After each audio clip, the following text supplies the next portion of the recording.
Fishing in Troubled Waters, Mira Black number 5. Chapter 1. I hated saying goodbye almost as much as I hated Monday mornings. And this day had both of those brilliant things mashed together. Mira, you don't have to leave, you know that, right? Will tried to capture my eyes with his. I avoided his seeking gaze and instead looked out across the pond, reliving recent memories as I stared. I could feel again the fear and adrenaline as the beast ran me down, the crush of Eve's talons as she snatched me from his grasp in midair. The specter of death had hovered close lately. How many times had I dodged his grasping hand since arriving on this side of the ocean? Nothing had gone as planned, so much death and pain, so much loss. I closed my eyes and memories far worse assaulted me, battered at me and forced me to feel them again. Birgit's death rocketed through me, tearing what was left of my heart into pieces, and then the shock with her apparent rebirth as a vampire, her eyes pleading with me to side with her, to turn my back on Liam, Pamela and Alex, to help her become the Empress in truth, so that she would have control of the vampire nation. She forced me to make a decision between the family I dreamed of and the family who'd stood by me through thick and thin. And I'd chosen to turn my back on her. I'd left her behind. Will's fingers brushed along the back of my neck, snapping me back to the present. I stepped away from him and gave him a glare for good measure. He was lucky we were friends, or I would have done a hell of a lot more than glare at him. No. I have to go. This isn't my home and I don't belong here. I looked around me. My bag of weapons was at my feet, full of all sorts of goodies. Alex splashed at the edge of the pond, near Deanna and Pamela. We were as ready to go as we ever would be. Deanna hugged Pamela and whispered something in the young witch's ear. While Deanna had petitioned me to let Pamela stay with her and train to become a druid, Pamela chose to come with me. Unlike her predecessor, Deanna had let it go at that. Good thing too. I would have hated to kill her when she'd helped me get Liam back. Her predecessor though, I would have gladly removed Daniel's stupid head from the rest of her. But this time around that hadn't been my job, nor had I been given the chance. Even before we made it back from Venice, Daniels had gone missing, and Deanna was back in charge of the druids. I had to give it to the beast. He didn't waste any time making good on his word to clean house with Daniels. One less lunatic in the world was a good thing, particularly when the lunatic had a serious hate-on for yours truly. Will surprised me again, pulling me out of my thoughts, as he tugged me into his arms. Hugging me tight to his chest, his arms clamped around my upper body as if he would hold me there forever, his heart beating hard against mine. He spoke softly into my ear, his breath tickling my skin warm and gentle. You will always have a place here, Mira. I need you to know that. No matter what comes, you would be safe here with me. He held on too long and I squirmed, more than feeling the overtones of what he wanted, of what I couldn't reciprocate. Maybe if Liam hadn't come back to me, this moment would be a different story. But Liam had come back, so there was no guessing about Will for me. Besides, if he thought he could keep me safe in a world where death and disaster were my constant companions, he didn't know me as well as he thought he did. A low growl came from the left of us, and Will let me go. Kinda.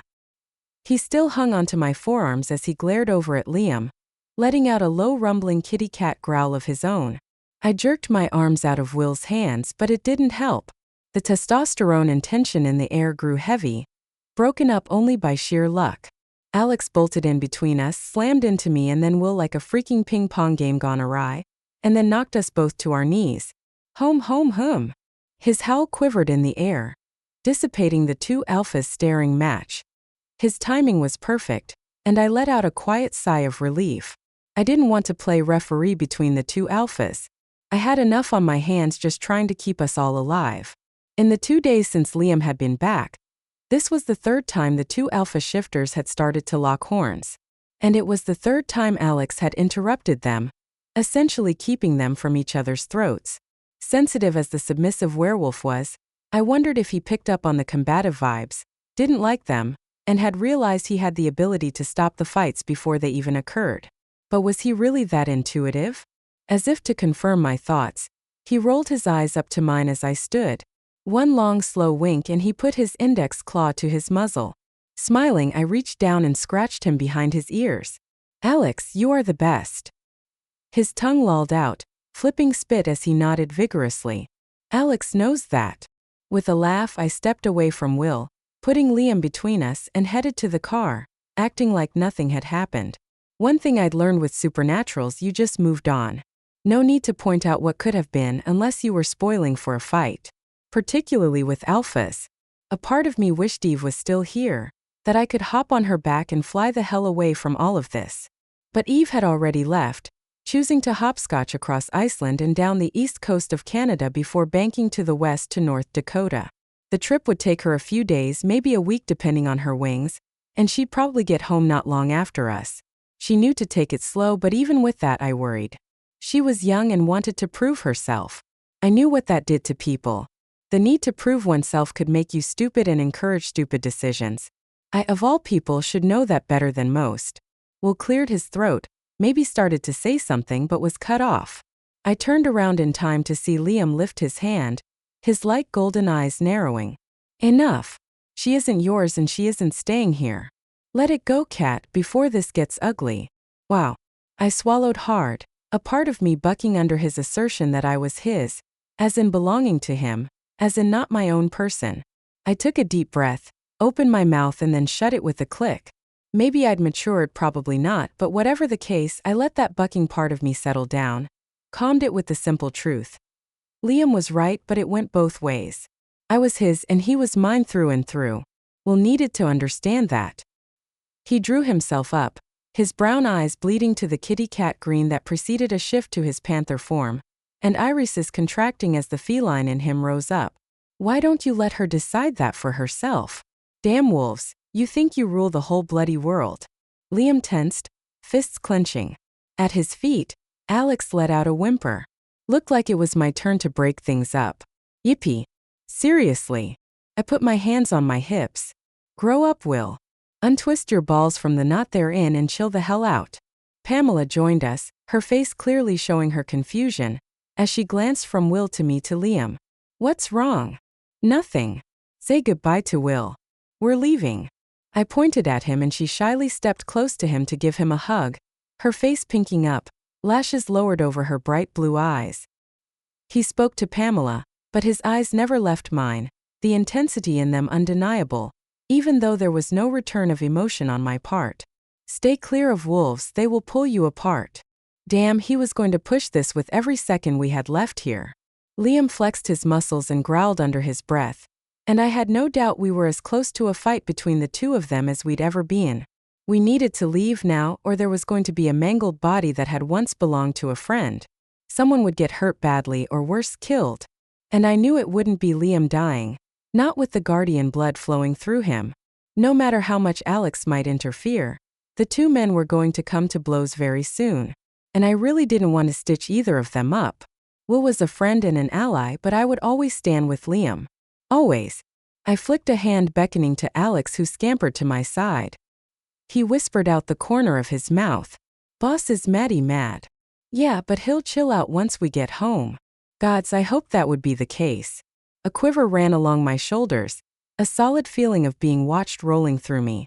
I turned to see Jack standing in the doorway, watching us leave. He hadn't spoken to me since Liam had shifted back, and Millie had stolen the Violet Book of Prophecies. He didn't come down to see us off or even wave goodbye. Not that I cared, at least that's what I told myself. The old bastard had lied and manipulated me with the best of them. Not something I tolerated well on my good days.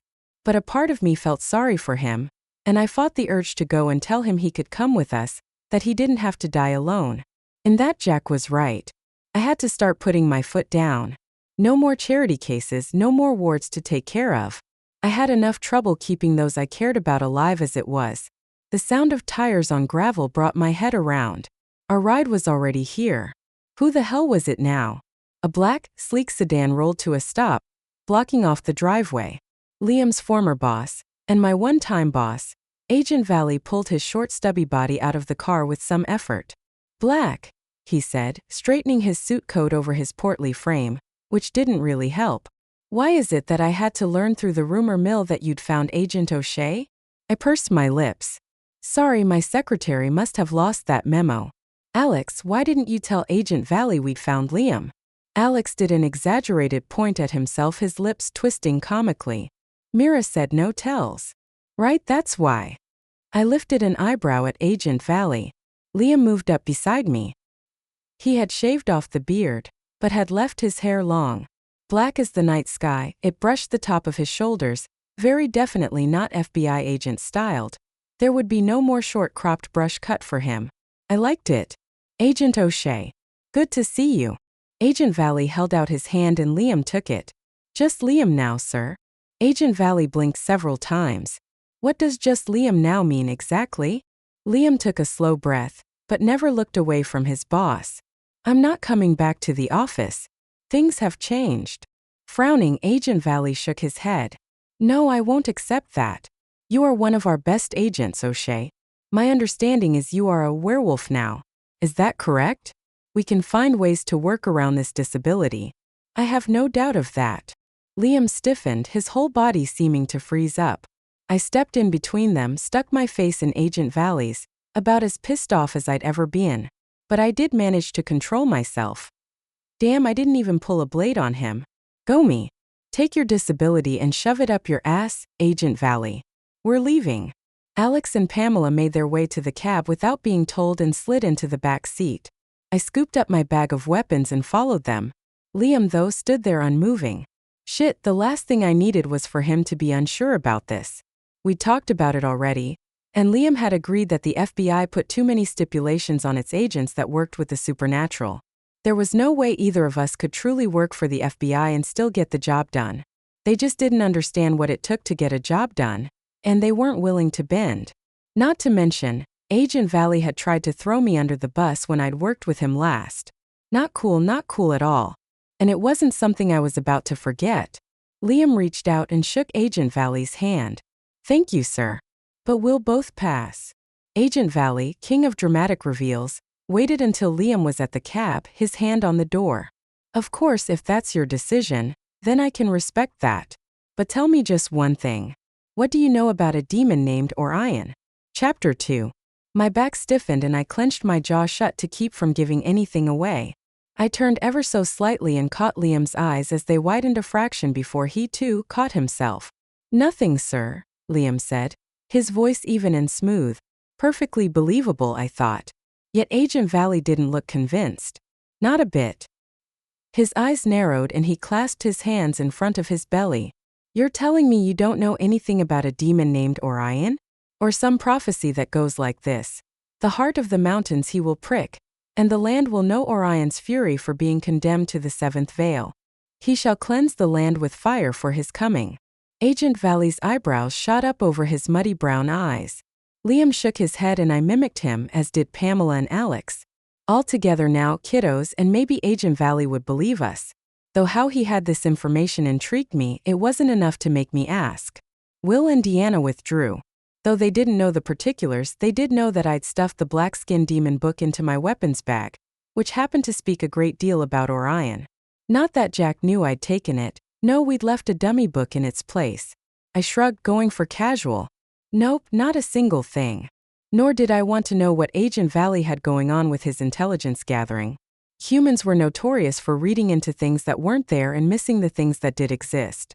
Nor did I want to guess at the prophecy he'd quoted to us. I'd been reading the Black-Skin Demon Book of Prophecies and there was nothing good in them. Not all of them were about Orion, but a lot of them were enough to seriously worry me. Mostly, they were about how he would help the demon nation be reborn to the world, how he would kill the tracker and defile her corpse in a variety of ways.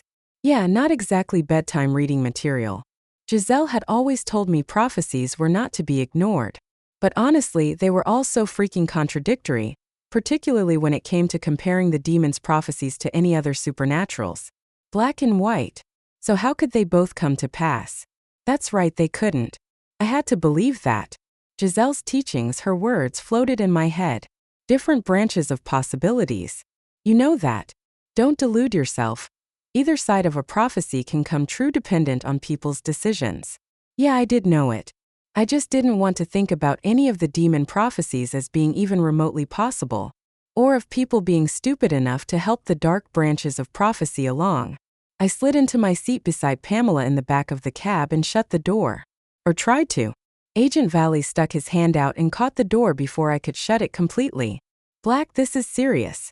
The rumors that are flying, they make our little zombie problem from last month look like a picnic on a fine summer's day. We don't even know what the seventh veil is. Worse, we have nothing on this Orion fellow. We need your help. I shrugged, did my best not to let him see my mind working. Not my issue. I'm going home. And for the record, I don't know what the seventh veil is either. And that was the truth.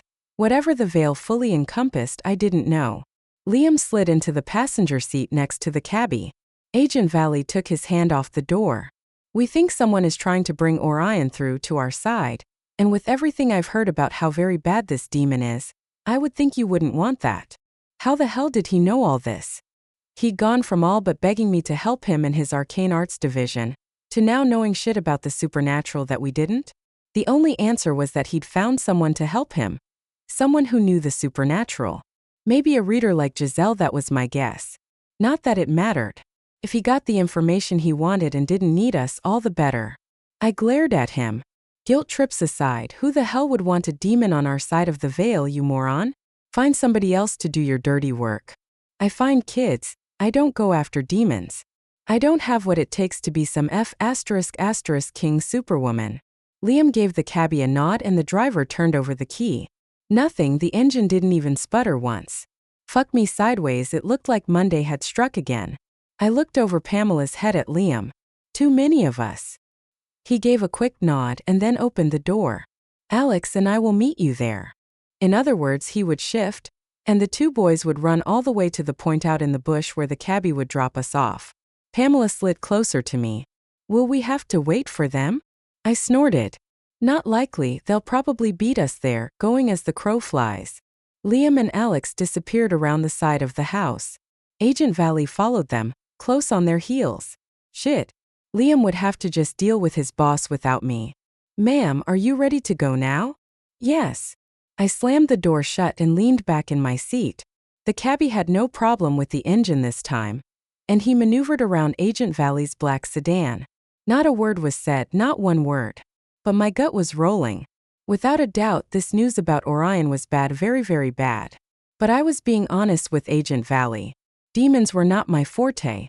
Just look at what had happened when I tangled with the last one, a minor demon on the scale of things. I'd almost died, and in the process, had nearly caused an apocalyptic winter. I was nobody's hero. Liam strode toward the back of the house, Alex tight on his heels. Running, boss. Alex panted eagerly, his ears flicking up and down several times. Yes. Liam didn't want to get in any sort of a discussion with the more submissive werewolf. While Liam liked him well enough, his wolf wanted very badly to remind Alex that he was still a submissive. Not that Alex stepped out of line very often, but there were little things, like Alex eating before him and Mira were done, or knocking into their legs, or pissing on the shrubbery around Jack's mansion as if it was his territory. And the wolf in him was already on edge from dealing with Will, and his ***y cat attitude. Will's desire for Mira was obvious, both in his actions and his scent, and it sent Liam's wolf into a rage he could barely contain. All of that together set the wolf in him off something fierce and made him want to pin the goofy werewolf to the ground and force him to submit. The logical side of his brain knew that was ridiculous. Alex was zero threat to his leadership or his relationship with Mira. But the other side? Liam. We aren't done yet. Agent Valley called to him, bringing Liam's feet to a standstill. Even with the wolf in him, there were too many years of obeying his superiors to just turn it off completely. Besides, he owed Agent Valley a moment of his time, if nothing else. Even his wolf understood that. Agent Valley, there isn't anything I can do to help change her mind, so don't bother asking. Liam placed his hands on his hips, his back still to his former boss. Agent Valley caught up to him, out of breath, his face flushed pink even with the cool mist that floated down on them. Liam took a breath in, scenting the air around them. Agent Valley didn't smell like he'd been hanging out with humans. There was something else clinging to him, a faint hint of rot, though. O'Shea, I don't think anyone could change her mind once she's set on a course. Black is stubborn as a rock. That's what my mother would say. Agent Valley walked along beside him. Then what is it you want? Alex angled his head so he could stare up at Agent Valley with one big golden eye. Yeah. What you want with boss? Valley startled, a shiver visibly running through him. He never ceases to give me the heebie-jeebies. Then, seeming to catch what he'd implied, he lifted his hands. I'm sorry, no offense meant. I'm still getting used to the idea of the supernatural even existing. Never mind going for a walk with one of them. Liam grunted but didn't excuse his former boss. He was one of those supernaturals now, and though it felt as natural to him as breathing, and he wondered how he had existed without knowing the supernatural before, he did understand what Valley was saying. Took some getting used to. Hell, he'd been far more freaked out the first time he'd met Alex. How are you handling the transition? Agent Valley tucked his hands into his coat pockets. Liam would never tell Valley the truth. Since he'd been freed from Millie and then freed from the control of his own wolf, there was a good deal of peace in him. For the first time in his life he knew where each step took him. Mira. Always Mira. And being a werewolf meant that no matter where she went, or what she was up against, he would be there to protect her. The transition has been fine. Easy. I thought when you'd run off back home that you'd lost it altogether. There are numerous cases where that has happened. Alex gave a low growl. Fatty stupid head. Boss is strong. Agent Valley glared down at Alex, who glared right back up at the agent. Liam had to bite his tongue to keep from smiling. Instead, he cleared his throat. Agent Valley, I have to go. He didn't want to say he had to shift forms in order to catch up to Mira and Pamela. So if you have something of importance to share with me, I suggest you do it now. His former boss drew his eyes away from Alex and refocused on Liam. If you don't want to work for us directly, that's fine. But as a former FBI agent, I'd ask you to keep us informed of the goings-on that you observe. Liam's eyebrows shot upward. Goings-on. He damn well knew where this was headed and he didn't like it. They were in the backyard now, and Jack watched them from an upper window. He probably thought that they couldn't see him, but the flutter of the curtains as the old tracker stepped up to the window caught Liam's eye. Agent Valley flapped his coat with his hands still in his pockets. We need to be kept up to speed on what is happening in the supernatural world. I have only one other contact, and between you and me, that makes me nervous. I can't be certain the information is correct when it is only from one source. You are our best bet for additional information, as Mira seems to be at the center of so much. Hell, she's nearly always in the thick of things. Will you help us? Liam crossed his arms over his chest. Mira would be beyond livid if she found out he was secretly feeding information to the FBI and Agent Valley. Loyalty, though, was something Liam understood all too well. As loyal as he was to Mira, he had a loyalty to those he'd once worked for too. And a part of him recognized that Valley was right. The Arcane Arts Division of the FBI needed help and information badly. He took a deep breath, the decisions weighing in his mind. He stuck his hand out and Agent Valley shook it. Good man. I'll expect you will have something for us on a regular basis, say once a week. Laughing, Liam shook his head. You'll get what you get and nothing more. Everything I can send you will be via snail mail. Electronics aren't all that favorable around me anymore. Agent Valley frowned. That will take too long. We'll be behind the 8-ball right off the start line. That's all I can offer. He waited, knowing Valley would take him up on it. Liam also knew that, in a pinch, the AA division could be useful for Mira. Might even have information that she could use in her salvages. That was how he justified it. How he soothed the niggling thoughts that he was making the wrong decision. Fine. We'll try it.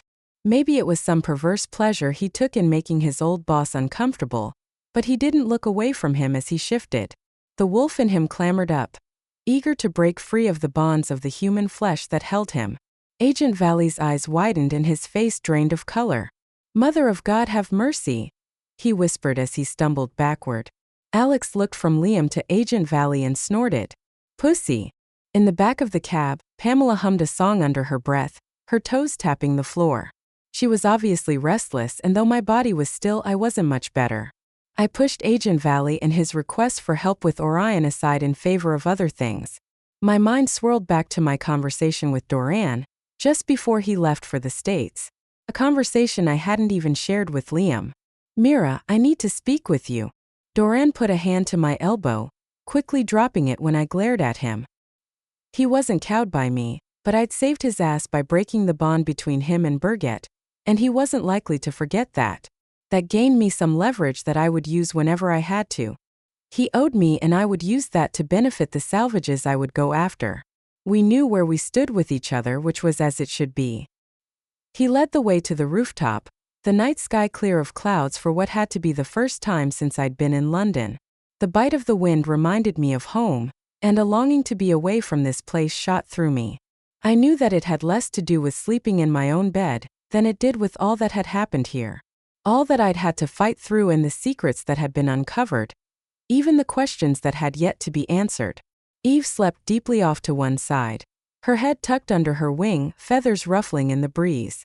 At least if Doran acted up, I had backup. Not that I was worried, not really.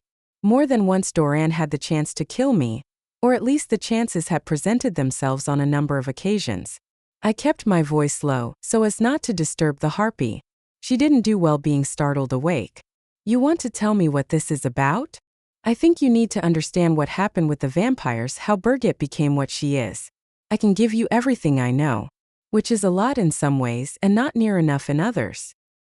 His green eyes were serious, something Doran didn't do often. It made him look more mature, far less the punk rock boy he presented to the world, and more the powerhouse shaman I knew he was. There was no teasing light in him, no double entendre to piss me off. This shift in him was almost as worrisome as his lack of control when he first showed up in London. I turned my back to him and set my hands on my hips. I wanted to know, I needed to understand.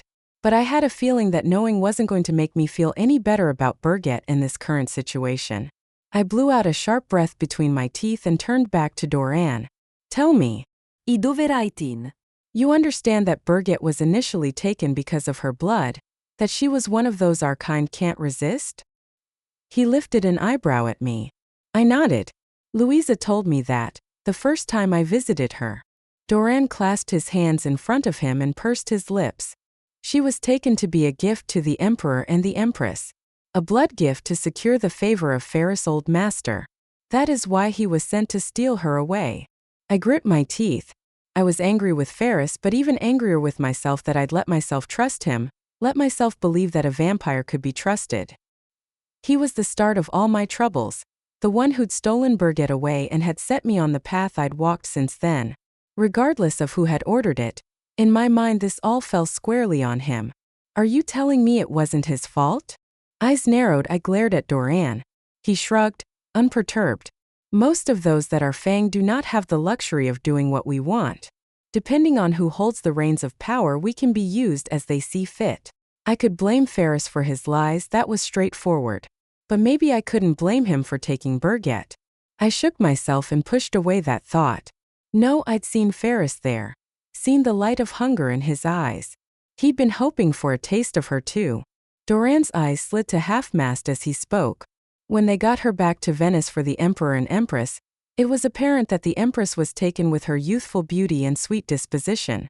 6 years old, Birgit had been only 6 when she was taken. My guts rolled with disgust.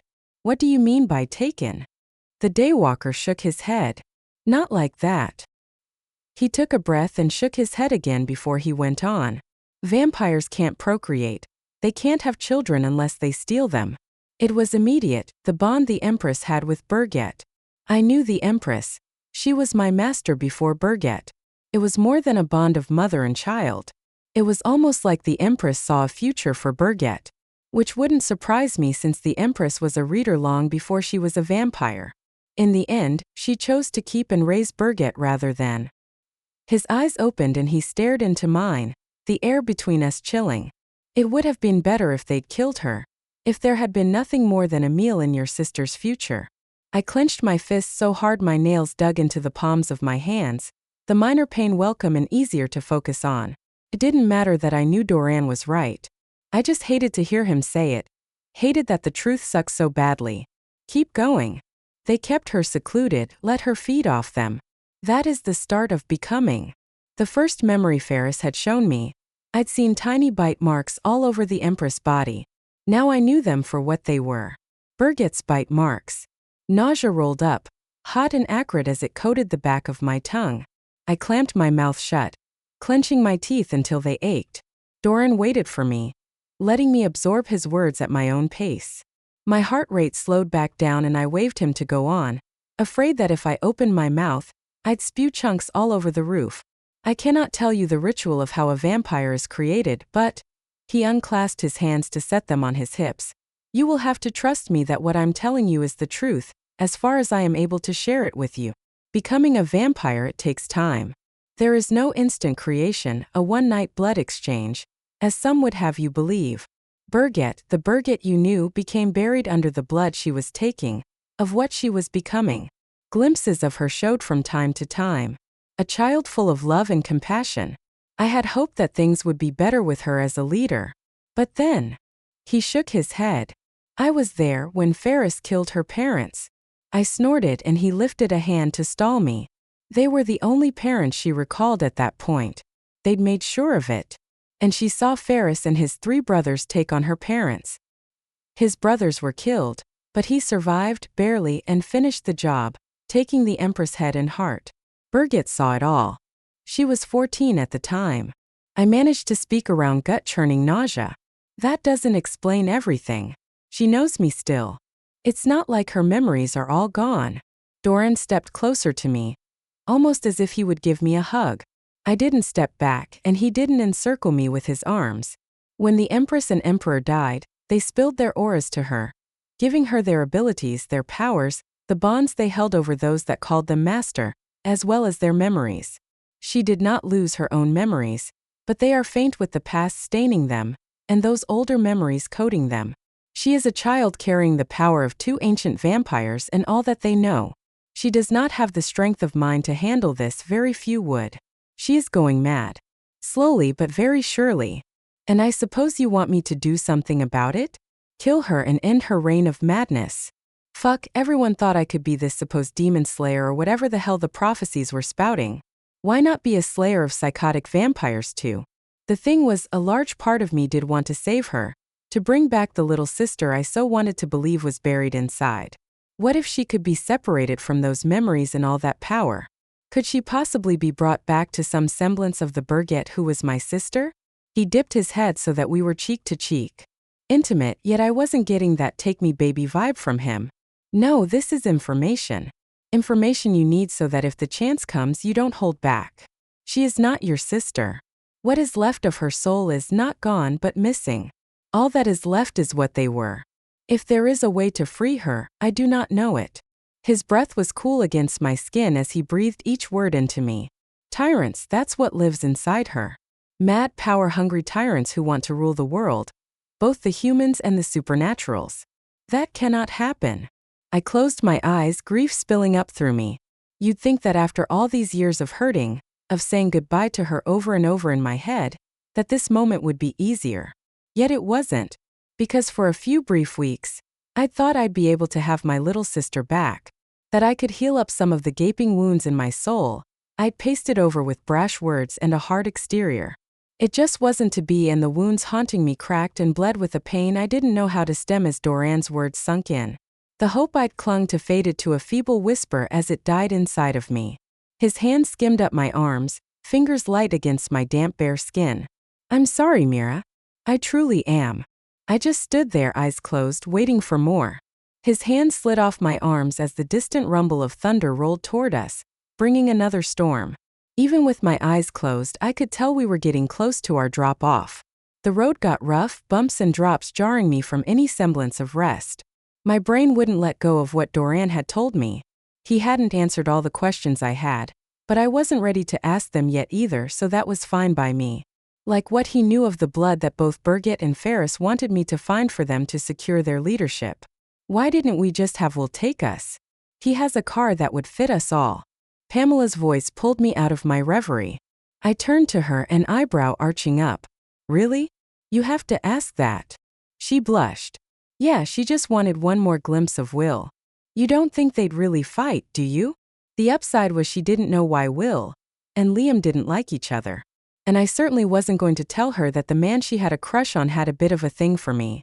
No, that wouldn't go over well with a teenage witch whose hormones were, on a good day, all over the map. So I fudged it. Alphas can rarely be in the same room together. It's just the way they're hardwired. They will end up fighting if they stay in close proximity. Just one more reason for us to go home. Will could control himself, it's Liam that can't, she said. her nose turning up with a snobbery that only came to her when she spoke about Will. I snorted. Nothing Will ever did would be bad in her eyes. Nor would she see that he was pushing hard to get Liam to step away from me. Again, I wasn't going to explain that part to her. Right, whatever. The cabbie pulled off to the side of the road, where we'd asked to be dropped. Pretty much in the middle of nowhere. From here, the directions were straightforward. Follow the dirt path to the rundown castle at the end of the road. Easy peasy. We stepped out of the car, grabbed our bags, and paid our fare. The cabbie turned his car around, and then headed back down the poorly kept road to the main thoroughfare. As the cab disappeared over a hump in the road, a rustle from the bushes turned us both around. "Tell me you brought clothes," Liam said, standing strategically behind a bush so that he didn't flash Pamela. I reached into my bag and tossed him a shirt and pair of jeans, and the last pair of shoes I had in his size. With all his shifting, we were going through clothes like crazy. He dressed and stepped out from around the bush, Alex right behind him. Tongue lolling out, he had a big grin on his misshapen face. I had no doubt that the run had been a blast for him. Have fun. Yuppie duty. Boss is good boss. With that, we headed out. Liam led, Alex tucked in behind him, then Pamela, and then me. The heavy brush on either side of us would make for a perfect ambush, which was not something I was interested in dealing with. Without a break in my stride, I pulled a sword from my back and adjusted the bag of weapons so I would have an easy swing at anyone, or anything that might pop out to say hello. With my luck, the chances were high we'd run into at least one nasty ugly. Pamela glanced back at me, saw the sword, and lifted her hands to prep a spell. I didn't stop her. The more ready we were, the less likely we were to get our asses tromped by something. No need for the Monday blues to kick us into next week if we could avoid it. Alex trailed behind Liam like a well-trained dog, never once straying out in front of his alpha. Liam's steps slowed and he turned his head to look into the bushes as we slid down a small slope into a depression in the ground. Along the edges of the path, the trees were bent, large branches snapped like twigs, and sap ran freely from the wounds. Whatever had caused the damage, it had been recent and on the far end of the big-ass scale. Something rather large has come this way. Liam reached out and touched his fingers to the jagged edge of a tree, then closed his eyes and drew in a deep breath as he scented the air. I tightened my grip on my sword and slowly lowered the bag of weapons. Yeah, I was thinking the same thing. Wait, how the hell can you smell large? I don't know. A lot of whatever came through here. Look around. That's how I can tell. I pulled my other sword from my back and rolled it in my hand. Alex, can you smell what it is? The werewolf stuck his nose to the ground and moved in an ever-widening circle, finally stopping about 10 feet out in front of us, his eyes round with fear as he whispered, "Big bugger." Obviously, he'd picked up on the local lingo. What kind of big bugger? He mouthed the word and I groaned. No, fucking way. Liam spun slowly. Did he say what I think he said? I nodded. Yup. He did. Yuppie duty, Alex said softly. There be giants. Crouching over my bag, I opened it with a yank on the zipper and quickly geared up. Was it fun to run with all my weapons on? No, but running with my weapons on was a hell of a lot easier than running with a bulky bag. I handed out the few weapons I couldn't strap onto my body. A short sword for Pamela, and Liam took the crossbow. Yes, I could have strapped it on, but if I needed speed, it would get in the way and Liam could handle the extra bulk better than I could. Finally, I pulled out the burlap-covered black demon book. Cold seeped through it and into my fingers. Liam took it from me and shoved it under his shirt, tucking it into this belt. I'll take it. I gave him a tight smile. The thing gave me the willies, but there was no way we could leave it behind. Pamela's fingers tightened on the handle of the short sword. Are we going to have to fight a giant? Hopefully not. They aren't real bright and love to be destructive. They would make Blas look neat and tidy. There was a twinge in the back of my head as Blas, even as far away as he was, perked up as I said his name. I ignored him. She swallowed hard. Liam shifted his shoulders, glanced at Pam, and then away into the forest. Yeah, he wasn't real comfortable with the young witch yet, but we didn't have time for worrying about who liked who the best at the moment. Liam stared around us, touching the broken branches closest to him. Why didn't we feel the giant walking? Pamela answered for me. I read that they move on the other side of the veil, That only when they move on this side of the veil can they be felt moving around, and then the humans think it's just thunder. She looked to me for confirmation. I nodded. She's right. And they tend to be lazy, sleeping for days, sometimes weeks at a time. But when they wake up, I stood and put both swords back into their sheaths. Liam frowned. What about when they wake up? I gave him a tight smile. Hungry. Like sharks on the prowl, they'll eat anything, friend or foe, alive, dead, rotting. Whatever. If it's even remotely edible, they'll scoop it up and eat it. Then they crash again. Well, that's just fantastic, he grumbled. Should we be expecting more than one? Pamela shook her head. There are less than 6 giants left in the world. Only one resides here in Great Britain, and from what I read, he spends most of his times in the wilds. It would be quite unusual for him to come this far south, actually. How do you know all this? Liam glanced down at the young witch, making eye contact with her for a split second. That was an improvement for him. She gave him a tentative smile. I like to read, and once Jack's library was opened up for us, I read everything I could about our world. Smart girl. We left the empty bag behind and started out again along the path. The depressions we had noticed before were clearly visible for what they were now, giant footsteps. Mira, do you think the giant is here for us? Pamela's eyes flicked up to mine, then back to the ground at her feet. I couldn't lie to her. Probably. Though how the hell anyone knew we were coming this route, I don't know. I had made sure that only Deanna and Will understood why we were choosing to use the castle as our means of travel. It hadn't been our first choice. Liam, Pamela, and I had gone to an airport and boarded. Alex was put underneath in the cargo hold. We'd sat in the plane for 3 hours before everyone was forced to disembark. Apparently, the engines wouldn't start, and the humans couldn't figure out why. As soon as all the passengers were off, the engines miraculously revved to life. Supernaturals causing grief again, and the humans were none the wiser. Though it had been a pain in the ass for us, I'd suggested going to Agent Valley to use his specially rigged jet that blocked whatever vibrations supernaturals gave off. But Liam had wanted to avoid his old boss. He wouldn't say why, even when I pressed him. My suspicions were that he didn't want to get roped into working for the AA division, which, with Agent Valley showing up when he did, was exactly what would have been required of us in exchange for using the FBI's plane. That had left only one option.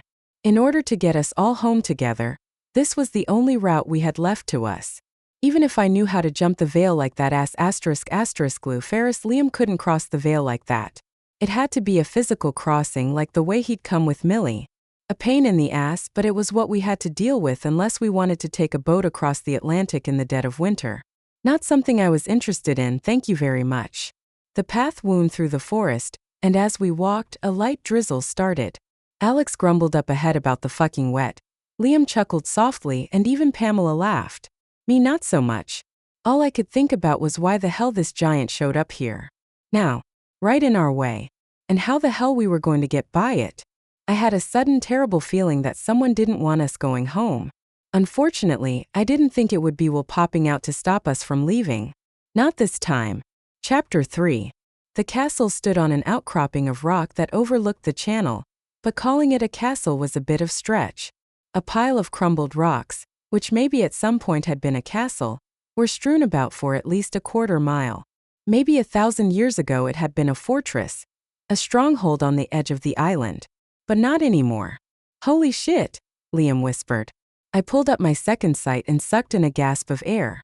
Castle it was, indeed. But it wasn't the castle that made me suck air. No, the castle turrets and thick stone walls weren't the issue. The issue was the giant sprawled out in front of it, sleeping on his side facing us. His body stretched the entire front entrance to the castle, blocking it effectively. Tanned a deep brown, the giant looked just like a man, only on a gargantuan scale. Ruddy brown hair topped his head and dusted the parts of his body that were visible, which was a lot of him since he seemed to be wearing nothing but a loincloth that happened to be hanging to the side, giving us a full view of his. Nasty, Pamela said softly. I had to agree, there was far too much visible in the way of what the loincloth was supposed to be hiding. On the top edges of the castle along the battlements, movement caught my eye. I squinted but couldn't tell what I was seeing. Liam, can you see what's moving around up there? He stared long and hard, as did Alex. Liam spoke first. Humanoid but bigger. If I can see even that much at this distance, they've got to be competing with docs for size. Shit, ogres and trolls were comparable in size. The last dealings we'd had with trolls had been nothing short of a clusterfuck, though we'd come out on top. Sort of. And ogres? Well, unless they were blue like docs, which I was doubting, we were in serious trouble. Ogres, like so many supernaturals, were territorial and freaking touchy about what they deemed as theirs. Not to mention they loved to fight and took any reason, good or bad, to start one. Neither option left us in a good spot. I just don't understand, why is the giant here? Pamela stared out across the rocky ground, and her question was spoken softly, almost like she wasn't aware she asked out loud. I think someone doesn't want us going home, or at the very least they want to split us up. I turned a slow circle to check behind us. There were a few possible culprits. Ferris was at the top of the list, Millie was close behind, and much as I hated to admit it, Birgit was on that damn list too. So much for trusting family. Did it matter which one of them was trying to stall us or split us up? No, not really. We just had to deal with the shit they tossed our way. But if I had to put money on anyone, it was Ferris. Millie seemed to be out of commission since her pregnancy was progressing, and Birgit, well, maybe I just didn't want to believe it was her. Ferris, though, he had some serious motivation. He needed me to solidify his throne, and I'd turned him down. Birgit needed the same thing from me, but she already held the throne. As long as Ferris didn't prove her claim false, she was sitting pretty. Vampires were not known for going easy on people that had pissed them off. And I definitely pissed Ferris off. To be sure, I tracked the 3 possible culprits. I couldn't feel Birgit or Millie, which told me they were both still on the mainland across the water. Ferris, though, he wasn't far at all. From the direction his threads pulled at me, he was at Jack's place. I tracked Jack. Ferris was right on top of him. Every instinct in me jammed up my throat and tried to force me to turn around. I wanted to protect the old tracker, even though he'd been a total dick. Damn him and damn my innate tendencies. No, Deanna and Will were with Jack, I would have to let them deal with the vampire. Though how the hell he'd managed to get so close to Jack during the day was beyond me. Liam moved silently to my side, and thoughts of Jack had to be pushed to the back burner. We have to plan this. We can't just run in like you usually do. My spine stiffened and, irritated, I glared up at him. What's your plan then, boss? His jaw tightened for a split second, then relaxed. Whatever is up on top of the battlements will alert the giant when we're seen. We need to take them out first if possible, and then we can slip around the big bastard and into the castle. You don't know that they, whatever they are, will alert him. I crossed my arms. He'd been a supernatural for less than 2 months for him to think. He shrugged. It's what I would do. Why put myself in danger if I had a giant to do my dirty work for me? Damn it. Time to swallow my pride. Liam was right. Pamela. I reached out and touched her shoulder, drawing her back to us. What kinds of spells have you got that might be able to help us here? She sucked in her bottom lip and frowned in thought. I could start a fire. Or cause an earthquake. I was already shaking my head. No, something quiet and stealthy. We need to get by that giant without him ever waking up if we can. She lifted her hands, palms up. Everything I've learned is destructive and rather loud. And I don't think I could pin him. She pointed to the sleeping giant. Down, he's too big. I glanced out again toward the castle. Where we stood, we were still hidden by the trees. But the minute we stepped toward the castle, we would be in the wide open, exposed to everything across the open field. There was no way to make this easier. The front gate was the entrance through the veil. There was no other entrance from here. We had no choice, we had to go in that way or we would have no shot at getting home. Fuck, this was not going to be easy. I think we're going to have to just make a run for it.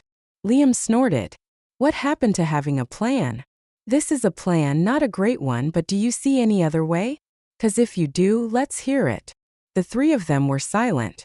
That's what I thought. No, it wasn't a great plan. Shit, I knew that. But what other choice did we have?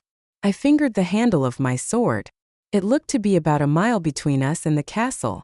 I knew that I could run it in under 10 minutes, and both Liam and Alex could outstrip my time with ease. Pamela, though, was not as fast as us. I'll pack her, Liam said, surprising me. No, really surprising me. Not because he knew what I was thinking, but because of his willingness to let Pamela so close to him. I didn't question him though, just nodded. Pamela chewed on her lower lip, and Liam turned his back to her so she could climb on. This was about to get interesting. The little witch hadn't even climbed on his back and he was already sweating. Maybe he just needed to prove to himself that he could handle being around a witch. No, he needed to prove it to Mira so that he could work with Pamela. Even though she was young, she was a part of Mira's team. Part of their pack. Going to one knee, he crooked his finger at Pamela. Her blue eyes were full of distrust, but she drew close and put herself behind him. Her fear lay heavy on the air, sweet and cloying, and he drew it deep into his lungs, the wolf in him waking up. Bite her. Break her neck. Taste her blood. She hopped onto his back and he stood, grasping her legs with his hands tight but not crushingly so. Every scrap of control he had was going into not throwing the kid from his back and ripping her apart. Breathing slow and even, he focused on Mira. She watched them, her tricolored eyes taking it all in. He gave her a small nod. There was no doubt that she could read him and see just how difficult this was for him. He could see her thoughts before she spoke them, but she could do the same to him. With a sharp movement, she turned her back on them. In a way, it was a compliment. Mira trusted him to take care of Pamela. Trusted him to control himself and his wolf. Here we go. Alex and I will lead. Liam, you and Pamela stick close on our heels. Pamela, don't use any spells unless we're in serious trouble. Got it. Mira pointed at each of them as she spoke. He could feel Pamela bob her head. Yes, I've got it. Mira took the point position, Alex tight against her legs. Liam adjusted his weight, tightening his hands on Pamela's jean-clad legs. Ready? He asked over his shoulder. Yes. Much as he hated to admit Mira was right, there was no other way. The castle was on open ground, without a single twig or rock to hide behind. They were just going to have to run like hell and hope that they could at least make it past the giant. Mira broke from cover at full speed. Alex all but glued to her side. With a few long strides, Liam had caught up to Mira and Alex. Pamela's fingers gripped his shoulders. They've seen us already. Damn, this was about to get ugly. He lifted his eyes to the battlements. The creatures roaming the castle howled and cheered as they pointed at the foursome. Worse, the creatures pelted the sleeping giant with large rocks, bringing him to life. The giant gave a low rumble and rolled from his side to his belly, shaking the earth. Mira pushed harder, picked up speed, but he knew it wouldn't be enough. Alex let out a yelp as the first arrow hit the ground right in front of him, far too close for comfort. Pamela! Mira called out and Pamela took her hands from Liam's shoulders. His spine itched as she called up a spell, and the wolf in him rolled upward, struggling to take control. A snarl escaped his lips and the first tingle of a shift crawled along his spine. Let me out. His breath came in a hard gasp as he fought the wolf for control. A fireball flew from Pamela's fingers and slammed into the first row of creatures along the top of the castle walkway. Bodies exploded, some landing on the giant who was only just now getting to his knees. The bodies that rained down on him didn't seem to faze him. No, he reached down and grabbed half of a body from the ground and put it in his mouth, broken teeth digging into the still twitching creature. The sound of his chewing was audible, even a half-mile away, the snap of bones echoing across the open expanse of ground. The wolf in him retreated. If they were going to survive this, they would have to work together. With Pamela. The giant continued to pick at the bodies strewn about his feet, not yet seeing Mira and Alex as they sprinted closer. Another volley of arrows came their way, and Alex let out another yelp, this one legitimate. A red-fletched arrow protruded from his shoulder, blood dripping from the feathers. Without breaking stride, Mira reached down and yanked it out. Alex yipped and Liam growled at him. Right now they had to get past the damn giant. Once they did that, Alex could whine all he wanted. Pamela threw another couple of fireballs which did two things. One, it took out another huge grouping of the creatures that by now were clearly visible, yet still unrecognizable, on the castle ramparts. Two, her fireballs had drawn the attention of the giant. Towering over them, he turned and gave out a gleeful cheer, clapping his hands together and stamping his feet as he saw them. A garble of words poured from his mouth, along with a stream of saliva as he bent at the waist and scooped Mira and Alex up in one big dirty hand. Liam skidded to a stop, his heart pounding out of control. This was not happening, he couldn't lose her now. Mira! Liam screamed my name as the giant's hand closed around us. Ignoring Liam was hard, but I had to. I had to focus. Before the log-sized fingers curled tight on me, I yanked my swords free and slashed upward with them, cutting through the giant's fingers. 2 fell off. 2 others were left hanging by tendons and ligaments, blood spurting out around us. Squealing like a 2-story stuck pig, the giant dropped us. Falling, I realized belatedly that we were a hell of a lot higher up than I'd thought. I hit the ground with a solid thud, and the crack of my ribs filled my ears as I slammed into a barely protruding rock. That was going to leave a mark. Alex rolled across the ground beside me, snarling up at the giant. Stinky nasty bugger.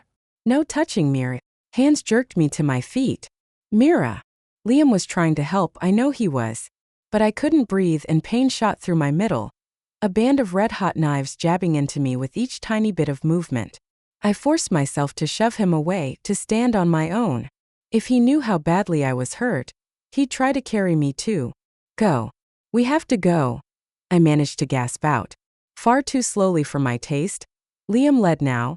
Alex limped along beside me, and somewhere in the next 10 steps I found the ability to breathe again. Broken ribs were a bitch at any time, but when trying to outrun a massively hungry and fingerless peeved giant, well, let's just say I could have done without.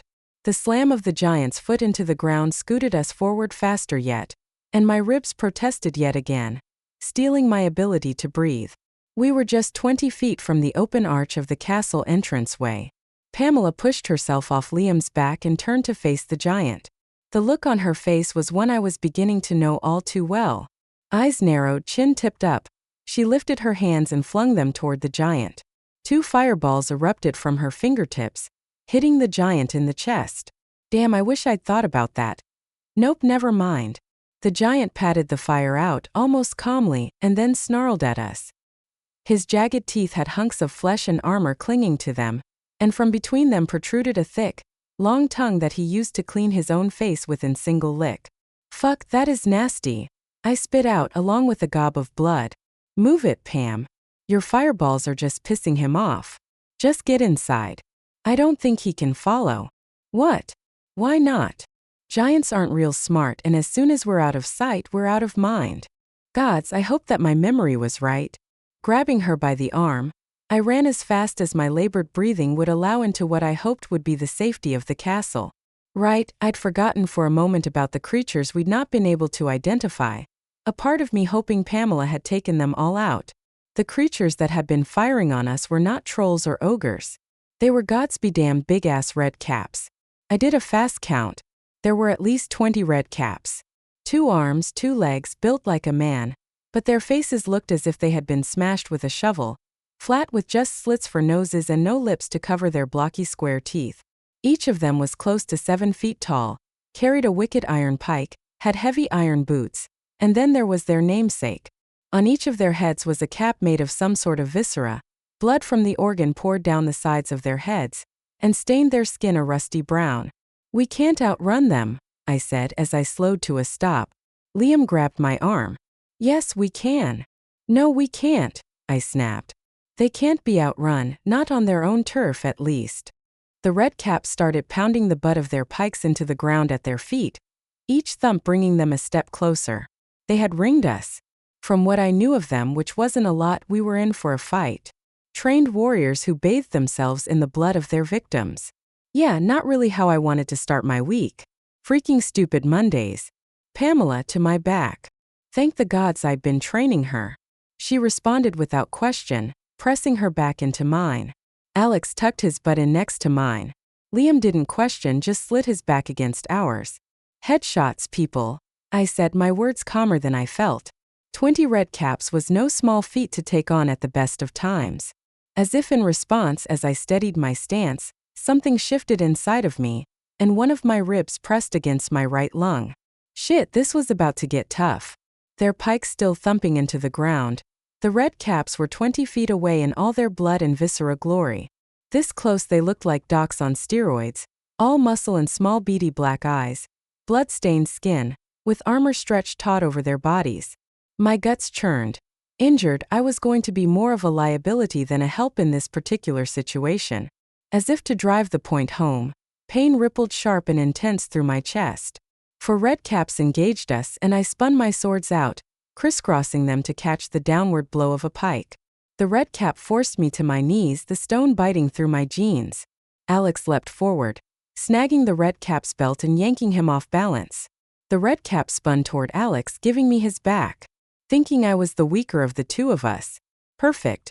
He snapped his pike back in order to drive it into Alex's side, but I beat him to the punch. I drove my sword through the base of his neck, then yanked the blade to the left, beheading the big F*** cur before he could complete his swing. Good job, Alex. Alex blew a raspberry at the redcap.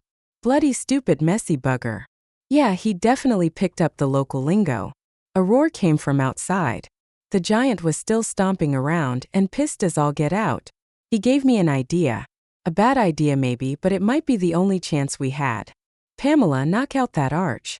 She spun, clapped her hands together and then flung them apart. The arch over the entryway blasted apart with the force of her spell, and as the dust settled, a loud, booming laugh floated down to us. Garbling his language, whatever it was, the giant stomped into the courtyard, scooping up the closest redcap and jammed him, pike and all, into his mouth. I blinked several times. That had been the hand that I'd cut off his fingers. And while they were maybe a bit on the short side, they'd grown back. Son of a bitch, I didn't know giants had that ability. The redcaps were torn, half of them engaging the giant, the other half standing in our way. Better odds than we had before. Liam fired the crossbow, the bolt taking the closest redcap in his right eye. With a scream, the redcap went down to his knees, and then fell forward onto his face. Liam was already reloading the crossbow before the redcap hit the ground. Pamela out front, I said. I'll keep an eye on the big bastard. Trusting my crew, I let them take the lead, which meant I had to let them guard my back while I watched the giant take out the redcaps one by one. Their fighting style was guerrilla, striking hard and then darting out of the giant's way, inflicting blows, but not any real damage that I could see. The giant's skin was thick, and the redcaps' weapons weren't spelled to cut deep like my swords. Unfortunately for them, the giant caught on faster than I had thought he could, and in a matter of minutes, he'd eaten 4 more of them, armor and all. Mira, we have a problem, Liam said calmly, like he was telling me about the upcoming weather. I turned away from the giant and his snacks. Ahead of us, another legion of redcaps trotted into the castle courtyard. 3 rows of 10, maybe that wasn't a legion, I didn't really know for sure. But another 30 redcaps? Shit. A body went flying by us and I ducked, rather belatedly. I turned to the giant, who had demolished the last of the redcaps and was now eyeing us up. I saluted him with my sword, another idea forming. You remember this? I called up to him. Apparently he did, as he flexed his hand with his newly regrown fingers. He roared and I did the only thing I could think of. I ran toward him. Chapter 4. Okay, so maybe again it wasn't the best idea I'd ever had. Stick with me, I gasped out, and again Liam and Pamela moved with me. I wasn't worried about Alex. He wouldn't stray from my side with a battle like this going on. He panted, alternating between whimpers and swearing at the redcaps, but he didn't get in the way. Through the giant's legs I ran, skidding through the blasted rock and vaulting over a downed block. My feet hit the ground on the other side and the rib that had been knocking on my lung slid through it. Sharp, piercing pain rocketed through me, and I clutched my chest, still managing to get around the broken entryway, before flattening myself against the outside wall of the castle. Now the giant stood between us and the redcaps, giving us time to regroup. Pamela and Liam plastered themselves next to me. Liam smiled over at me. Out of sight, out of mind. Too bad it isn't always that easy. I couldn't smile back, just slid to the ground, blood bubbling up to coat my tongue. I swallowed the coppery flavor back, knowing that if they saw it, they would panic. And while it was bad, I would survive. It just hurt like a son of a bitch to breathe. Or move. Or blink. Mira bleeding. Alex sniffled, the little rat fink. I'm fine. Okay, that's what I said. But the blood in my mouth made it a rather garbled I'm fine. The sounds of death and destruction rolled out of the castle around us. The giant was cleaning house as I'd hoped. Mira, open your eyes. Liam called to me, and I wondered when I had closed them. I took a slow, shallow breath. Ribs should only be outside of lungs. His hands hovered over me. Shit.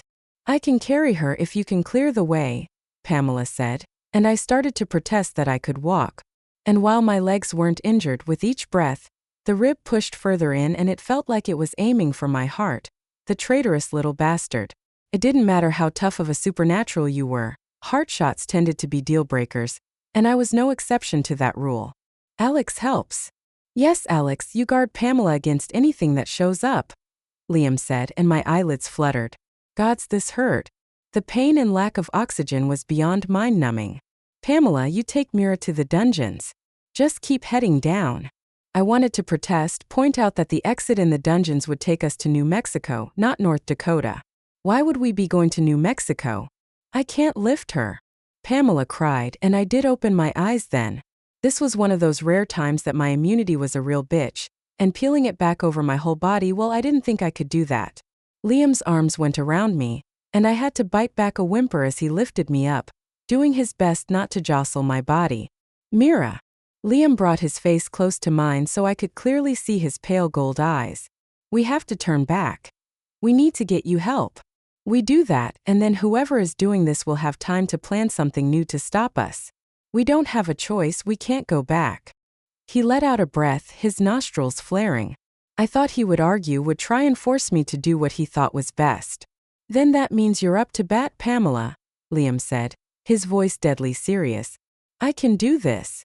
There was movement to my left, and then her hand curled around mine, giving it a quick squeeze. He grunted. You have to, or Mira is going to die, and a good chance we will follow her shortly down that dark walk. Hell, I wasn't in that bad of shape, was I? No, a punctured lung wasn't that bad. Liam's arms tightened around me, and we started forward. With each step he took, the rib shimmied forward. Maybe only a breath forward, but still, it was working its way closer to my heart. Awesome.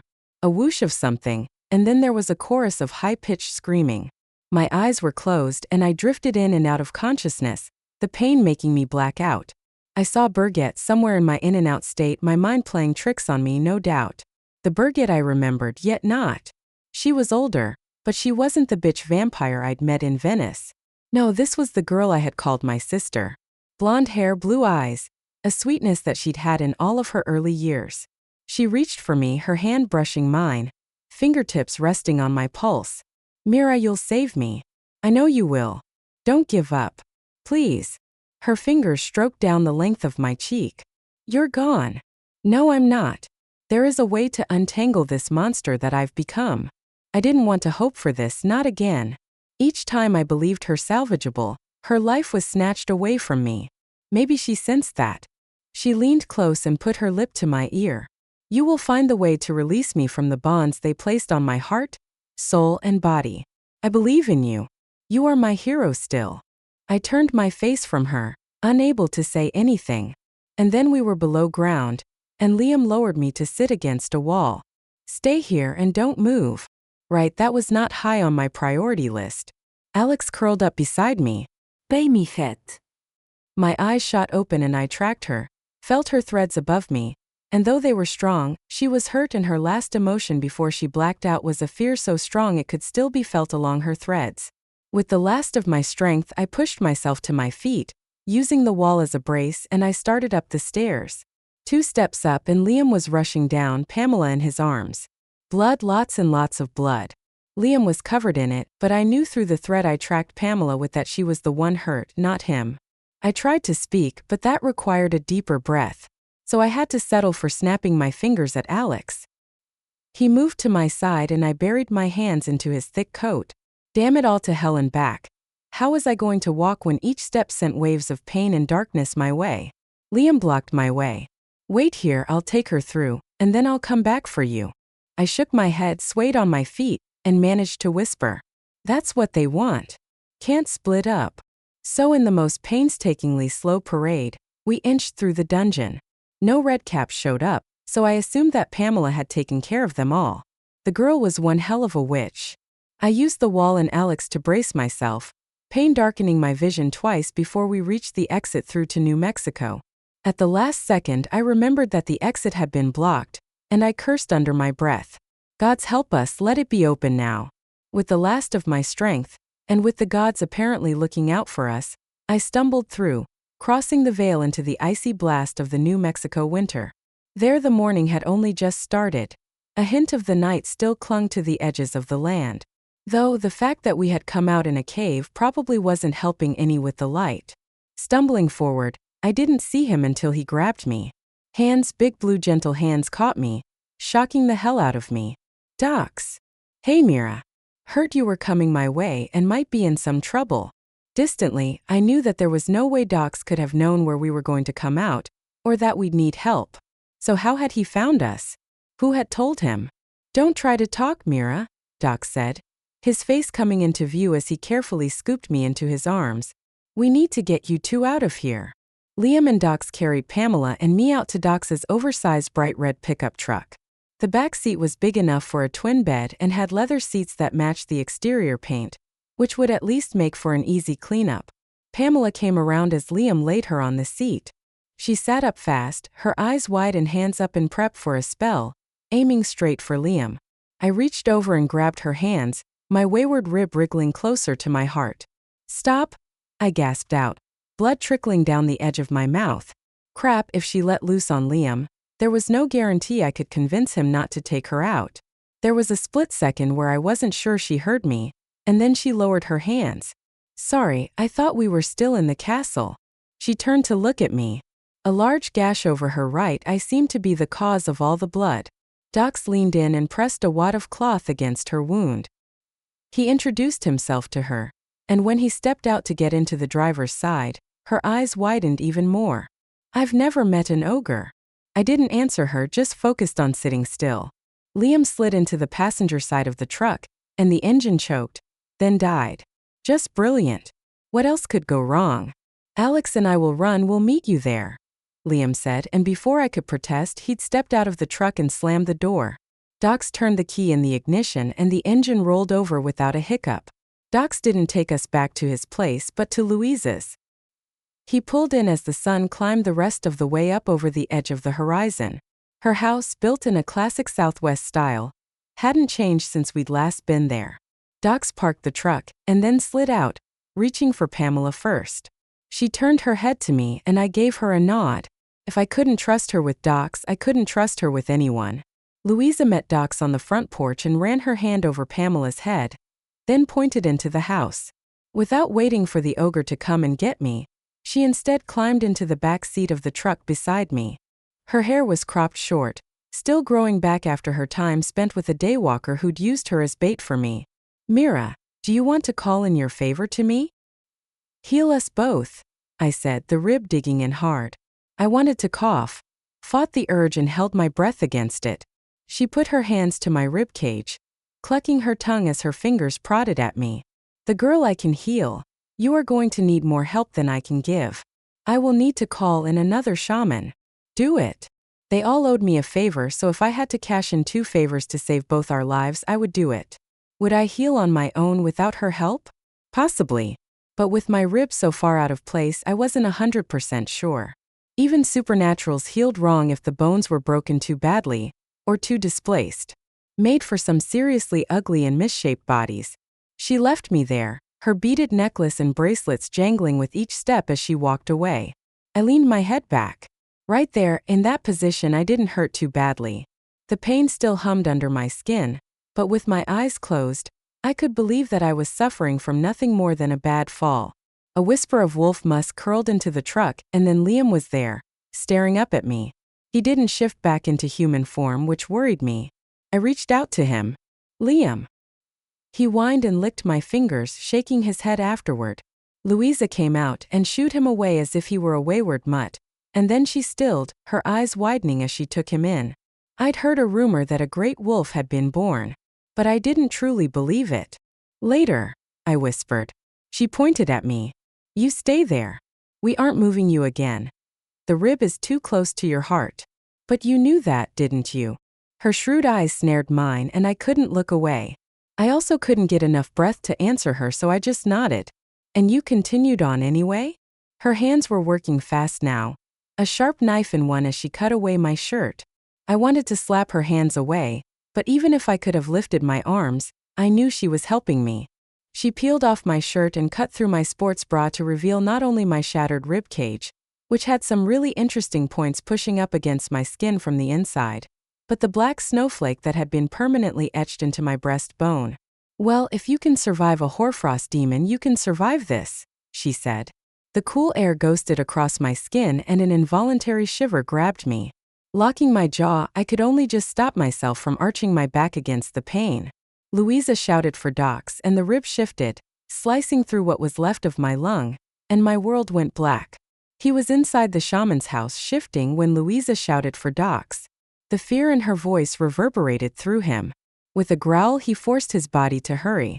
Panting, the last of the shift ripped through him and he stood, grabbed a blanket off the couch and tied it around his body as he ran out the door. Docs blocked his way on one side, and Louisa blocked his way on the other. Intellectually, he knew that there was nothing he could do to help, but his instincts were to push them aside, bare his teeth and chase them away from Mira, to protect her at all costs. From there, he could smell her blood, and it sent him to the edge of his control. "What can I do?" "Go get some hot water going on the stove, and stay in the house. There are extra clothes in the guest room." Louisa's eyes flicked up to his briefly, and he saw the command in them. His spine stiffened and a growl slipped past his lips. "Doc, smooth things over. Another shaman is coming. You need to get some clothes on and have that hot water ready for her." Frustration coursed through him. Yet again, there was nothing he could do, not really. He knew a make-work job when he was handed one. Shit, Alex could have gotten the water hot. Where the hell was the submissive werewolf anyway? Liam jogged into the house, grabbed some sweatpants and a shirt from the guest room, and yanked them on. He had to stop shifting while still wearing his clothes. There were 2 pots of water already on the stove, and all he had to do was turn the heat on. 2 clicks later, there was nothing else he could do but wait. And pace. Not until he'd passed the couch twice did his eyes really flick over it, showing him what his nose already knew if he'd been paying attention. Pamela watched him warily, covered to her chin with a blanket the same color as the couch. Alex was curled up on her feet, his big eyes brimming with tears. "Mira die." Liam let out a growl. "No. They're going to save her." He had to believe it. There was no room for doubt in his head or he'd lose it completely, the wolf in him already making it hard to stay calm. Surely they wouldn't be brought back together just so he could watch her die. He closed his eyes, fought the panic that gripped him, forced it down as he would the wolf in him. Opening his eyes, he stared at the witch in surprise. Pamela held a hand out to him. He clenched his jaw and ignored her offer of comfort. He wouldn't hurt her, would help her survive, would even carry her if he had to, but he didn't have to be her friend. The wolf in him agreed. Pamela was a part of their pack, but on the outskirts as far as he was concerned. She could never be fully trusted, not like he'd like to. Again he paced the living room, his bare feet slapping against the floor with each step he took. The whole place smelled like a hospital. Astringents, bandages, sterilization. There was almost no smell of a home that was lived in. The witch sat up, struggled to get her legs out from under Alex's weight. "The shaman knew we were coming. There were bandages and everything already laid out for me, and when they put me on the couch." Liam paused in his pacing long enough to stare down at her. "What happened?" She bit her lower lip. They already knew that it was Mira that had been hurt. The shaman muttered under breath. "That's what you get for tangling with the giant." I think she didn't know I could hear her. He rocked back on his heels. How the hell did they know? The sound of footsteps brought him around to see a grim-faced Docs. Crystal, the other shaman, is here helping Louisa. Pamela beat Liam to the question burning through his mind. "Is Mira going to be okay?" Docs gave a slow nod. "I think so. They're shifting the rib back in place. Once it's there, then she should heal up." "How are they shifting it back in place?" Liam asked, a cold pulse of dread thrumming through him. Doc swallowed hard, the glint of his lip ring catching the light. "They had to cut her open. I left before." Without another thought, Liam bolted for the door, but Docs caught him around the waist and threw him backward. Snarling, Liam charged forward again, but he hadn't taken 2 steps, and then he couldn't move at all. Not even his head. A spell held him fast, took away his freedom. Just like before. Sweat and fear slid through him, which only enraged his wolf. "I'm sorry, Liam. You have to stay here, Pamela said, but all he heard was Millie's voice, her taunting words, and the feel of the collar around his neck. No, Pamela would never be trusted. And if she wasn't careful, that lack of trust would bring them head to head. And just like the other witches he'd dealt with, she'd lose. Chapter 5. The thing with being unconscious is that your mind can play tricks on you. Nasty ones, as usually is my case. I could have sworn that there were hands inside of me, moving bits and pieces around. I didn't feel pain, just pressure and soft voices. Then the sound of my skin popping, as a needle and thread sewed me up in layers. But how could that all be when we were in London at Jack's place? No, there had been a giant in red caps. The memories slid through me as the last stitch tightened, pulling my wound together. I lay there on my back in the back seat of Doc's truck, my body slick with sweat and blood. The smell of whatever herbs and poultices the shamans had used were heavy in the air and gave me a pleasant, tingling numbness all over. Good afternoon, Mira. Louisa stood hunched over in the back seat of the truck and stared down at me. I took a shallow breath, noting that the pain had lessened to the point where I could at least breathe without wincing. I don't know about the good part. She smiled and put her hand above my ribs. Any day you wake up on this side of the veil is a good day, Tracker. We were able to put you back together, and your ribs are already healing. Point taken. I itched to sit up, but when I tried to move, she'd sked at me. Give yourself a few hours before you attempt anything even remotely strenuous. I'm going to send you home with Docs. You can recuperate there. Before heading home to Bismarck. I didn't bother to argue with her. What was the point? As a shaman, she was used to being listened to. But I did have questions and I needed them answered. Even if I was half-baked on herbs. My words came out in a slurry jumble. Louisa, how did you know we were coming through? How did Docs know when we would bust across? Was it you who opened up the block on the veil? She tapped her finger against her lips several times before answering me. Both Docs and I received a phone call, an hour before you came through, that you would need help and that you would be gravely injured. I don't know who it was, but there was truth in the words I could feel through my bones. So I listened and prepared for your injuries. If I'd have known that they were as bad as they turned out to be, I would have had Crystal come sooner. And yes, I opened the block on the entrance to the veil, but that was some time ago. I frowned. This didn't make any sense. Who could have known? The only person who might have had an inkling that injuries would be involved would be someone who'd known that the giant and the redcaps were there. Like someone who'd set the whole damn fiasco up. But that would be ridiculous.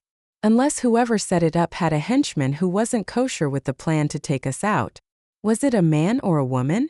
While they tried to disguise their voice, I do believe it was a woman.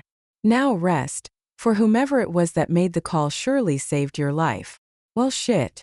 To owe someone your life was one thing, but to not even know who it was? That was just damn weird. I thanked Crystal, who blushed and stammered while she covered my upper body with a blanket and then backed out of the truck. The youngest of the shamans in the area. She had a lot to learn about keeping her emotions off her face. Pamela wobbled down the porch and pulled herself into the truck, but she wouldn't make eye contact with me. In her arms, she held clothes that were far too large for her. Docs followed her out and slid into the driver's seat. All right, ladies. Let's go. The Wolf boys will meet us back at my place. Pamela was silent on the drive to Docs's, though he made every effort to engage her. Finally, I'd had enough of her quiet brooding, the itching feeling in my belly having nothing to do with the fast-healing stitches there. Pamela, what happened? Why are you being so quiet? I watched with amusement as her spine stiffened, and her shoulders tightened up. She was so easy to read, not unlike Crystal. Pamela had yet to learn how to hide her emotions. What are you talking about? Docs cleared his throat. I can answer that for you. Liam wanted to rush out and help Louisa with you. I couldn't let him, so we got in a little tangle. Nothing I couldn't handle, mind you. Pamela let out soft breath. And I wrapped him up in a spell so they wouldn't fight. I groaned and closed my eyes. Shit, the last thing we needed was Liam to get worked up about Pamela. His time with Millie had not left him particularly forgiving when it came to witches. To say the least. Unless he's going to kill you, you don't touch him with a spell. Got it? She stared straight ahead. Yes, ma'am. A few minutes later, we were pulling into the landing pad. Docs's bar and hotel. I sat up slowly to see that Liam and Alex were already there. Alex was panting hard. his overly long tongue hanging out, and as soon as the truck door opened, I could hear him complaining. "Too fast, boss. Feet's hurt like hell." He shoved one of his paws under Liam's nose, as if to make his point, and Liam bit him. Not hard, but enough to make Alex back down. The submissive werewolf slunk over to the truck, his eyebrows drawn sharply over his golden eyes. "Damn bossy boss." Docs opened the doors and held his hand out to me. "Louisa said you were okay to walk once we got here, just nothing else." Good, at least I had that going for me. I put my hand in his and he helped me down out of the truck. Nothing hurt yet, but that didn't mean it wouldn't soon enough. I clutched one arm around my middle to brace my ribs. Sure, I would heal fast, probably be 100% in 2 or 3 days. That didn't mean during that time things wouldn't hurt, or that I couldn't re-injure myself. Docs helped me into one of the spare motel rooms set off the side of the landing pad, and Liam slipped inside, still in wolf form. "Docs, would you look after Pamela and Alex for a bit?" I lowered myself onto the bed and kicked off my boots. "No problem. They get in my hair and I'll just feed them some ogre beer." He winked at me, and then closed the door behind him as he left. Thank the gods for loyal friends I could trust. Liam shifted as soon as the door was shut, closing in on midday, and all I wanted to do was sleep, but first I had to hear his side of the story. What happened at the castle? I peered up at him as he slid my jeans down over my hips. My shirt was cut up the middle so that was easy enough for him to slide off, and in any other circumstance my blood would have been pounding at the care he was taking with me, his fingers brushing lightly against my skin here and there. As it was, I was just grateful to have someone looking out for me for once. The red caps surrounded us and Pamela said she was right behind me. I got you down the stairs, realized she wasn't with us, and went back for her. He pulled back the covers and helped me into bed, then crawled in with me, pressing his body along the length of mine, laying his arm across my hip to avoid my ribs. Heat from his body wrapped around me, burrowing under my skin, and with it came a sense of calm. He tucked his mouth close to my ear. She had killed all but 2 of them, and they had her pinned down unconscious. "I killed them, then brought her down to you." I breathed in his smell, fought the drowsiness that pulled at me. "And at Louisa's place?" A rumbling growl escaped him. Maybe Pamela and Crystal weren't the only ones who needed to learn some control. This was not good. I needed them to be able to work together. She wrapped me up so I couldn't move. I waited for him to say more, and when he didn't, I didn't dig. There was no point. If he could move past the incident at the house, it wouldn't matter what had happened. We were a family, and I had to believe that above all else Liam and Pamela would hold to that. Now if I could just figure out who had wanted to keep us in London, and who had saved our asses on this side of the veil, then I could relax. Or at least know whose ass to kick and whose to no not kiss. Thank who to thank. Liam's breathing evened out in a matter of minutes, a tactic I'd never really learned. As drowsy as I was, there was too much going on inside of my head, and too many questions left unanswered for me to just ignore them. Of course, when Giselle materialized on the rickety chair across from me, I suspected I was asleep, but I wasn't 100% sure. "Mira, you are sinking fast. You know that, don't you?" She leaned back in the chair, looking as solid as if she were really there. There were subtle differences, though. Her hair was no longer white, but had darkened to the dirty blonde I remembered from pictures long before I'd met her.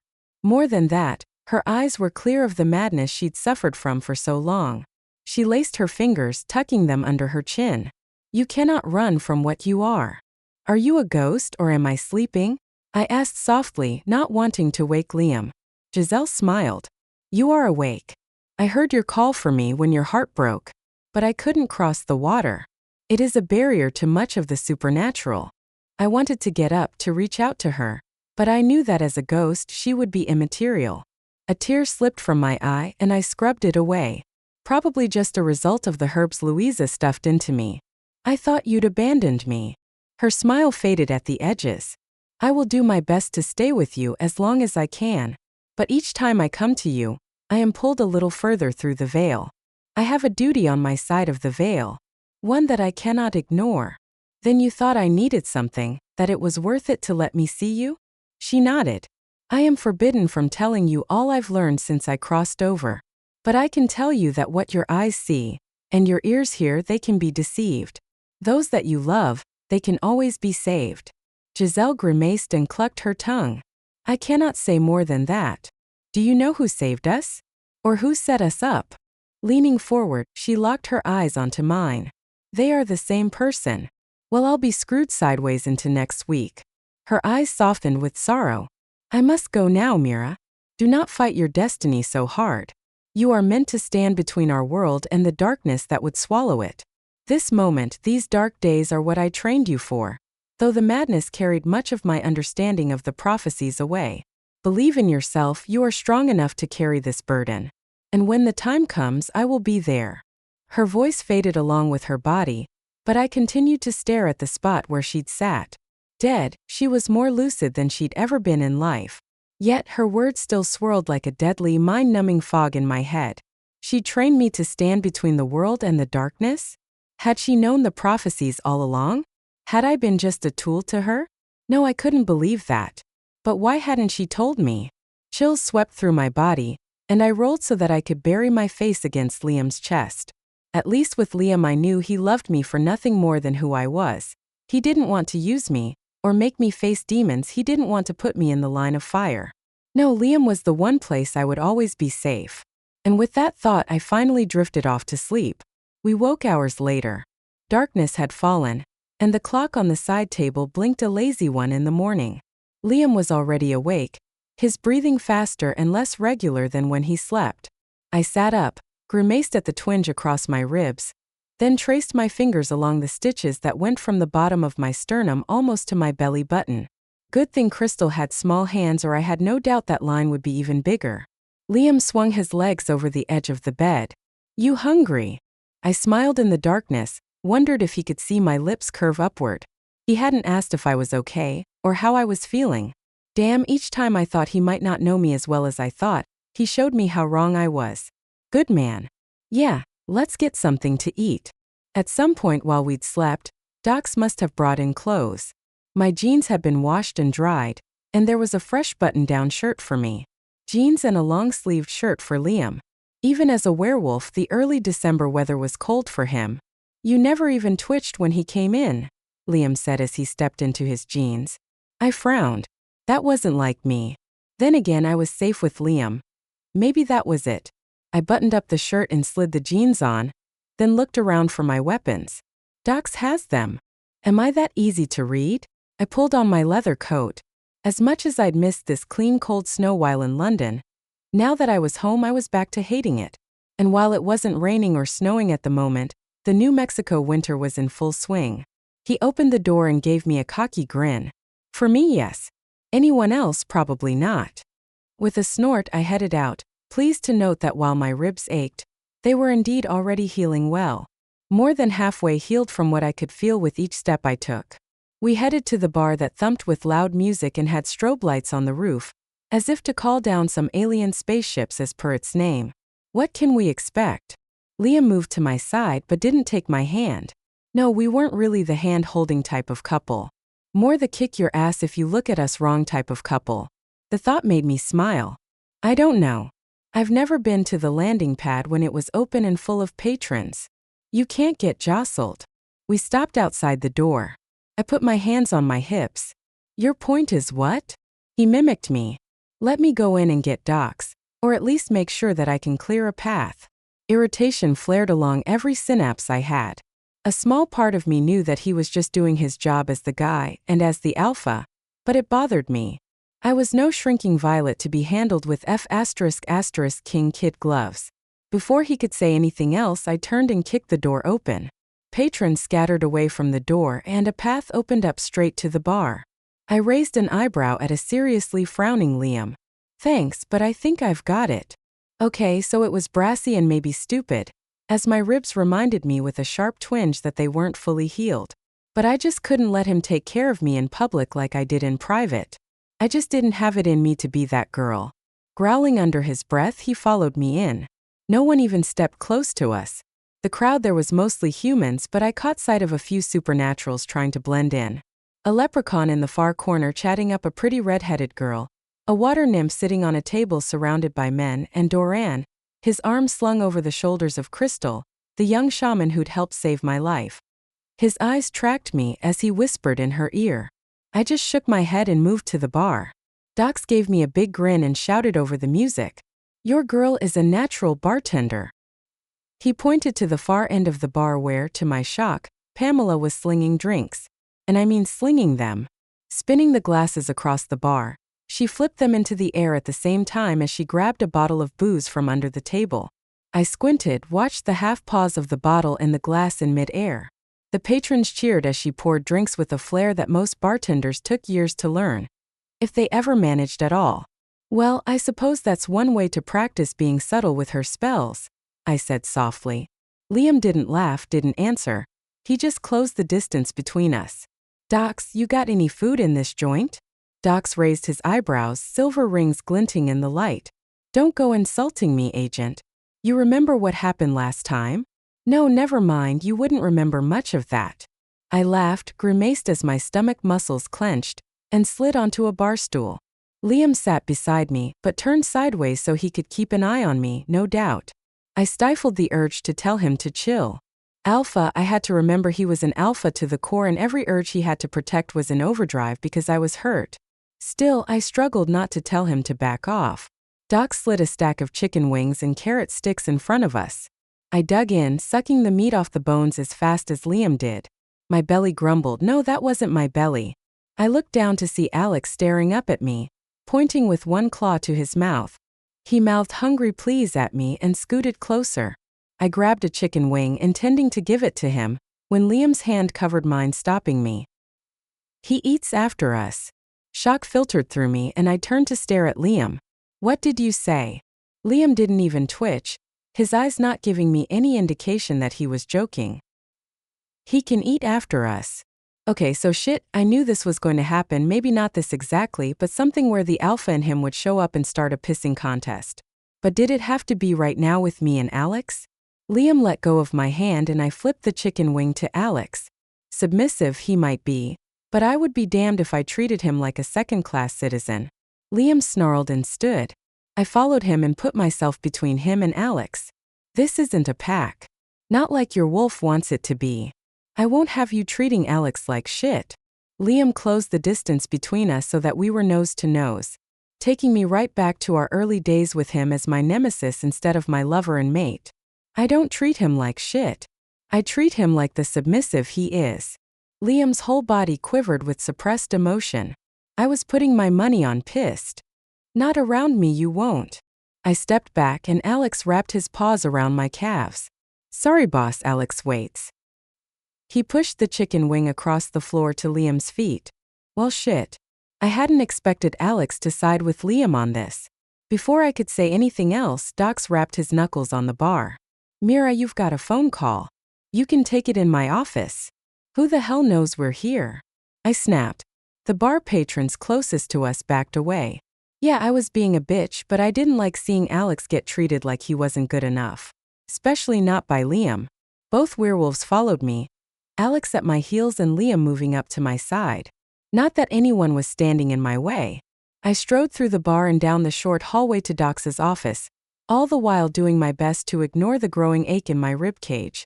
The office was neat and tidy, though everything was sized up for his larger-than-life build. His desk and chair were made of some sort of high-polished dark wood that was almost black except for the soft swirls of caramel here and there. I slid around the desk and sat down in the chair, my feet dangling, barely brushing the floor. "We need to talk about Alex," Liam said, leaning across the desk, his hands flat on it. Alex peeked up over the edge of the desk, then moved to mimic Liam. "Yuppie duty, Alex is good wolf." I didn't answer but instead picked up the old-school phone lying on the desk. "Who is this?" "Me." "Who the hell do you thinks it was going to be?" I let out a sigh of relief. Of course, Charlie knew to call Docs's place if he couldn't reach me. As my middleman with the parents of lost children, the brownie needed to be able to get a hold of me, or at least get a message to me via one of my friends. "What's up?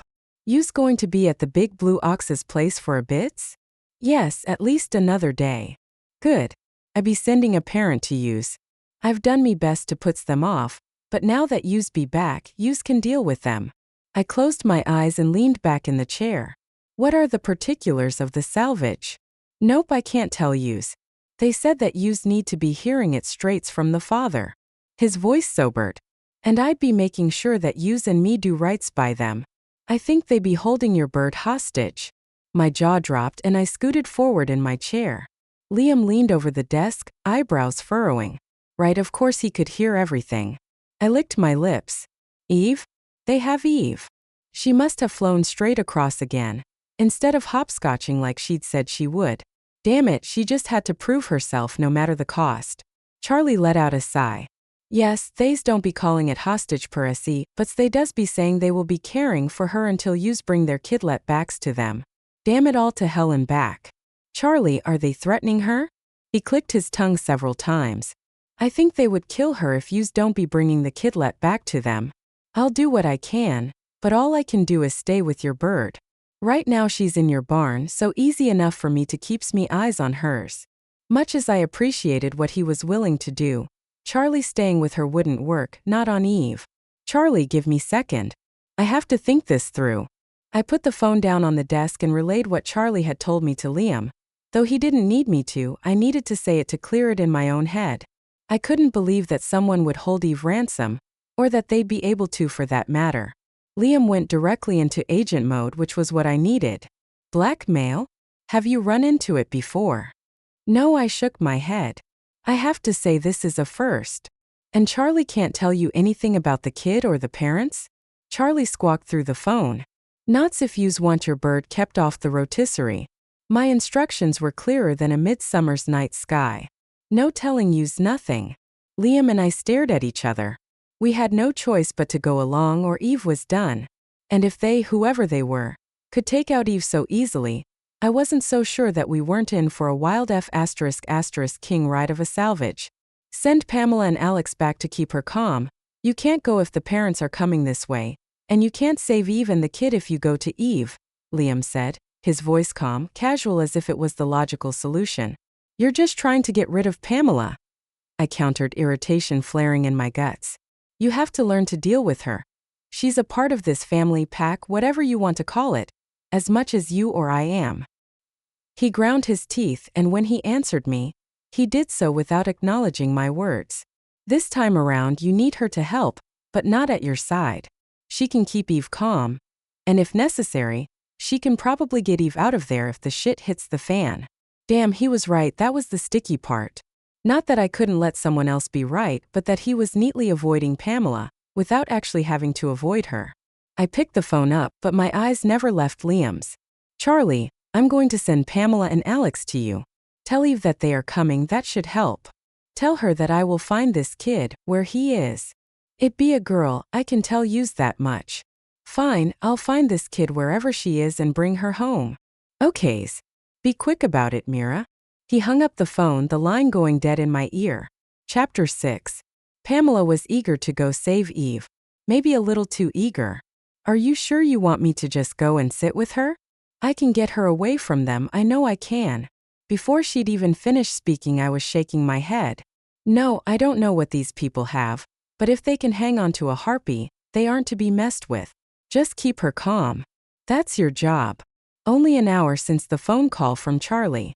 An hour and things were already ramping up. We waited outside the landing pad in the cold, winter night for Pamela and Alex's ride. Docs had shut the bar down early, and had put the word out through the locals that we were expecting some hostels. Shit, not even home 24 hours in life had tossed a twist at us I could never have seen coming. A cold nose shoved into my hand. Alex's job. You keep Pamela safe. That's your job. Protect her. Alex sat back on his haunches and saluted me, albeit a bit sloppily. Gots it. All but bouncing, Pamela stood in front of me, eyes bright, ready to face another challenge. There was no regret in her over killing the red caps, as there shouldn't be. A part of me was pleased she would suffer a lot less in our world doing what had to be done and not getting her panties twisted up with guilt. Yet another part of me was sad. To be so young and hardening up so quickly, I wasn't sure that was a good thing. I'd been 2 years older than she was when Giselle had found me, and even then I'd hardened plenty fast enough. You have Teresa's phone number? I handed Pamela the Bowie knife I'd started with, the one she'd carried in London. She tucked the knife in the sheath that would hold the blade in place over her lower back. Yes, I'll call her as soon as I get there. Are you sure she'll help? Pamela had reason to be wary. The only other witch she'd met had been Millie, and both times Millie had not treated Pamela well. If one can say that having a death spell thrown at you was just poor treatment. I nodded. As soon as I'd gotten off the phone with Charlie, I'd called Therese. Told her that I was sending Pamela to my place and that it might be prudent for Therese to go and spend some time with her. Of course, it didn't hurt that I was sending Therese a young witch that would rival Millie's abilities one day. Pamela's eyes suddenly narrowed. Are you just sending her to check up on me? I'm not a child. I'm almost 15, you know. No, I bit back a smile. The kid was too damn smart sometimes. She has to check on every witch that comes into her territory. Not to mention you'll be training with her once things settle down. Liam snorted. Like that's ever going to happen in your life. A big, pale green Cadillac pulled into the parking lot of the landing pad. In order to get Pamela and Alex back to North Dakota as fast as possible, I'd had two choices. Try to cross the veil by going back into the castle, and hoping like hell that there was no one waiting for us in ambush, or cash in one of my favors with another of the shamans. I went with option number 2. No need to see who was waiting for us back at the castle. Crystal leaned out the door of the Cadillac. I handed her a cell phone.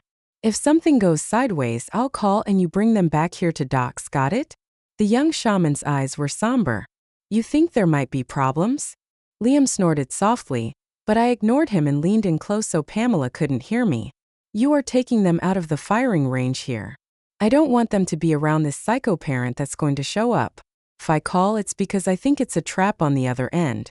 If it's safe, you won't hear from me, and you can take them all the way to Eve and drop them there.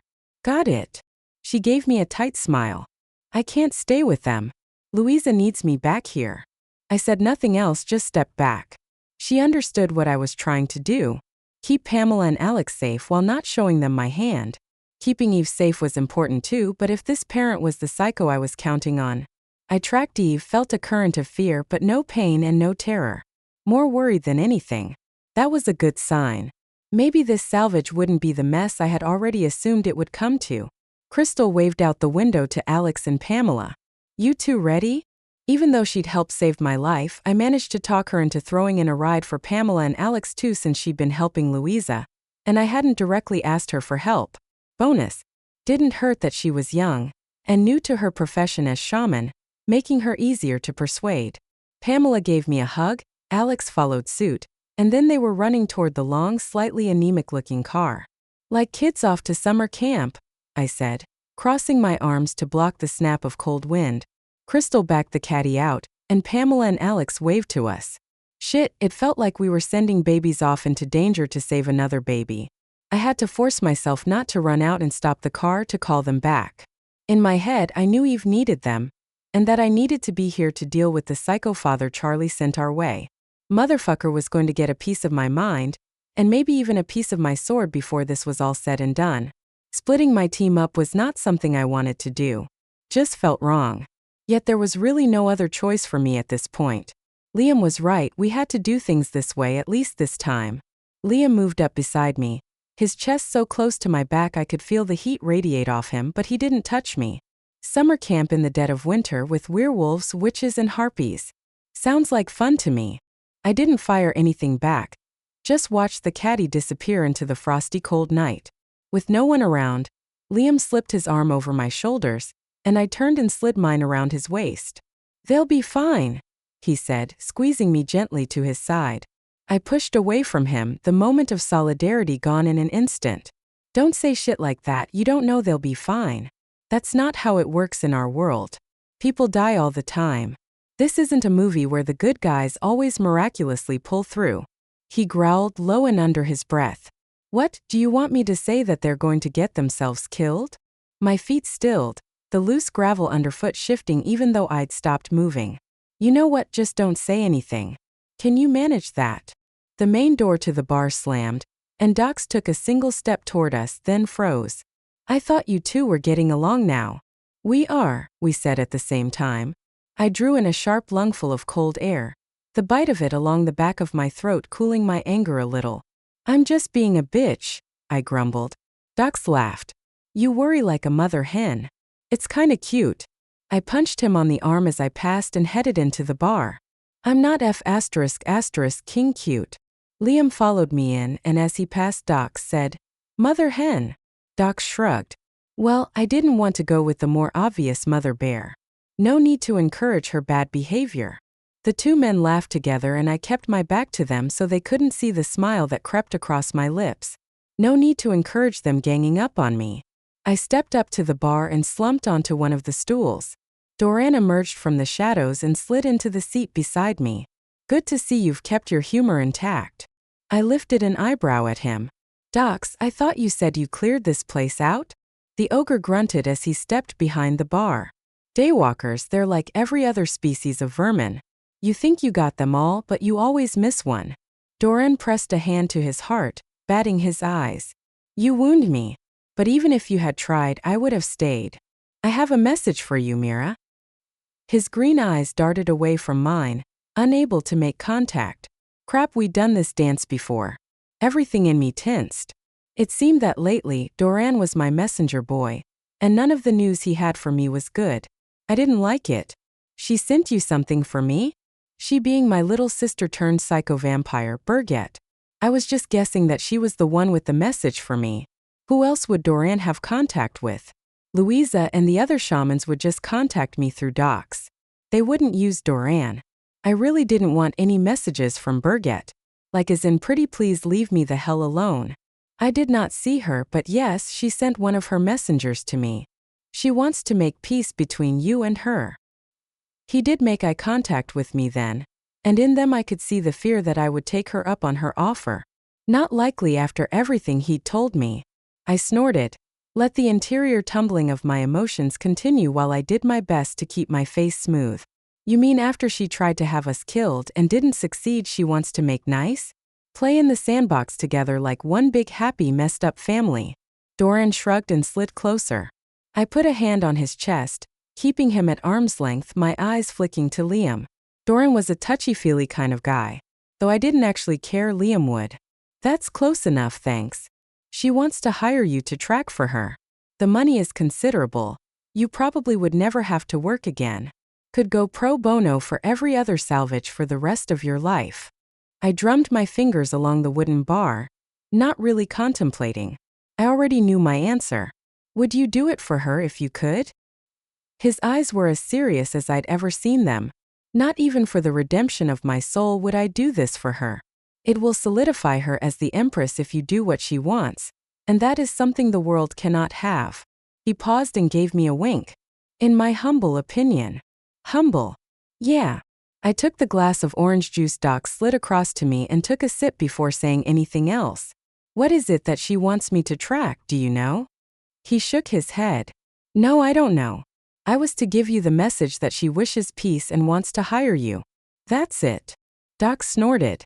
Like always, not much help, are you? Doran turned to him.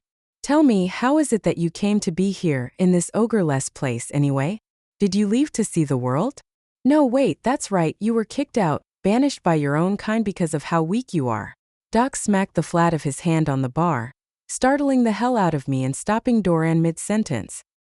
His eyes narrowed and a faint purple flush ran up his neck and over face. Shut your mouth before I remind you why even daywalkers don't piss off ogres. Well. This was a side of Doc's I'd never seen. Not in all the years I'd known him had he been anything but pleasant. I'd never seen him pull any of the ogreish tantrums I'd heard about his kind. His eyes flicked to mine and he let out a big breath, the additional color fading from his blue skin. Sorry.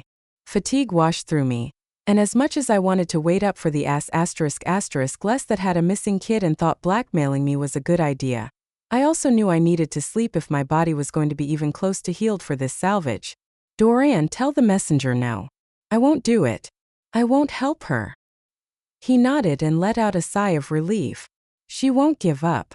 She will try to force your hand. I know. Birgit was a spoiled child and she wanted what she wanted. No doubt her next message would be less polite. Seriously, even knowing that all families are messed up to some degree, this having a psycho power-hungry vampire for a sister was going a bit far. Even for me. Docs, you'll let us know if anyone shows up? I knew his schedule was wonky, awake all night, and then sleeping through the better part of the day, so I could trust that he would be awake to receive this parent when they showed up. He rapped his big knuckles on the bar twice. You bet, Mira. I slid off the stool, but Doran stopped me, his hand shooting out to grab my elbow. Do you have your obsidian blade, the one I sent for you? Frowning, it took me a second to remember that he had indeed sent me an obsidian blade via Eve on her last trip home from New Mexico. No. Why? Is it something special? His eyebrows quirked up to his hairline. You just need to keep it with you. Warmth circled around me as Liam moved to stand behind me. Why does she need it?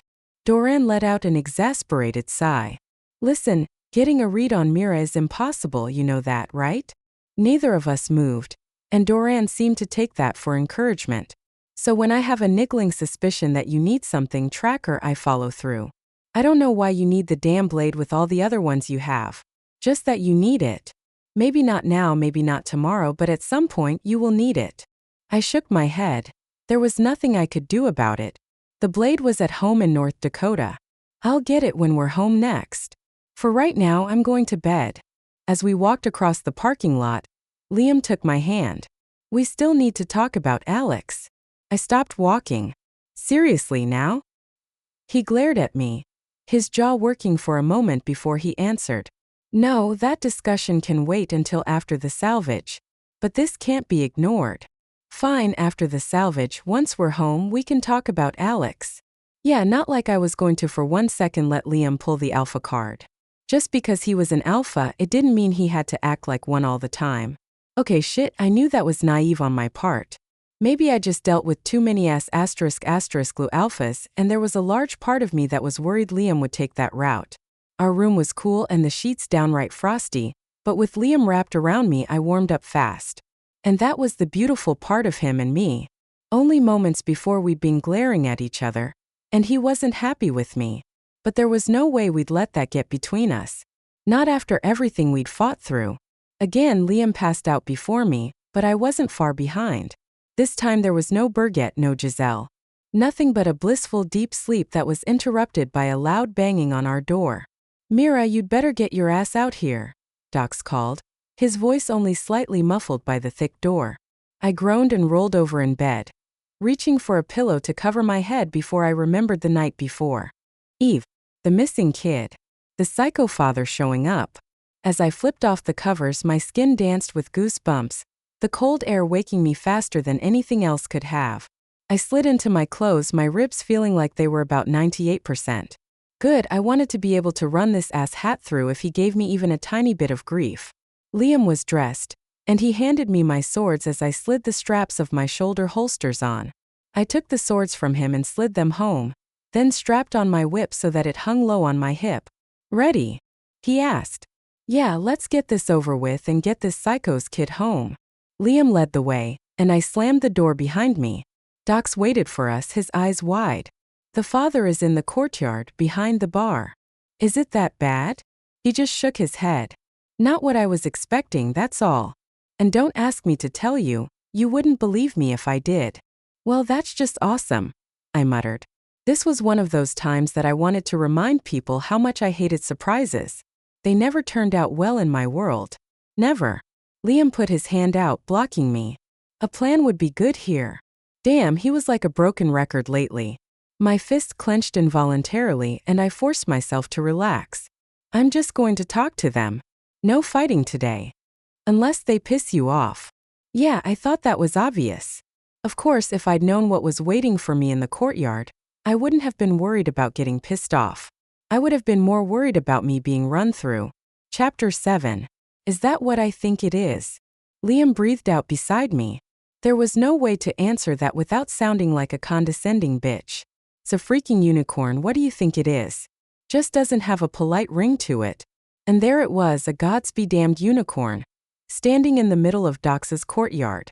Silent and motionless, if I hadn't known better I would have thought I was looking at a statue. Except that when the wind blew hard, the stallion's jet black mane and tail flew out around him. How did I know it was a stallion? Because I'd met him once before, on the first salvage Liam had ever done with me. Like a waking dream, staring at him reminded me again that there were beautiful and good creatures on this side of the supernatural. They were just few and far between. A single golden horn jut from the middle of his forehead, but otherwise, he was a solid, glistening black from his hooves to the tips of his ears. Leader of the Tamaskin crush, he had struck me as fair and wise. Not the psycho I was waiting on. Unless he was here for something else? Only one way to find out. Wait here for me. I slid out of my weapons, laying them one at a time on the bar. Liam put a hand over mine. What are you doing? You don't know that he won't attack you. If I can't even trust a unicorn, then this world has a hell of a lot more problems than a few missing kids. Liam slid his hand from mine slowly, reluctance in his every move. Be sure about this, Mira. Swallowing hard, I nodded. I am. He stepped back and I opened the door to the courtyard. If the stallion was here because of a missing child, all I could wonder was how the hell the kid had been stolen. A unicorn crush was harmless until threatened. And then you'd better hope that they didn't mistake you for an enemy. There were not many supernatural creatures that could stand and survive the single-horned equines when they worked together. I closed the distance between us, leaving about 10 feet of space. Just in case. Tracker, there is no time for pleasantries. A foal has been stolen, the first born to us in 50 years. His words rang through my mind, not unlike Blaza's voice, but with a distinctly different feel. Like a bell being rung as opposed to the distant rumble of thunder that was Blaza's voice. I can vouch for Eve, you need to let her go. I put my hands on my hips and spread my feet slightly apart. She hasn't even been on this continent for the last few weeks, and even flying straight across she would have just arrived home. No time to go foal napping. He shook his head, mane flicking in the frosty air. I smelled lavender and springtime, even though neither was possible. The crush has spoken. She will be held until the child is returned. Though we are not happy with her presence, you are showing her the way to her roots, to the harpies of old that we danced with on moonless nights. No, I do not believe your evening star did this. He pawed at the tiled courtyard with an iron-hard hoof and tossed his head again, mane flying about. His hide shivered as if touched with flies. But I knew there were no flies, not in this weather. And what was this about Eve? She was my evening star? This was one of those times I just pushed it all away. Supernaturals loved their Confucius says shit. You just had to learn to ignore it, or you'd end up never able to do anything, so afraid that you might take a step wrong. You want me to track your foal? Yes. Track her and bring her home. Sorrow, heavy and thick like fog in the morning, laced his words. I removed my hands from my hips, slid them into my pockets. This is your daughter that's gone missing? Yes. She was stolen away from us 6 nights ago. There were no footprints, no sign of another passing this way. Harpies were our first thought. Except for a single mark in the snow, there was nothing. Again he tossed his head, eyes flashing. But there are no harpies in this area except for your Eve. If you do not find my daughter quickly, it will be all I can do to keep the crush from ending her life, regardless that I know it was not her. Our children, they do not come along often and are treasured by all. Crap, I would have to move fast. If I didn't find the foal, Eve was toast. So we're assuming something that flies took your daughter? What did the mark in the snow look like? Presumably something large enough to pick up a... How old is she? She is nigh on 6 months old, a suckling filly yet. Unable to fend for herself. Her horn is a bare nub on her forehead, dull and useless. He gave a long low snort. The mark resembled that of a talon or claw, digging through the crusted snow. I tapped a toe on the bare red tiles. Already the urge to go after the foal had begun to eat at me. Like a sickness I had no cure for, tracking was something I couldn't run away from, didn't want to. Unlike other things. I need a picture of her, and her name. Her name is Calliope. She will be our mystic when she is of age. Without any warning, an image flashed in my mind, the picture I would need to track the foal. Gangly long legs, petite head and ears, miniature nubbin of a golden horn. Her body was white as new snow, but her mane and tail were jet black, and she had black socks up to her knees on all 4 legs. A black star sat at the base of her horn. She was stunningly colored, and I knew without asking that she would be a prize mare in the tribe as she grew, regardless of her apparent status as an up-and-coming mystic. I closed my eyes and tracked her, tied myself into her threads. Her life force beat strong through me. humming lightly with an energy very different than the human children I tracked.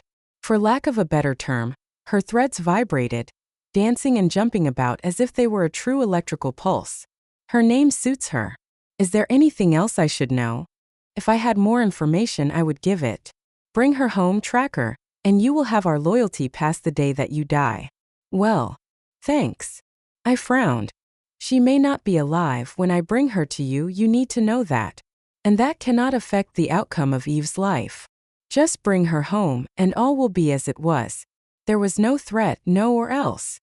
Just those words echoing inside my skull, and then he spun on his haunches, the tile below his feet cracking, springing up around him in large shards that hovered in the air for a split second, and then crashed to the ground. I watched him gallop away, his black coat disappearing into the darkness that was left of the morning. A hand touched my shoulder, and Liam leaned his head close. The scent of distant winter mountains, pine trees, and a faint hint of musk swirled around me. I reached up and touched his hand where it curled around my shoulder. His eyes searched my face. How bad is it?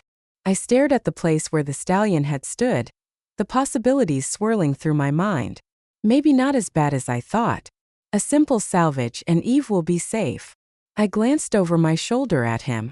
He frowned. Is it ever a simple salvage? I let out a sigh. Unfortunately for me, no. We went back inside and I grabbed my weapons, quickly putting them back on. Docs, I need a favor. The ogre twisted up his lips. Depends on what you want. Your truck. He grimaced and I raised my hands, palms up. What the hell? I've never wrecked a vehicle. I didn't count flipping my Jeep when I was under the influence of the hoarfrost demon. In my mind, that wasn't my fault. He continued to grimace, but I could see through it. He was just making it look like this was hard. The thing about Docs was, he always came through. He was one of my better friends. Where are you going to take my baby? He propped himself with his hip against the bar. I tracked Calliope, her vibrating threads a pleasant hum inside my skull, soothing away the last of the ache in my body. Now that was an interesting development. I shook it off and focused on the where of her. Pacific Northwest. Docs paled, as in his blue skin faded to a dull gray in a matter of heartbeats. That couldn't be good. That's ogre country. You don't want to be going there, Mira. There's a reason you don't find other supernaturals round about there. He waved his hands, the size of frying pans, back and forth. That is a seriously bad idea. I grunted. I'd never tracked into that area before. The outskirts of it, yes, but never into the Pacific Northwest itself. Doesn't matter, Docs. If that's where the foal is, that's where I'm going. He licked his lips, but the fear on him was obvious. So much so that he wouldn't even meet my eyes. Shit, that did not bode well for us. Doran had said he'd been kicked out for being weak. Damn, I wasn't sure I could push him on this. I stepped back. Don't worry about it. I'll rent a truck. Liam leaned over the bar, shook Docs's hand. Thanks for your help. Next time we're here, I'd like to have another go at your beer. See if it still kicks my ass. The ogre watched us go but didn't stop us. I thought he'd offer some advice at least. Liam grumbled as we grabbed the last of my weapons and gear from our room. I counted my weapons and the few pre-made spells I'd had Deanna make for me before we left.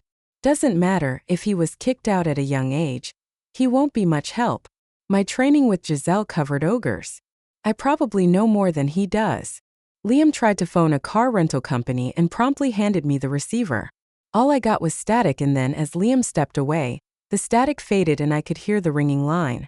Shit, it looked like he was going to be the problem when it came to technology now. Next to him, I was almost normal. Almost. While I spoke to the agent, all I could think about was that Docs didn't think this, going into the Pacific Northwest, was a good idea, and he'd seen me in some of my worst situations and never batted an eyelash. Hell, he'd just seen me get an impromptu surgery in the back of his truck without so much as a "hey, that's not very sanitary, you know." I hung up the phone. They'll have a truck here in an hour. Liam flopped onto the bed. His hand drifted to the spot just below his heart, where his gun used to sit.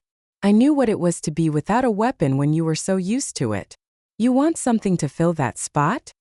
His eyes flicked to his hand. You got a gun that would work? I raised my eyebrows at him. Really, you want a gun? He shrugged, but his face sobered. Yeah, I remembered his last partner too. And the wayward bullet from Liam's gun that had taken his life. No need to repeat that scenario. Maybe not. What else have you got? I dug into the new bag Docs had provided us with, now stuffed with all my weapons, along with the Black Demon book. I grabbed the tome, my heart icing over. Hang on to that thought, I'll be right back. Jogging out of the room, I slipped into the bar. Docs leaned against the bar, his eyes closed as if deep in thought.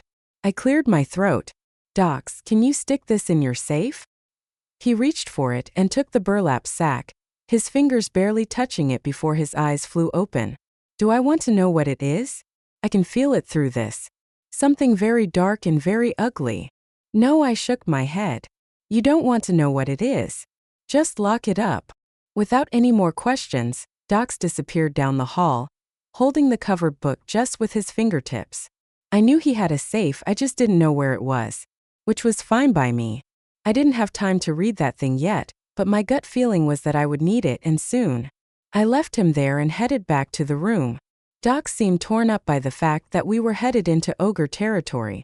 I probably should have been more worried, but I wasn't. Back in our room, I leaned over the bag again. I handed Liam 2 short blades, each one about 12 inches long. Bright pristine steel with smooth caramel-colored wooden handles. You can set these up with a slight adjustment on your shoulder holster. They fit nice under a jacket and can be used in close quarters, and in a pinch they can be thrown. He took the bright blades from me, rolled the handles between his fingers. These are a start. I helped adjust a shoulder holster for him, fitting it with the sheaths that would keep the blades from cutting into him. Are they spelled like yours? Yes. All my blades are spelled, so watch your fingers. He slid a jacket over the swords and holster, and he looked about as normal as any person out for a walk in the blistering cold could look. I flopped onto the bed and threw my arm over my eyes. Half an hour and the rental truck would be here. What do you know about ogres besides Docs? Liam sat down beside me, the bed sagging under his weight. Volatile, territorial, prone to fighting, and king. Sometimes both at the same time. Other than that, I don't know. They keep their customs and tribes very close to the chest. I flipped my arm off my face. Hell, I hadn't even known there were that many colors until those damn books of Jack's. Bigger than Doc's? Liam fingered the blades he just strapped on. Yeah, I think he's pretty small for an ogre. He sat up with a swiftness my eyes struggled to follow. 7 feet is small? For an ogre, yes. I tracked Calliope. The tingling of her emotion spoke of her fear. But she wasn't hurt. A good start. My mind flickered over the possibilities of what kind of creature could have snagged her. Something from the air, something with talons. Dragons and harpies were the 2 obvious choices. A dragon was unlikely. They resided in Europe and Asia for the most part, rarely coming across the water to North America, at least from what I understood. A harpy, taking Eve out of the equation, was a good possibility, as there was a running animosity between harpies and unicorns. But they, harpies, were territorial too, and I doubted they would go so far out of their own area, even to snatch a foal belonging to their rivals. What is going on in that head of yours? Liam brushed his fingers across my forehead. I caught his fingers in mine. Why would anyone want a unicorn foal? His jaw flexed and his pale golden eyes grew thoughtful. They haven't contacted the crush for ransom, so it isn't a power trip. Breeding rights, maybe? She was surely a pretty enough little thing. I leaned across the bed and picked up the pale yellow rotary phone, dialing a number without thinking. The phone rang 4 times before a groggy voice came on the line. You know what time it is here? I need my beauty sleep. I just got back from Europe. Kyle, get your ass out of bed and on the computer. There was a resounding thump and it sounded like the phone was dropped, then the shuffle of blankets before he came back on. Shit, Mira. Sorry, I'm going, just give me half a second. Tell him to put some clothes on, Liam said. I put a hand over the receiver. How do you know he's naked? I can't hear the rustle of clothes. Shit, I didn't realize Liam's hearing was that good. Kyle, throw some shorts on. Another rustle and then the sound of bare feet slapping on cheap linoleum floors. How did you know I was home? I snorted. Agent Valley told me he sent you home after you nearly crapped your pants when the beast made his appearance at the police station. He cleared his throat and Liam leaned forward. Static, loud and crunchy, filled my ears. pushed him back. Too close. I mouthed at him. Technology and supernaturals never did go hand in hand, but with Liam it seemed even worse. Like the combination of werewolf and guardian made him extra difficult around technology. Kyle, have you got all the arcane arts files? I was banking on this actually. Yeah. But I'm not supposed. See what we've got on unicorns in the Pacific Northwest. My gut twisted just saying the words. Never in all my years knowing what the supernatural was had I shared so easily with a mere human. Not even with Liam. The click of fingers on a keyboard.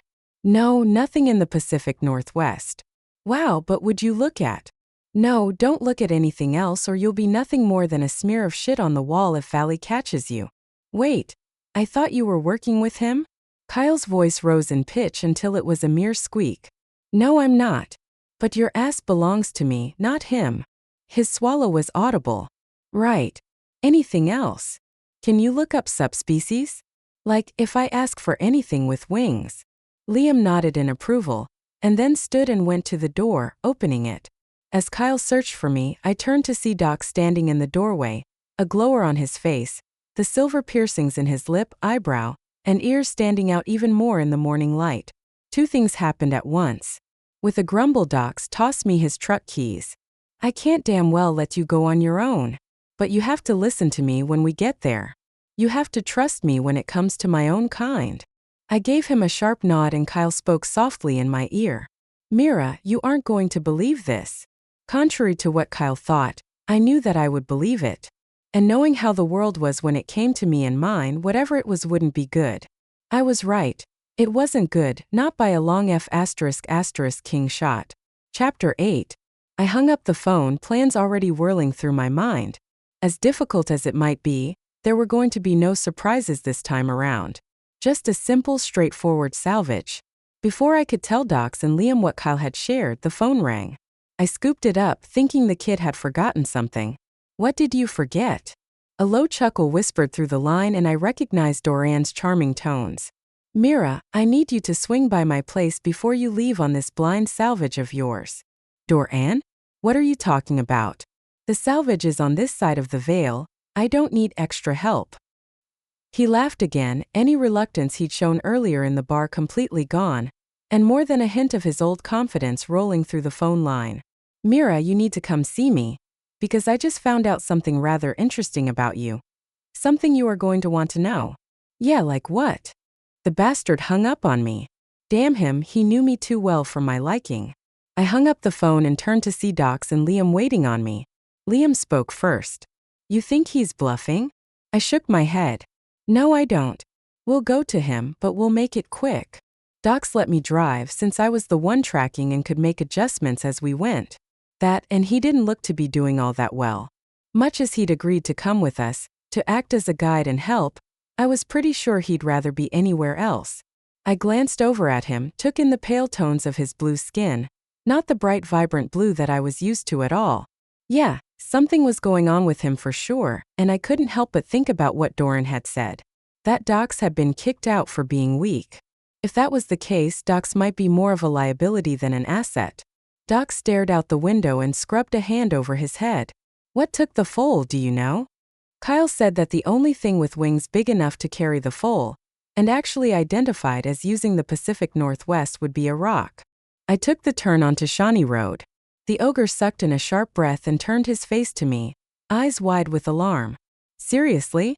Please tell me you're joking. I shook my head. Nope, I was not joking, though I wished I was. Liam lounged in the back seat, as if he didn't have a care in the world. Of course, he still didn't have the full understanding of the supernatural to scare the shit out of him. He leaned forward, placing a hand on each of our seats. So what is a rock? Doc beat me to it. Spelled Aros, a giant bird. Like a harpy? No bigger. I slid my hands over the heated steering wheel, pleased that the truck had started with the three of us in here. Though it had been questionable, the engine managed to turn over. I hadn't been looking forward to getting into ogre country on my own, or even with just Doc at my side. No way was I leaving Liam behind. Not this time. Not with a rock in ogre country coming up. How big? I took a breath but let Doc tell him. The ogre needed something to do other than fret about his people, who we would invariably run into. dragon size but without any real intelligence, which makes them easy targets for those who want to control them. Dox leaned back in his seat and closed his eyes. They don't resemble a bird other than the fact that they have wings, which is what a lot of the old legends show them as. They're more like one of those flying dinosaurs the humans dig up. Liam's eyes slid to half-mast. Pterodactyls. Giant leathery wings. Yeah, and they're mean bastards. They like to play with their food like a cat. But why the hell there would be a rock in those mountain ranges bordering ogre territory doesn't make sense to me. I checked my mirrors and changed lanes, scooting the truck around a tiny blue VW Bug. Why not? Doc scratched at his chin. They love heat, lots and lots of heat. Like a snake. I don't remember any rocks there when I still lived. He cleared his throat. Anyway, if there is a rock hanging around, it can't be good. Someone has to be holding the reins in order for one to fly this far north. They're native to South America, if I remember correctly. Liam snorted. And that's all Kyle could find when it came to possible suspects? The only thing in that area that has the strength to pick up a 6-month-old unicorn foal and get away with it, and has the Pacific Northwest as a home territory, even if that is only a temporary home territory. I tapped my fingers lightly on the wheel. The fact that the AA division had even that much info on a creature that was not in its home territory, I wasn't sure how I felt about that. Either the AA division was getting better at finding supernaturals or they had someone helping them. I was betting on option number 2.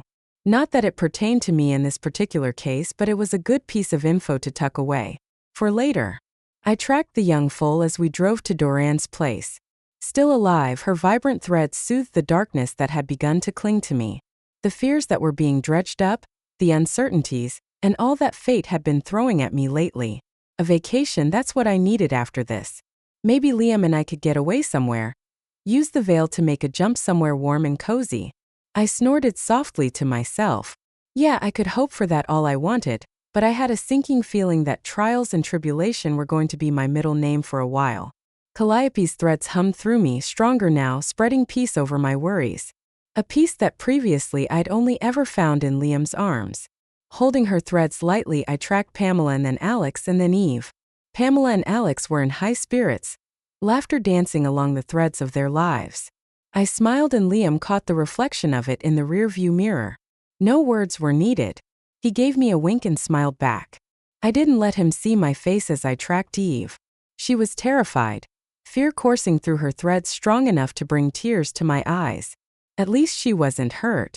Gods, let Pamela and Alex get there fast. For all that Eve was a harpy and deadly dangerous, she was still just a child. A juvenile at best. Liam surprised me out of my tracking. Tell me about the veil. I blinked several times, gathering my thoughts before I answered. We were still a ways from Doran, so I had time to try and explain this to him. Well, it divides the world. Supernatural on one side, world the humans see on the other. Yeah, I've got that, but why don't all supernaturals reside there then? Why not just stay out of the humans' way? Funny how quickly he put himself separate from the humans. Good too, because he no longer was one of them. I'd seen people fight what they'd become, and it had killed them in the end. Again, Dox beat me to it, twisting in his seat so he could look Liam in the eye. The veil is a safeguard, somewhere we can go if we need to. But with so few entrances and so little room, it isn't feasible that all creatures live there. That was why it was created, at least from what I understand. I shifted gears. And it was never meant to be a place to live, just a help. That's what Giselle told us. The problem comes when those who would F***K with the rest of it, use it as a tool to hide the shit they do. Liam took that in, his lips quirking to one side. And what about the levels of the veil? How many are there? Now that was a question I wasn't sure how to answer. I settled for brutal honesty. I know that there are at least 3 because Jack talked about a tracker named Bryn getting dropped into the 3rd level, where apparently a ghost took him. But I don't know how many veils there are. I thought about what Agent Valley had said. If what your ex-boss said has any bearing, then there are possibly 7. But I'm not sure how accurate a human's understanding of a prophecy would be. Doc sucked in a sharp breath. Shit. I didn't know that. I glanced at him. I don't think it's common knowledge. Giselle never spoke of more than the one veil to us. And anything that slipped out of her mouth about deeper veils, I just chalked up to her madness. We pulled up to the curb across from Doran's place and I waved a hand at the empty lot with the scrub brush and garbage floating through it. To the humans, it was nothing but a run-down piece of property without even a house. A lone cactus grew on it, looking extremely forlorn. Pitiful. Perfect example of using the veil to hide yourself. So he's on the other side of the veil? Liam frowned out the window, his eyes narrowed. I shook my head. No, not exactly. More like it's a mirror reflection of the veil he's using to cover himself up. His home isn't truly on the other side of the veil, and it isn't an entrance. Just a ruse to keep the humans at bay. It works pretty well too by the looks of things. Liam gave a slow nod. Like being able to see the doorways that are hidden that lead through the veil. They aren't on the other side, just a reflection? Is that how creatures that are as big as Blas and this rock go undetected? By using the veil to hide. You got it, wolf boy. I slid out of the truck, and the sharp winter wind bit at my face. Before I'd crossed the street, Liam had caught up with me. But Docs. I turned around. The ogre sat in the truck staring straight ahead. What's with him? Liam grumbled. I don't know. I suppose we'll find out soon enough. Hell, we've got a long enough drive. We'll need something to talk about. Oh boy, not looking forward to that. If Docs was all wound up about going into ogre territory, I should probably have been shitting my pants. Docs was the most mellow, laid-back guy I'd known, human or supernatural. For him to be high-strung was making my skin itch. He'll tell us when he's ready, I said softly. A laugh wrapped around us. Don't count on it, Mira. Liam took a step and put himself just in front of me. A low growl escaping his lips, vibrating through him and into me. Yeah, the whole alpha thing was really going to have to be addressed soon or we were going to have problems. He had to let me do my job, regardless of how he felt about protecting me. I did not need to add talk with Liam about not being such a pushy alpha to my list of things to do. I stepped sideways so I could see Doran. And then I understood why Liam was pissed and I felt like a shit for thinking he was overreacting. Doran wore an ankle-length wolf pelt that was fully intact, the wolf's head sitting on top of his. Gray fur dusted with red highlights here and there. It was a beautiful coat, but no doubt he wore it for a reason. As in he wanted to piss off Liam. And it was working. What the hell, Doran?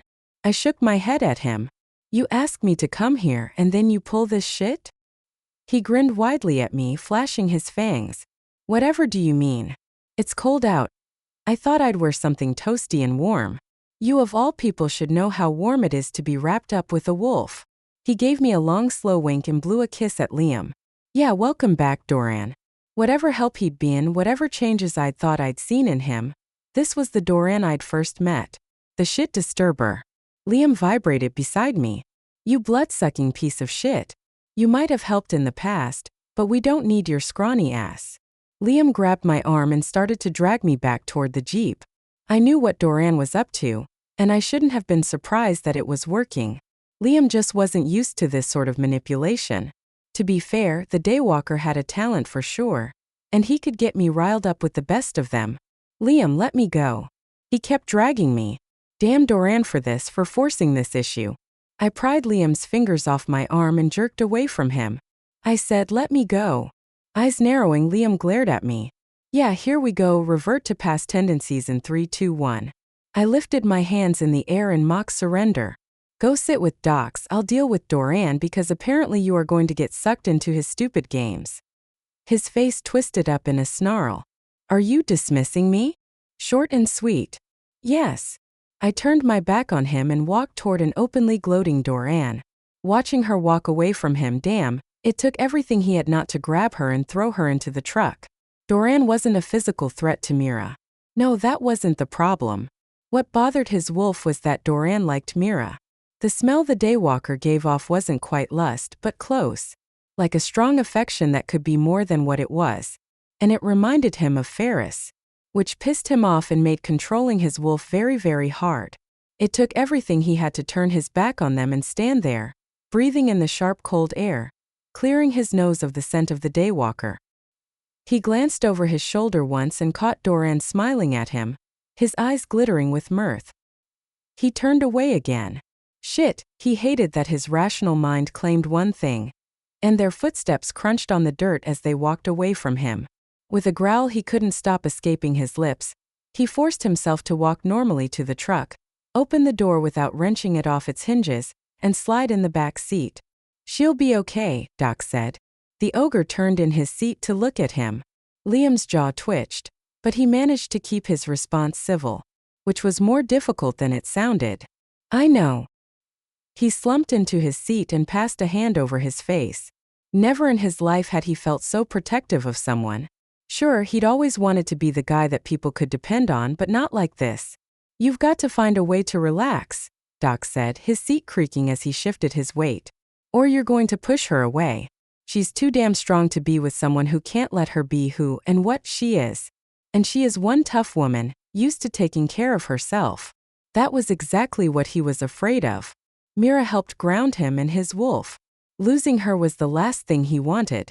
He needed a distraction though, or he'd be back out of the truck and beating the shit out of Doran for how he smelled, which was beyond ridiculous. "Docs, why did you really leave your home?" The ogre tipped his head back in his seat. "A lot of reasons. You know she's going to ask you about it on the way there. She won't let up until she gets what she wants." If nothing else, Liam knew that to be as certain as the sun rising each day. Mira would never give up once she headed down a course of action. She didn't have it in her. Doc's turned so he could make eye contact with him. "She can try." Oh, he had a feeling this was going to be another one of those epic Mira road trips. Just brilliant.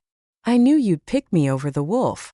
Doran reached for me and I pulled a sword from my back in a single fluid move. With a practiced ease, I swung it forward so that the tip rested in the hollow of his throat. "Don't try to set us up against one another, Doran. You will always come second." He smiled past me and I could feel him making eye contact with Liam. "Then why are you sending him to the truck like a naughty little boy?" "Because I know you and I know your games. Liam doesn't." "Not yet." Doran's eyes sparkled with laughter. "Oh, Mira. You make me smile." His lips drooped. "But today, maybe neither of us will be smiling by the time this is all said and done." Spinning on his heel, he strode toward the empty lot, disappearing when he stepped past the realtor's sign. I glanced over my shoulder, but Liam had his back to me, hands on his hips, a visible tremor running across his upper body.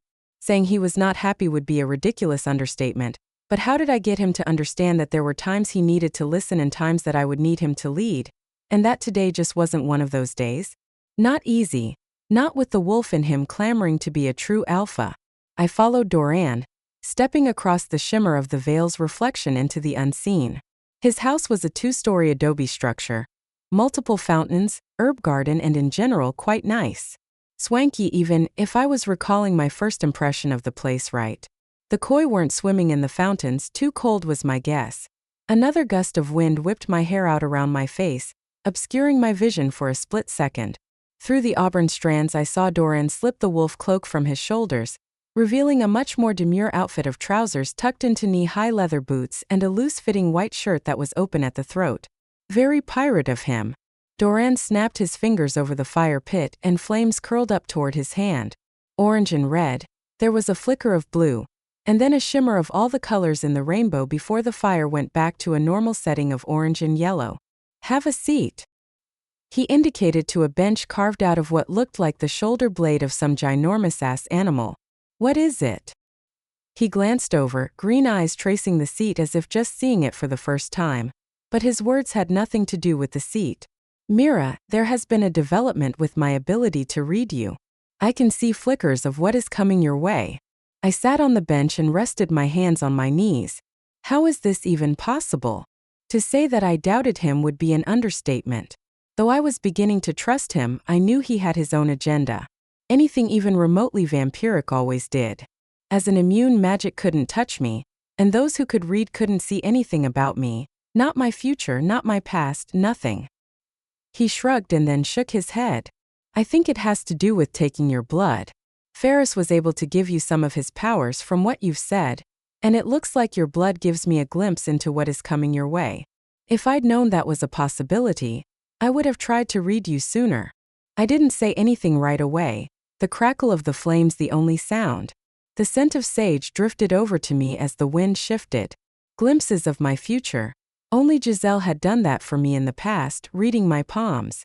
tracing what was coming on my skin like a road map. I'd never had anyone read me before. And you think I need to know what you're seeing? His eyes softened.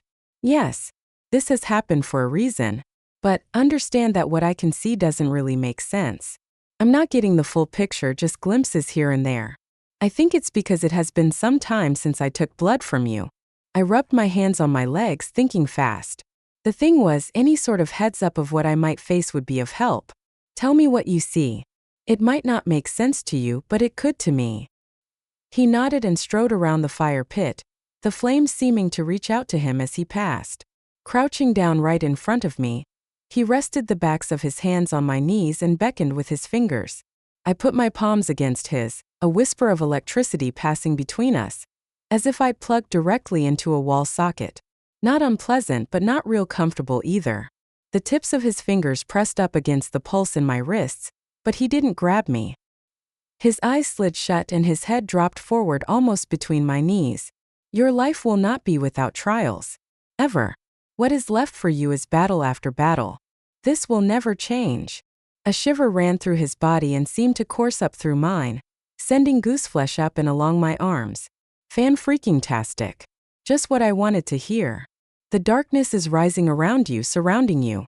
But you have all you need to face it. You are going to lose people you love in these battles. There is no way around this. I wanted to jerk my hands out of his but held still. I thought this was about me? He didn't answer my question. His fingers brushed along my pulse. I see lights in the darkness and fire. Your past and your present will collide with what is coming. I stared at the top of his head. The black tips of his hair spiked in its punk rocker style. And I wanted to believe that he was just making this shit up. But I felt the truth of it in my bones, as I did whenever Giselle had read my palms. Will I find this child in time? His fingers wrapped around my wrist and he slowly lifted his head, eyes meeting mine. They were filled with a sadness I could barely breathe past. And again he didn't answer my question but spoke words I could barely believe. You will love another. I snapped my hands out of his and scrambled away. Fuck off, that isn't funny, Doran. He rocked on his heels as I skittered across the bench and got to my feet. My heart was out of control, pounding. I didn't love anyone else, couldn't love anyone else. Liam was it for me and I knew that in my heart and soul. So why did Doran's words freak me out so badly? Will's eyes flickered across my mind and I pushed the image away. Nope, that so wasn't happening. I shivered, cold to the bone as if the hoarfrost demon and I had gone a second round. Mira, I can't see who or what. Only that there will be someone else. Maybe not the great love that Liam is, but someone else. He shrugged, the strain of reading me visible in the tight lines around his eyes and lips. I didn't want to hear anymore. Anything pertinent to this salvage? He flashed me a grin, the other side of him showing back up. You will have fun with the ogres. Don't let Dox tell you he knows what he's about when it comes to his own kind. He doesn't. Follow your instincts. You're more like an ogre in some ways than Dox. With a wink and a flourishing bow, he pointed to the road. Just like that, we're done? He stood back up, a decidedly wicked gleam flickering through his eyes. I am more than happy to have you stay the night, Mira. But I have a rule. Everyone who stays has to be naked and covered in coconut oil. To be fair and all. I mean about the salvage, you called it a blind salvage, but the foal isn't on the other side of the veil. Gods, he had a one-track mind. Typical man, typical bloodsucker. He pursed his lips. You still owe me a kiss. Maybe I should trade it in for the answer. Really a one-freaking-track mind. Seriously? You don't want to save that for a more humiliating time. He threw back his head, laughing uproariously. With what looked like great difficulty, he pulled himself together.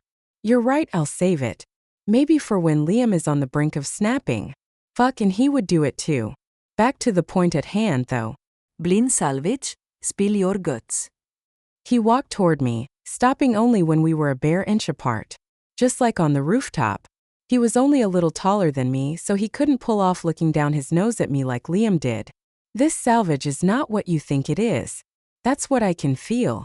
You think you see the truth of it, but you don't. There are forces I can't divine, forces that are blocking me from seeing what they wish to hide. But the glimpses I've caught make me think that you could be tangling with a demon again. A unicorn foal would be a perfect sacrifice. His lip ring glinted in the firelight as he spoke, and I found myself staring at it as I absorbed his words. Doran lowered his voice. Perhaps you would like me to cash in my kiss now? My eyes snapped up to his, my mind about as far from that as it had ever been. I'll pass. Too bad. Goodbye, Doran. I stepped back from him and spun on my heel. Jogging down the driveway, I passed through the mirrored reflection that kept his home hidden from human view and back onto the human plane. Demons, damn. Lately it seemed to be always coming back to those nasty F*** curs. Hoarfrost demon, then the prophecies about Orion, and now this. If this salvage was because a demon had snatched the foal, there wouldn't be a lot of time to get her back alive. With a sacrifice, there would be some sort of time period that would have to be perfect. If I could figure that out, I would know how much time we had to succeed in getting Calliope away. I wouldn't think about the other alternative. I jogged around to my side of the truck and slid in, rubbing my hands together. Whatever conversation the two men were having ended the second I opened the door. I turned the key over in the ignition. Don't let me keep you two hens from gossiping. Dox chuckled, but it was strained. Forced. I lifted my eyes to Liam's in the rearview mirror, but there was no hint there either. What the hell had they been talking about? Curiosity flowed through me. I couldn't help it. What? Dox cleared his throat. I was waiting for you to finish telling Liam about the veil. A blatant lie. His face flushed up and he wouldn't meet my eyes. Interesting. But I went along with it. Okay. Where do you think we should start? I checked the traffic as I pulled off Shawnee Road onto the main drag. Tracking Calliope, I focused on her. Let her threads pull me in her direction. Dox clapped his hands together, like the sound of two giant meaty cymbals clashing. You know about using your second sight to part the mirrored reflections? Liam nodded. I figured that out pretty early on. Yup, that had been the first time I'd tried to leave him behind. It hadn't worked so well. Well, the thing with the veil is, a human has to use a physical entry point in order to cross over. And just because they use that point doesn't mean they will actually be able to cross. Liam started to lean forward and the engine sputtered. He moved as far back as he could and the truck continued on. What do you mean? Like it won't always work. Doc shook his head. Not for a human, no. The entry points for crossing the veil always work for a supernatural, but not so much for a human. Actually, not so much for a human ever unless they're holding on to a supernatural? Liam offered. Again Dox nodded. Right, and those physical entry points can be anywhere. Though it might seem like there are a lot, there aren't more than 1 or 2 per state. It was my turn to do a jaw drop. 1 or 2 per state. Holy shit sticks. The ogre laughed and leaned back in his chair. Yeah, that I know of. What, you've got a map of entry points? Now I was asking the questions. As well as Giselle had trained me, and for all my experience I still had a lot to learn because damn, every time I turned around there was something new. Something dangerous and brutal. I could only imagine how Liam felt being thrown into the deep end of the pool with me when even I floundered. Then again, so far he'd handled it as if it were just another day at the office. Liam reached forward, his fingers just brushing along my shoulder. You think Millie has a map of the entry points? Hell, I hope not, I said, though I knew there was a good chance she did. Would explain how she was able to move around, even before she learned to jump the veil. Speaking of her, what the hell happened with you two? Dox again shifted his weight, long legs obviously cramped even in his big truck. I was saved from having to talk about Millie by a red light pinging on the dashboard. I tapped it with one finger. We're running low on diesel. I'll take the next exit. I flicked my blinker on, checked my mirrors and pulled off the interstate. The thing was, Millie was on my shit list and nothing could change that. There would have to be an absolute miracle for her to no longer be on the wrong end of my sword. Yet even with that, with my resolve to end things with her, it still hurt me. Made me vulnerable to her. More than anything, I was happy to have dodged that particular conversation. Much as I hated her now, Millie had been my closest friend at one time. Had been like my sister. Which I had no doubt was why when she betrayed not only me, but Giselle too, the rage she inspired in me was like nothing I'd ever felt before. Love and hate so entwined in me when it came to Millie, it was like a physical pain. One I avoided as much as possible. Fueling up didn't take long, and then Liam offered to drive. Dox, laughing, shook his head.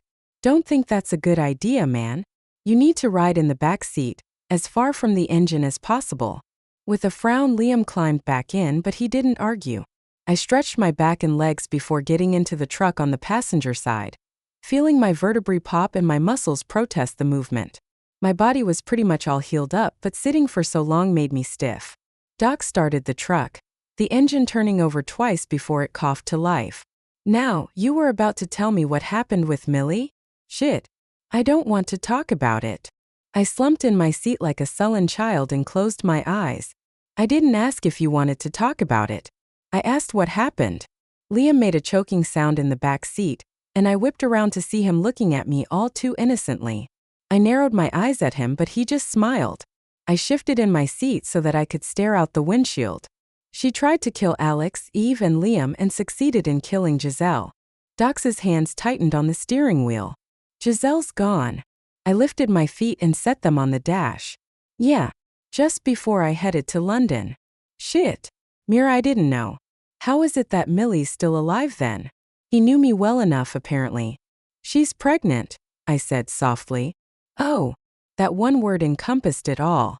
I couldn't kill her while she was pregnant or I'd be breaking my oaths. And as much as she might be willing to do that, I wasn't. Since we're spilling secrets, I said, spinning in my seat and setting my feet against the middle console. Why did you get booted out of ogre country? Or is Doran wrong about that? The ogre's mouth thinned to a tight blue line. Interesting. Hello, Docs. I asked you a question. I tapped a foot on the console, but his hands just tightened on the wheel and his mouth thinned even more, if that was possible. I told you about Millie. He hunched his shoulders.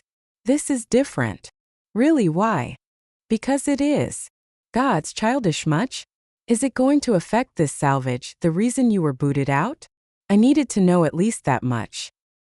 He tipped his head a little to one side, and the tip of his tongue flicked out and touched the ring through the middle of his lower lip before he answered. It shouldn't.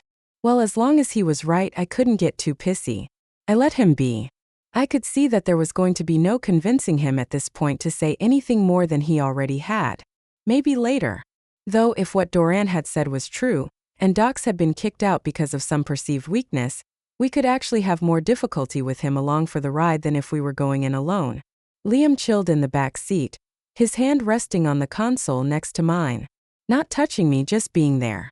What did Doran tell you? I didn't want to keep anything from Liam, but telling him that Doran thought I was going to fall in love with someone else was not high on my list of priorities, even if it was weighing on my mind as heavily as the salvage. He thinks that there might be a demon and a sacrifice involved. Liam groaned. Haven't we already done this once? Yes, so we should be ***king amazing at it this time, don't you think? Docs barked out a startled laugh. You're kidding, right? I shook my head. Nope. But then Doran could be wrong. Liam rubbed his hands together, and then leaned back in his seat again. Anything else? Almost like he knew I was holding back. So I spilled about everything else, about how Doran could read me a little, about some of what he thought he saw for me, about trying to kiss me. Liam's jaw tensed up with that. And I frowned at him. And what? I didn't kiss him. He's saving it so he can royally piss you off at some point. Doc snickered. Yeah, that sounds like Doran. Liam didn't ask any more questions after that, thank the gods, and since I wasn't much of a talker and Docs didn't seem inclined to encourage a conversation, there was pretty much radio silence. And in the most literal sense too, since the radio wouldn't work with the three of us in the truck. At least there were no rampant wolf farts. A twinge settled around my heart at the thought of Alex. I missed him, missed his constant companionship. Even Liam couldn't really compete with that, though I'd never tell him. Alex, there had been something special about him from the beginning, even if I'd been loath to admit it. Hell, I miss Pamela, even though in some ways it would be easier to do this salvage without the whole freaking three-ring circus. I missed them. And I was worried as hell about Eve. Fuck it, Doran was right, my life was a big-ass mess of trials. I wanted to cross my fingers that he would be wrong about them never ending. Every few hours Docs and I swapped out driving so that we didn't have to stop. Though Calliope's threads hummed along nicely, I was worried. A demon sacrifice, if Doran was right, might mean we had a little time. If it was just the rock, we had zero time.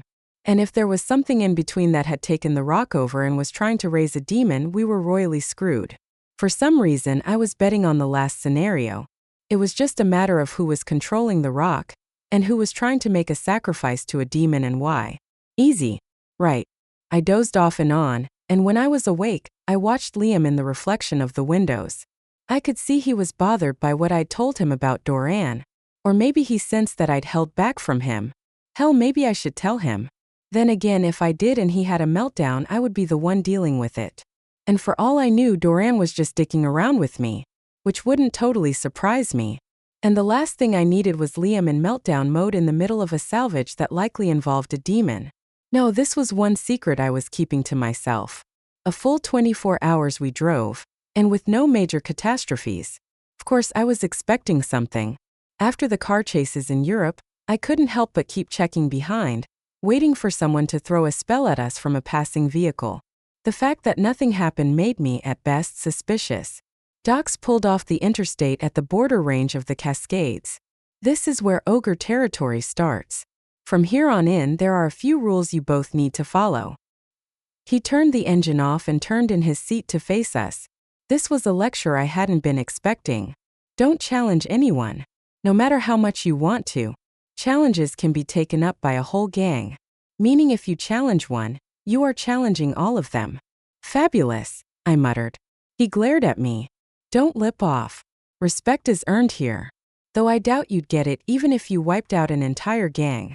In an ogre's eyes, you two are worse than humans. Supernaturals who can blend in with the rest of the world are not tolerated around here. Liam shifted in his seat. I thought we were just going to go in quiet-like, grab the foal, and leave without the ogres knowing we were even here? Yeah, that's what the two men had discussed for the last 100 or so miles. Guerrilla tactics that may or may not work. Likely wouldn't, in my humblest of opinions. Doc shrugged. Ideally, yes. But they have sentries and the minute they know we're here, they're going to be on top of us. Will they try to kill us outright? I fiddled with the sleeve of my leather jacket, my mind racing ahead to all the possibilities. His face was grim. Yes. Then what does it matter what the niceties of your society are, if we are going to have to fight our way through? I snapped, irritated that he would stop us to tell us meaningless shit. Although Calliope was still alive, I could feel the pressure of time running out weighing down on me. Like a sixth sense, I knew we had to get to her soon or it would be too late. It was then, staring at Docs, that I realized he was scared. And he was covering it by telling us whatever he could. A curl of pity bit at me, but I pushed it down. Docs was here to help us and pitying him would get us nowhere. He stared at me.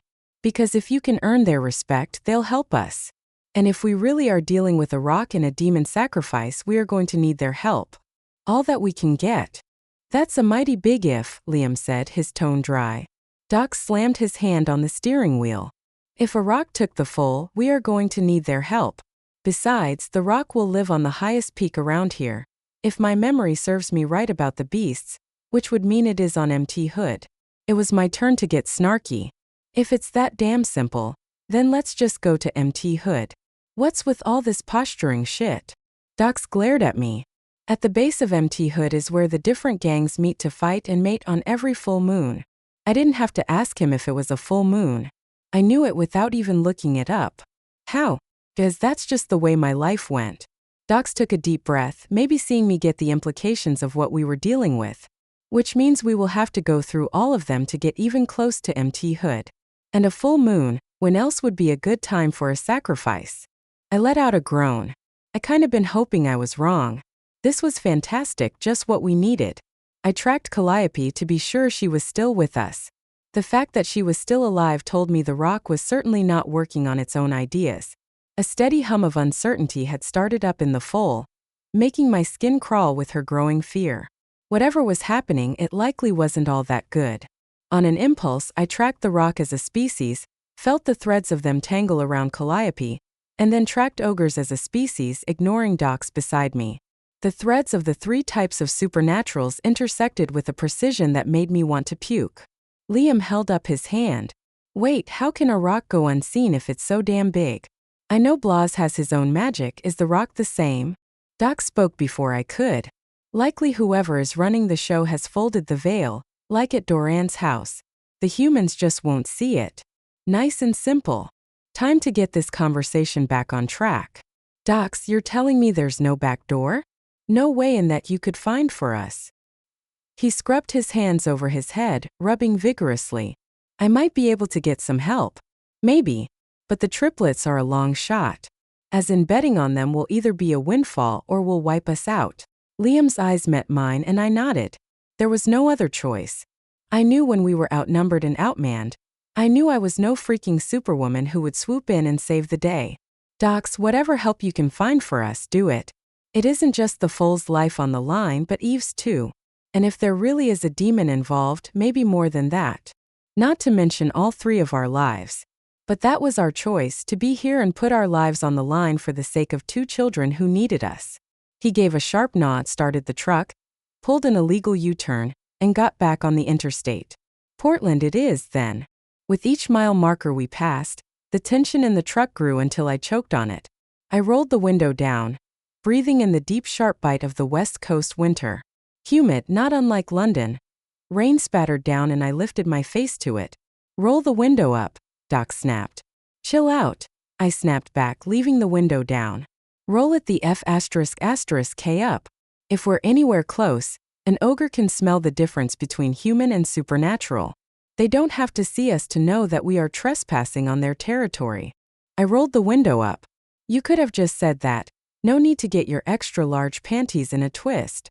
He glared at me and I glared back. Docs didn't scare me. The idea of other ogres gave me pause, though.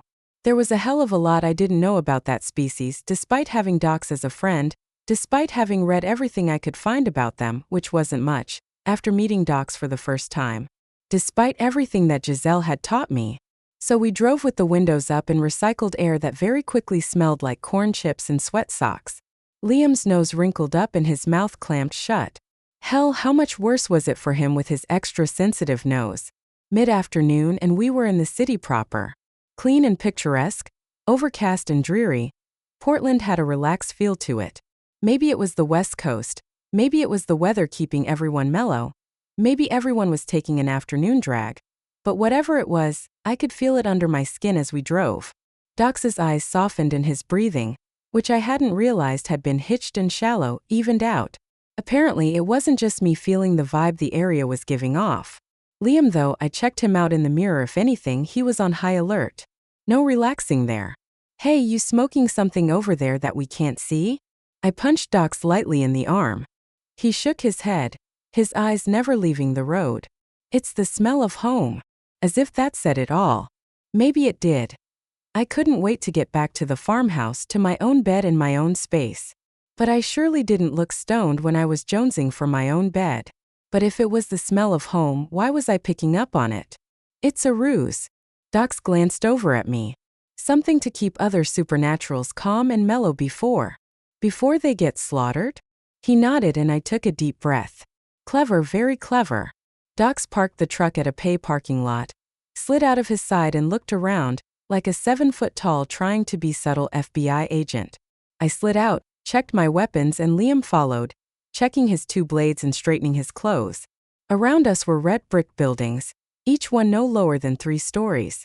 Stamped concrete below our feet collected miniature rivers in the grooves with the steady rain that fell from the overcast sky. At least it wasn't snow. I'd like to go somewhere warm after this, I muttered. Mexico. Liam's eyebrows quirked upward and I nodded. Yeah, Mexico, where I can just slowly roast in the heat. Doc glared at us. Shut up, you two. And don't speak unless you're spoken to. I opened my mouth and he clamped a big hand over it. I mean it, Mira. Your mouth will get us killed without so much as a fuck you slipping out of it. And if things go sideways, you will get the hell out of here. Understood. There weren't too many people I would let get away with manhandling me. Doc was one of them, Liam the other. And that about did up my tally of manhandlers. Jaw tight, I gave him a stiff nod. Damn, I had no idea that Doc could be such a hardith, even if it was kinda warranted. But if he thought I would leave him behind for any reason, he didn't know me as well as he thought. I didn't leave my friends behind, not ever. With long strides, Doc crossed the wide-open courtyard that cut between the buildings. I scrambled to keep up, trying to take everything in, our feet slapping in the accumulated water on the concrete. There were no humans around that I could see, Maybe everyone really was on a doobie break. Or maybe it was just the steady rain. Or maybe it was something I hadn't quite put my finger on yet. Liam and I settled into a jog, catching up to Docs as he rounded a corner and entered a second-wide courtyard. This one with small metal trivets sunk at intervals in the ground. It looked like a setup for a fancy water fountain, but I didn't ask. Nope, I managed to keep my mouth shut. At the center of the courtyard, I could feel the difference in the air. I let my eyes droop to half-mast, seeing the slightest of differences. This was not a mirrored reflection like Doran's house. This was an actual entrance to the Vale. In the middle of the gods-be-damned courtyard. The entrance point seemed to be one of the sunken metal trivets, rusted and bent. I would have bet good money that the humans didn't think it worked anymore. Docs crossed the Vale as he stepped on the metal trivet, his body shifting between the human world and the supernatural. Liam and I followed. Before we could finish crossing the courtyard, 3 ogres stepped out from the buildings around us, their skin shimmering in the rain. Each one of them towered over Docs, their faces bejeweled with gold.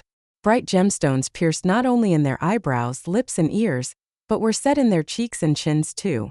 Dressed in deep brown leather pants, knee-high boots and vests, their arms and much of their torsos were bare to the weather, but they didn't seem to mind. I caught a glimmer of steel when they moved.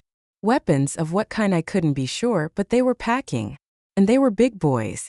More disturbing than the weapons though, they had violet skin, the skin that had covered the Book of the Lost.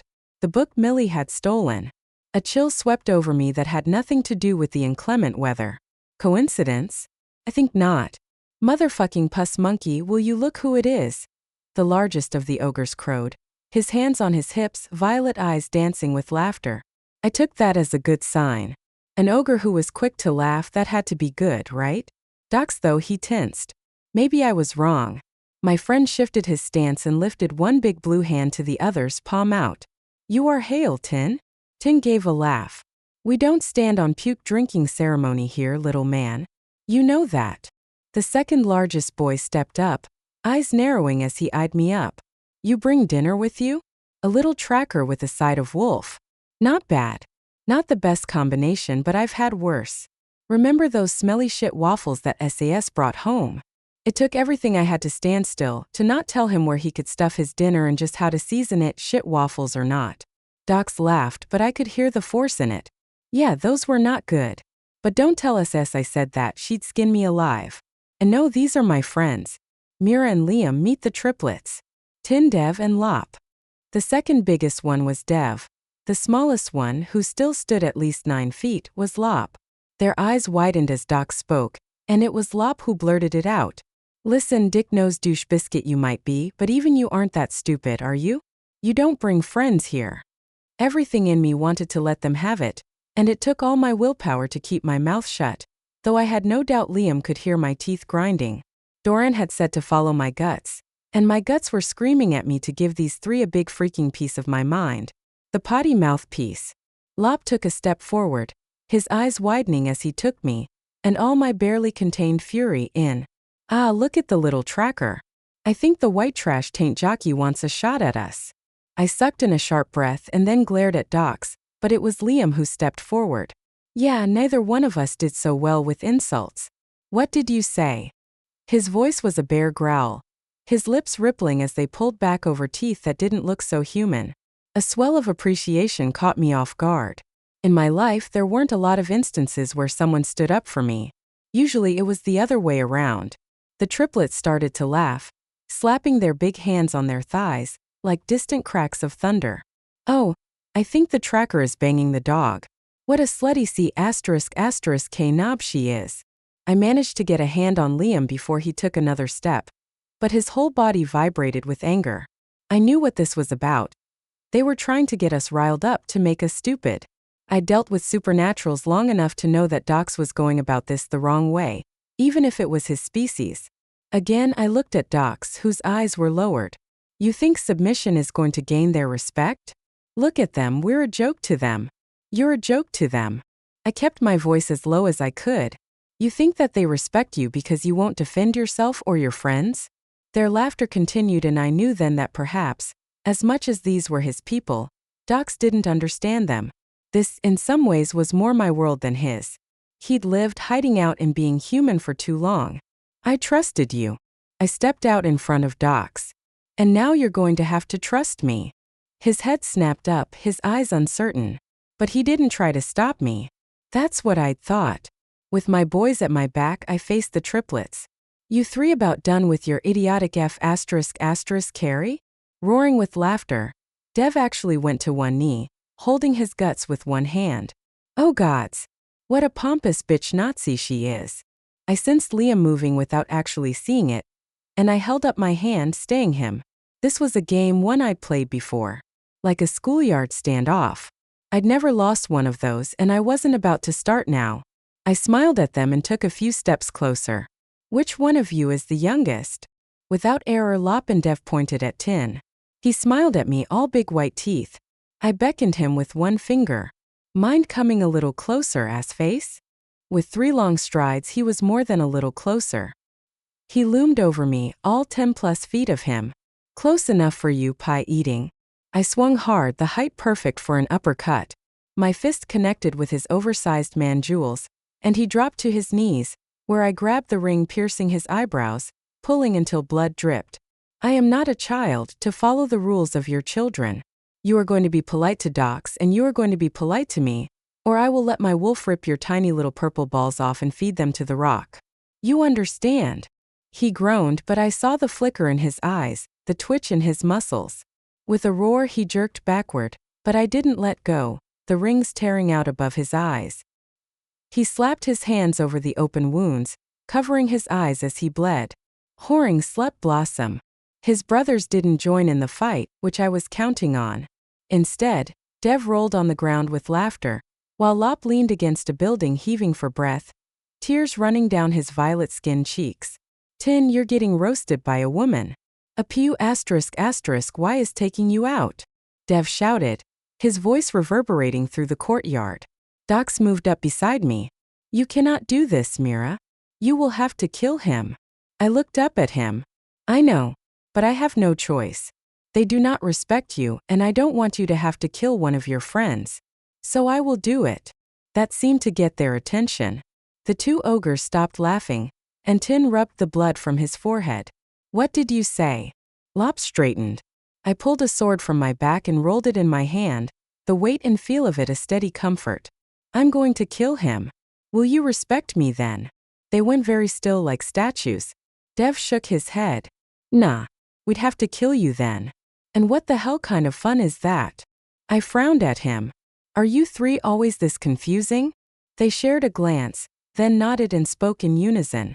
Yes. I glanced over my shoulder at Docs. His eyes were wide as he shrugged. I played with them when I was a child. They were my only friends. They are the only ones I could bring you to that I didn't think would try to kill you outright. Bitch tore out my rings, Tin grumbled, swiping the blood from his forehead. Then don't talk to me like that. Only my friends get to call me names. Maybe we wouldn't have gotten any further, except for one thing. A new group of ogres showed up. And they were not laughing.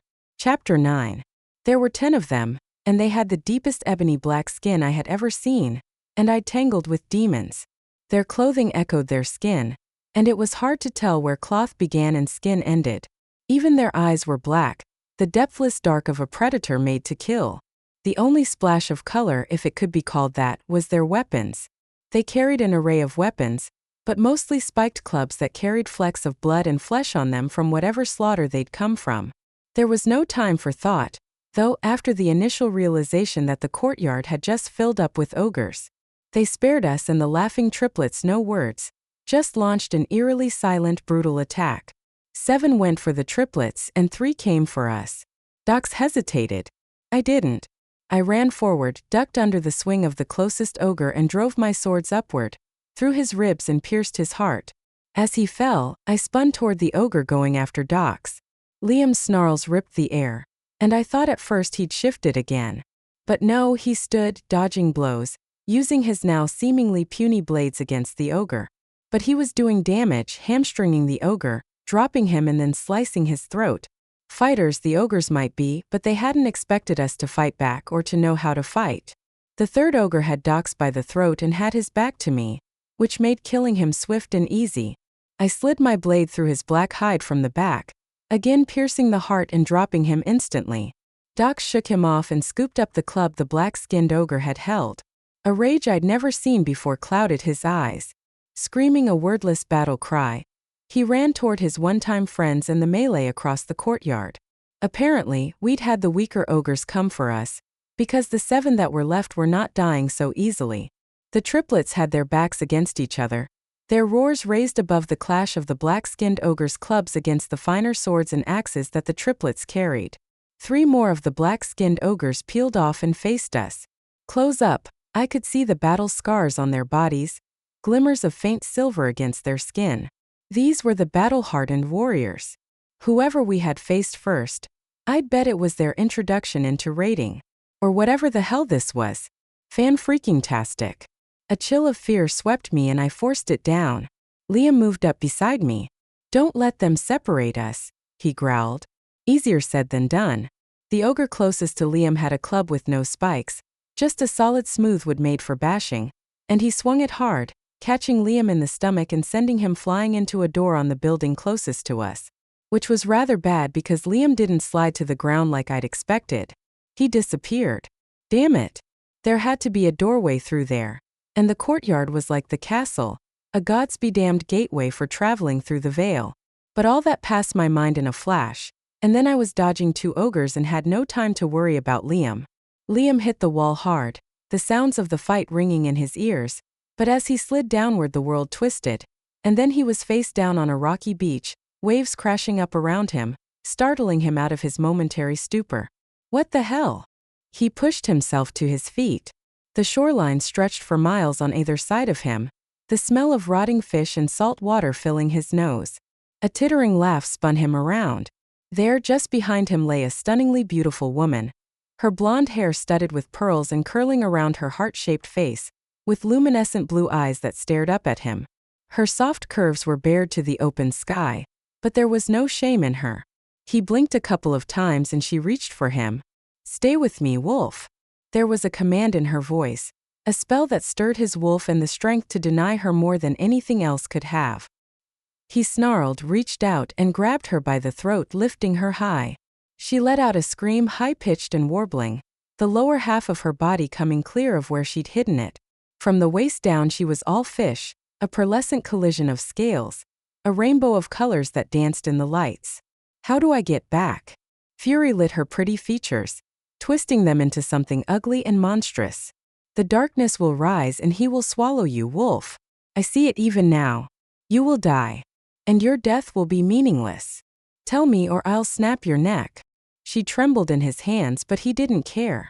With a thrust, she pointed at a rock, somewhat more square than the others, one that almost resembled a doorway.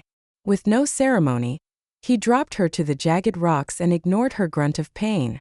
Leaping past her, he didn't hesitate, but hit the doorway at full speed, expecting it to give way to him. Thank the gods it did. Liam was gone all of 3 minutes, but it was enough to land me in a seriously bad spot.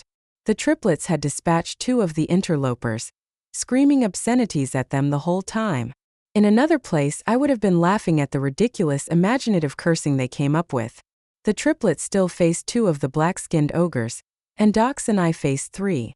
But we'd been separated, and while Dox was holding his own, he didn't have the experience with a full-on fight to the death. Bar brawls he was used to, but throwing drunks out of the landing pad was a hell of a lot different than trying to actually kill someone. This did not bode well for his long-term health. Hell, it didn't bode well for his short-term health. I, on the other hand, had plenty of experience with this kind of fighting. Didn't mean I was faring any better against the big bastards. A blunt club smashed into the ground, missing me by a single hair's breadth. I rolled to my feet, then spun, arms outstretched at the full reach of my blade. I caught the ogre in the thigh, but while blood spilled, it was not a killing slice, or even a particularly crippling one. But I couldn't focus on just one of them. I had to dance between the 2, dodging blows without being able to get much in by the way of strikes of my own. Fast, these ogres for all their size were damn quick, both with their swings and their feet. A booted foot swung at me, sweeping my legs out from under me. I hit the ground hard and rolled before a club could finish the job. A snarling growl brought their heads around, but for all their speed it was too late. Liam hit the one on the left from behind, driving both blades through the ogre's neck, nearly severing his head from his shoulders. While the second ogre was distracted, I drove both my swords through his guts, jerking my blades up and sideways in an attempt to bisect his body. The black-skinned ogre slowly turned his head toward me. "Well done, Tracker." He slumped forward to his knees as I yanked my blades free. I didn't stop to thank Liam for the help or acknowledge the ogre's words, just pointed at Dox. Liam leapt from the back of the ogre he'd nearly decapitated to hamstring the ogre facing Dox. As the black-skinned ogre fell with a scream, I cut it short with a hard strike from my own blade. His head rolled from his shoulders, the sightless eyes staring up at the rain clouds hovering above us. "Now what?" Liam panted. "Now we make some friends." I ran toward the battle, saw Tin go down to one knee, stunned from a blow to his head. As the ogre opposite him lifted his club to finish the job, I swept my sword upward, taking his arm. The black-skinned ogre stood as the blood flowed, stunned long enough for me to drive the point of my second blade through his neck. Liam and Dox pinned the last ogre between them and the triplets. The triplets worked over the ogre with shouts of glee, blasting the final black-skinned ogre, literally pounding him into a pulp, the spray of flesh and blood like some sort of macabre splatter paint art on the courtyard tiles. That wasn't what shocked me, though. Dox joined in, sprays of blood flicking up along his bare arms and face. He didn't seem to mind. No, he seemed to be enjoying himself. I backed up, unable to stop the way my stomach rolled. Even for me, that was a bit much. Overkill suddenly held new meaning. I needed to stop their spree or I was going to lose my lunch. "You boys done?" I calmly wiped my blades off on the few scraps of unbloodied cloth left on the bodies. The triplets paused in mid-swing, turned and stared at me and Liam. With grins splitting their faces, they rushed us, scooping up Dox in the process. I let Tin grab me in a crushing hug, seeing it for the camaraderie it was. Liam dodged their advances, lips curling in a snarl. Lop gave him a salute. Damn, that was some F*** carry, wasn't it? We'd have been toasted without you three. Mind-blastingly brilliant, that was. Tin put me down and gave me a salute. Respect in our world is earned. Tracker you might be, but you fight well enough to have that much from us. Dox let out a big sigh and clapped his hand on Dev's shoulder. Something in him had loosened, the fight bringing out the ogre in him. I wondered if he'd ever killed anyone before. I doubted it. I sheathed my swords. "We need your help if you'll give it."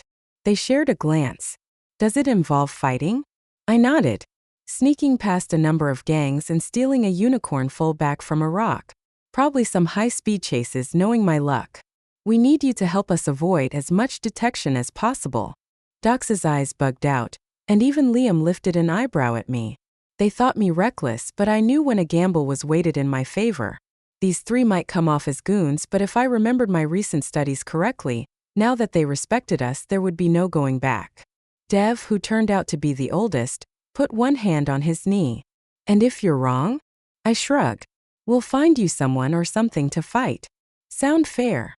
He held his hand out and I set mine in it, shaking it as firmly as I could, considering the size difference.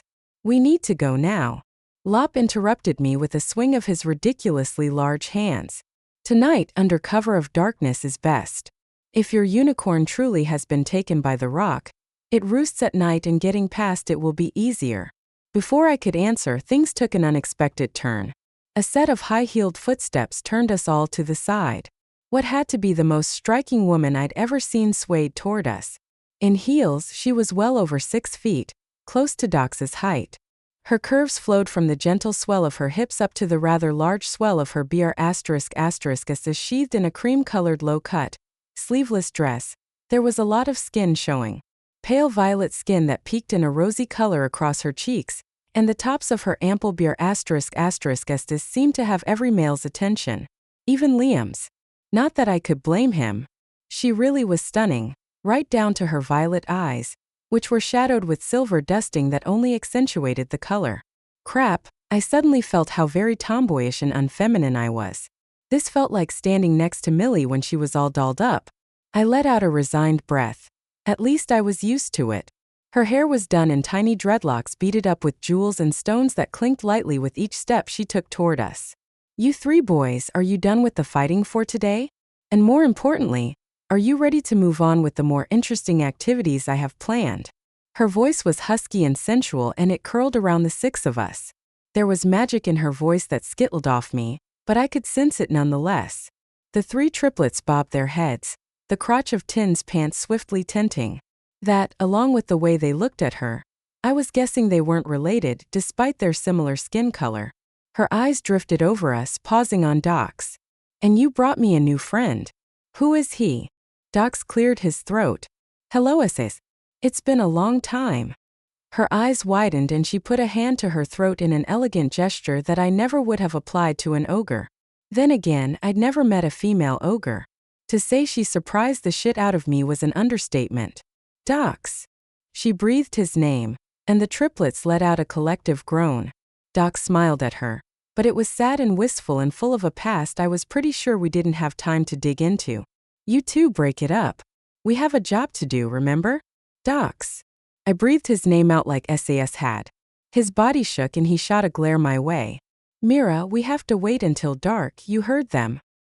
He waved a hand at the triplets who were openly grinning now, their eyes darting from Docs to SAS and then to each other.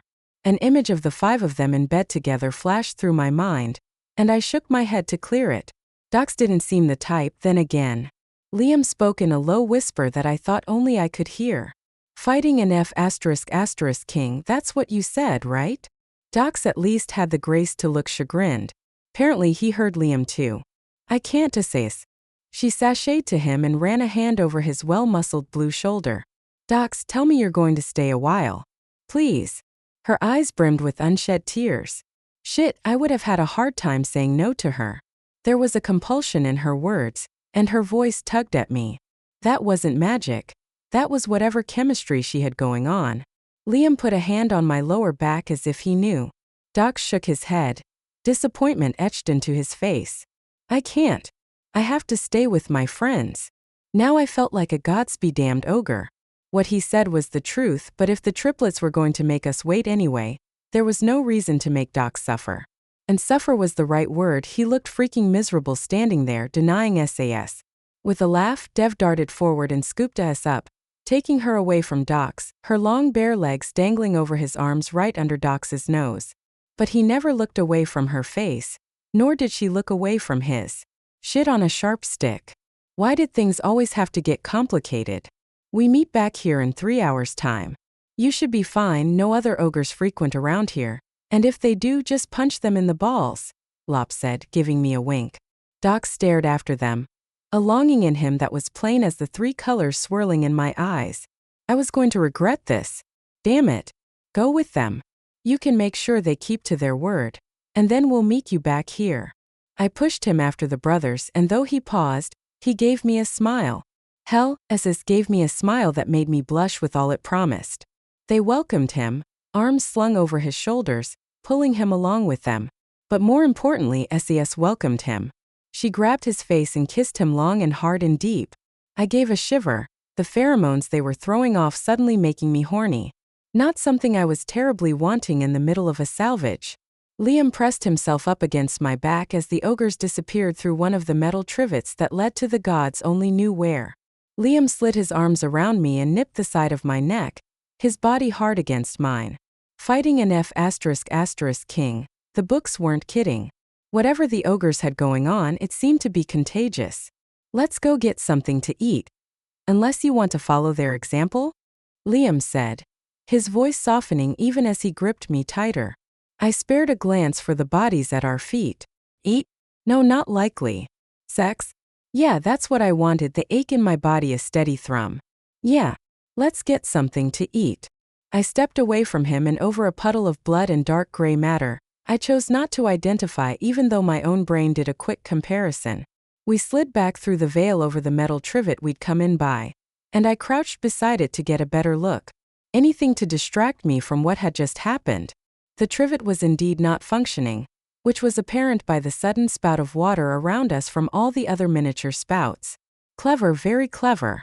No doubt the triplets were assigned this area to keep the humans from it, maybe even direct them back if they accidentally stepped through.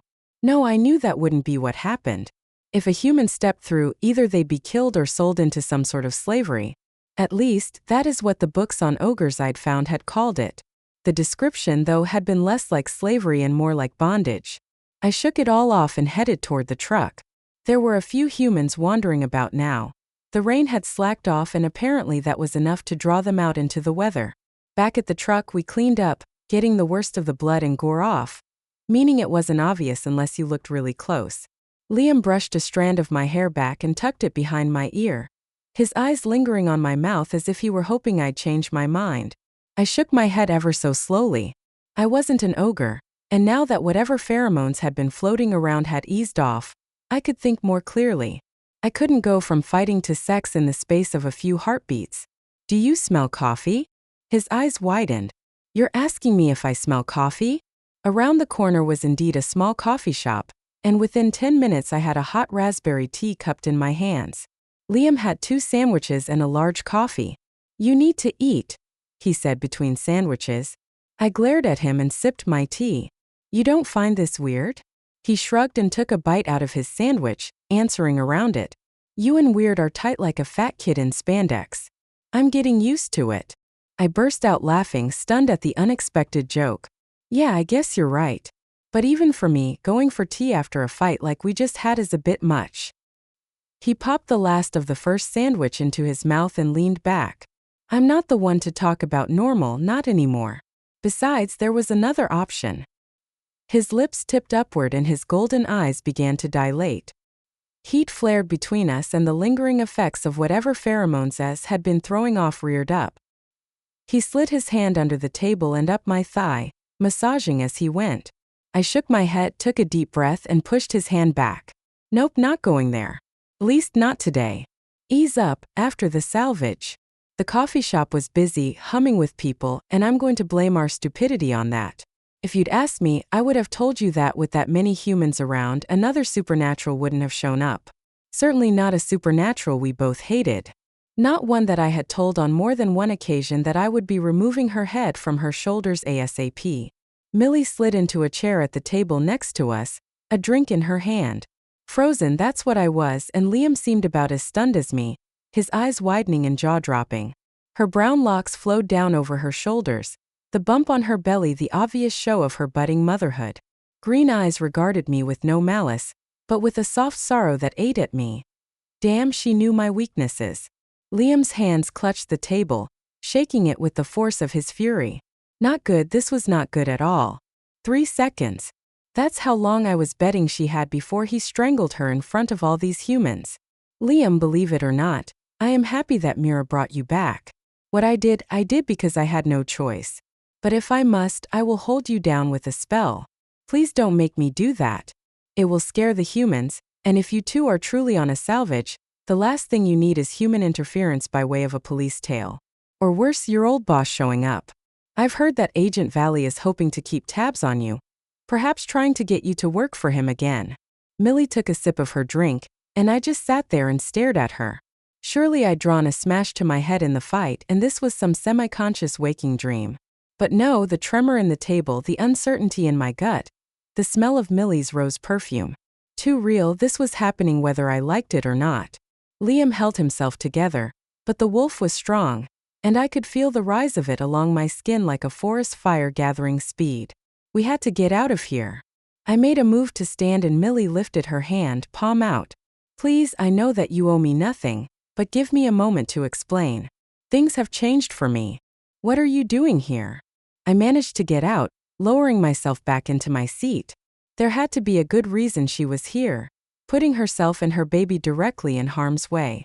With her, there was always a reason. The whole problem was just figuring out if the reason she gave would be the truth or another lie. I am trying to keep you safe. That has been my goal all along. Though you would be hard-pressed to see that, I suppose. A tear slipped from her eye and trailed down her cheek, and I fought the twist of pity in my guts, seeing her cry. The pity was followed quickly by a spurt of anger I didn't bother to repress. Enough of the fake waterworks. She nodded and wiped her tears away, her voice soft. I have made a mess of things. You can King well say that again. I leaned back in my chair to get a better look at her, but also to give me room to move.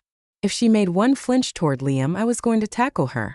Do you feel bad at all about killing Giselle, about almost killing even Alex? About taking Liam captive and essentially trying to kill him by letting his wolf take over? For all those things and more, yes, I grieve every waking moment. But I can change none of it. My soul was sold long ago, Mira. Long before we ever met. There has been very little in my life that was because I decided it. Ethan was one of my few choices, and I loved him fiercely for that. She lifted her eyes to mine, shimmering with intensity, as one hand dropped to cup her belly, Ethan's child. I could see her desire to make me believe her one more time. But that wasn't the worst of it. I wanted to. I wanted so badly to have her back in my life, to believe that all she had done wasn't really her. Yet I knew that for what it was, a childish wish for a time long gone. Why would I believe you now? After everything you've done? Because in my own way, as much as I could, I have been trying to thwart him and he has found out. It is why I asked you to protect my child. I am only good to him as long as I carry my baby, for he seeks to kill my child, to use my baby's blood to help him free himself. Her hand slid around her belly again, cupping it protectively. Liam slid his chair backward, his breathing evening out, and a surge of pride whipped through me. Gods, he was a man to be proud of. The fact that he'd held himself together, when she sat within inches of him, was beyond what anyone else could have handled. Who are you talking about? If I'd thought I'd understood Millie and her treachery, if I'd thought I could pinpoint where she'd gone bad, where Giselle and I had fallen down, I couldn't have been more wrong. Of all the things I expected her to say, it was not his name. The world spun out from under me as the name she spoke rocked it. Not Ferris as I'd thought she'd spit out. Not even Birgit as I was thinking perhaps it could be. Or Ian. Chapter 10. You do not remember meeting him, do you? She turned in her seat and crossed her legs. I've never met Orion. I think I damn well remember that. I glared at her. How stupid did she think I was? The day you fell down the stairs. What of it? I vaguely recalled what she spoke of. I'd fallen down the stairs not too long after Giselle had taken me on as a ward. And when I'd come to, I'd been in the hospital, Giselle at my bedside with a new wayward soul in tow. Millie. You never fell down the stairs. Orion had me erase the memory of how you met me, and of meeting him, of meeting a semblance of him anyway. He can't take form here yet, he is still trapped, thank the gods. But yours and Giselle's memories, both, he had me take. The tears flowed freely down her face. He will kill me no matter what I do now, so I feel no obligation to keep his secrets anymore. And you need to know what you're up against. I can help you if you'll let me. The plans he has woven are thick. He has help in more places than even I realized. But I swear I will do all I can to help you stop him. I shared a look with Liam, tried to discern his thoughts. But his eyes were unreadable, hooded and yet, still burning with intensity. So because you aligned yourself to a demon, and now find yourself on the outs with him, we are supposed to feel sorry for you? Liam's question was ground out between his teeth. No, I never aligned with him. My father sold me to him when I was but a young girl, not long before I met Mira and Giselle. I was having a hard time swallowing this new side of her, as much as a part of me wanted to believe she had never turned on us, or at least that there had been more reason than her own selfish whims. There had been too many lies. Too much death. At any point she could have told me, and I would have fought to the death to free her. But she hadn't. I stood, indecision rippling through me, forcing the words out. We have to go. Wait, take this. Millie held out a small brown canvas bag. I took it carefully and peered in. A shimmering red and black stone the size of a golf ball lay in the bottom of the bag. Spikes erupted out of every piece of it like a porcupine on steroids, some straight, some twisted like corkscrews. The main stems were black, the tips red as if dipped in blood. What do I want with this? Her lips trembled. It's a demon stone. Orion uses it to compel me. Destroy it if you can. Her eyes never left my face, and I gave her a slow nod. That much I could do for her, and not feel as if she were manipulating me. I backed away from her for 2 steps before turning to leave. Liam went first, every line of his body taut with pent-up anger. The humans moved out of his way, sliding away from him, their eyes following him as one would a stalking beast. Smart humans. They will use the foal as a sacrifice to raise Orion. That is their plan. You can stop them. The full moon is the catalyst. Tonight, you have until tonight. Millie's words stilled my feet as nothing else could. She went on. You have time yet, but not much. I tell you this because as long as he is trapped within the deep veils, he can only harm me. But if he is brought through physically to the point of crossing fully into our world, he will be able to harm my child. To spill my baby's blood and seal his own life here. You can't believe her, Mira.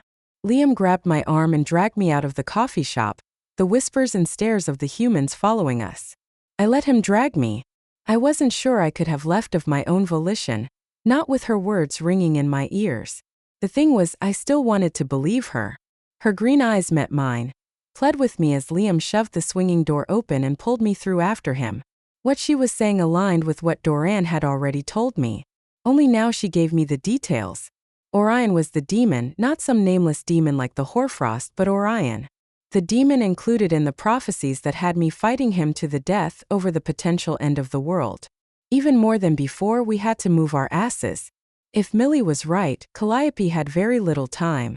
If she was right, a demon that I was destined to meet on a battleground somewhere at a future date was about to be pulled through the veils and into our world. Just peachy. We all but ran back to the courtyard. We were early, but there was nowhere else to wait for Docs and the triplets. Nowhere else to go. Damn it all to hell and back. I paced beside the truck, my mind racing. It would be hours before Docs and the triplets were back, depending on their sexy romp with SAS, no doubt, and whether or not they were having a good time. Liam grabbed my arms and stared into my eyes. The man knew me too well. Read my mind before I'd really even formed the thoughts myself. We can't go without them, Mira. It would be suicide. We barely managed the ogres that came after the triplets and us. And that was with help. I stared up into his gold eyes. If Millie is right, then we're dooming the world to a demon prophesied to take it over. There isn't enough time. We can't wait for them to finish their sex antics. I didn't jerk out of his arms, didn't shove him away. I laid my fingers on his forearms. You know I'm right, or you wouldn't be trying to convince me otherwise. He let go of me. You don't know that. We don't know if she was telling the truth or not. I bowed my head, feeling the weight of everything I'd learned in London, of the prophecies and the secrets. Maybe this was what they had been pointing to, that I had to stop Orion from using the fold to come through the veils. Shitballs. I tracked Calliope, just as a spike of fear sliced through her and into me. Intense and teeth rattling, I clenched my hands tight, digging my fingernails into his forearms. Whether or not Millie was right, and my gut said she was for once telling the truth, it was time to finish this salvage. I'm going. Are you coming with me?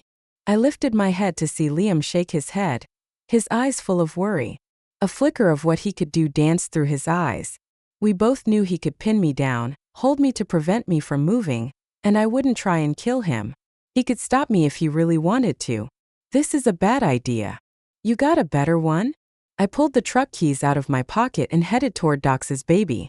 We wait for Docs and the triplets. That's a better idea. He still got into the truck, slid into the back seat with only the muttering to show he wasn't behind this idea 100%. Calliope's fear spiked again, and I backed the truck out of the parking lot, following the threads of the foal's life. Leaving without Docs and the triplets wasn't really a choice. Calliope was in trouble, and a demon summoning was no small thing to ignore when you knew when the deadline was. Mere hours were all we had. Fuck, why did it have to be this that Millie told the truth about? Maybe she believes it, Mira. Maybe this is a plan that Orion has put into place and he's using her and she doesn't know it. Liam's voice rolled over me, his words settling in my gut. He might be right, but Calliope needed us and that superseded anything else. You handled that very well, seeing her.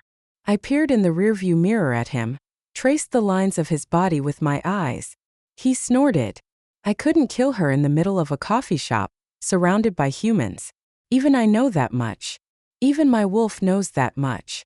That was where he was wrong, but I wasn't going to correct him. He could have killed her, and while it would have put us on the run, the humans would have chalked it up to a psycho going on a spree. Hell, I could have run her through, and if I'd timed it right, no one would have seen her body slumping until after we were gone. We could have called Agent Valley and had him clean up our mess. So why hadn't I? Why hadn't either of us taken that chance? I told myself it was because of the baby.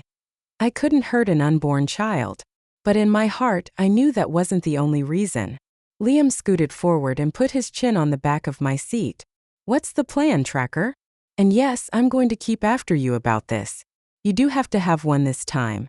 We can't go in blindly. This is dangerous enough as it is.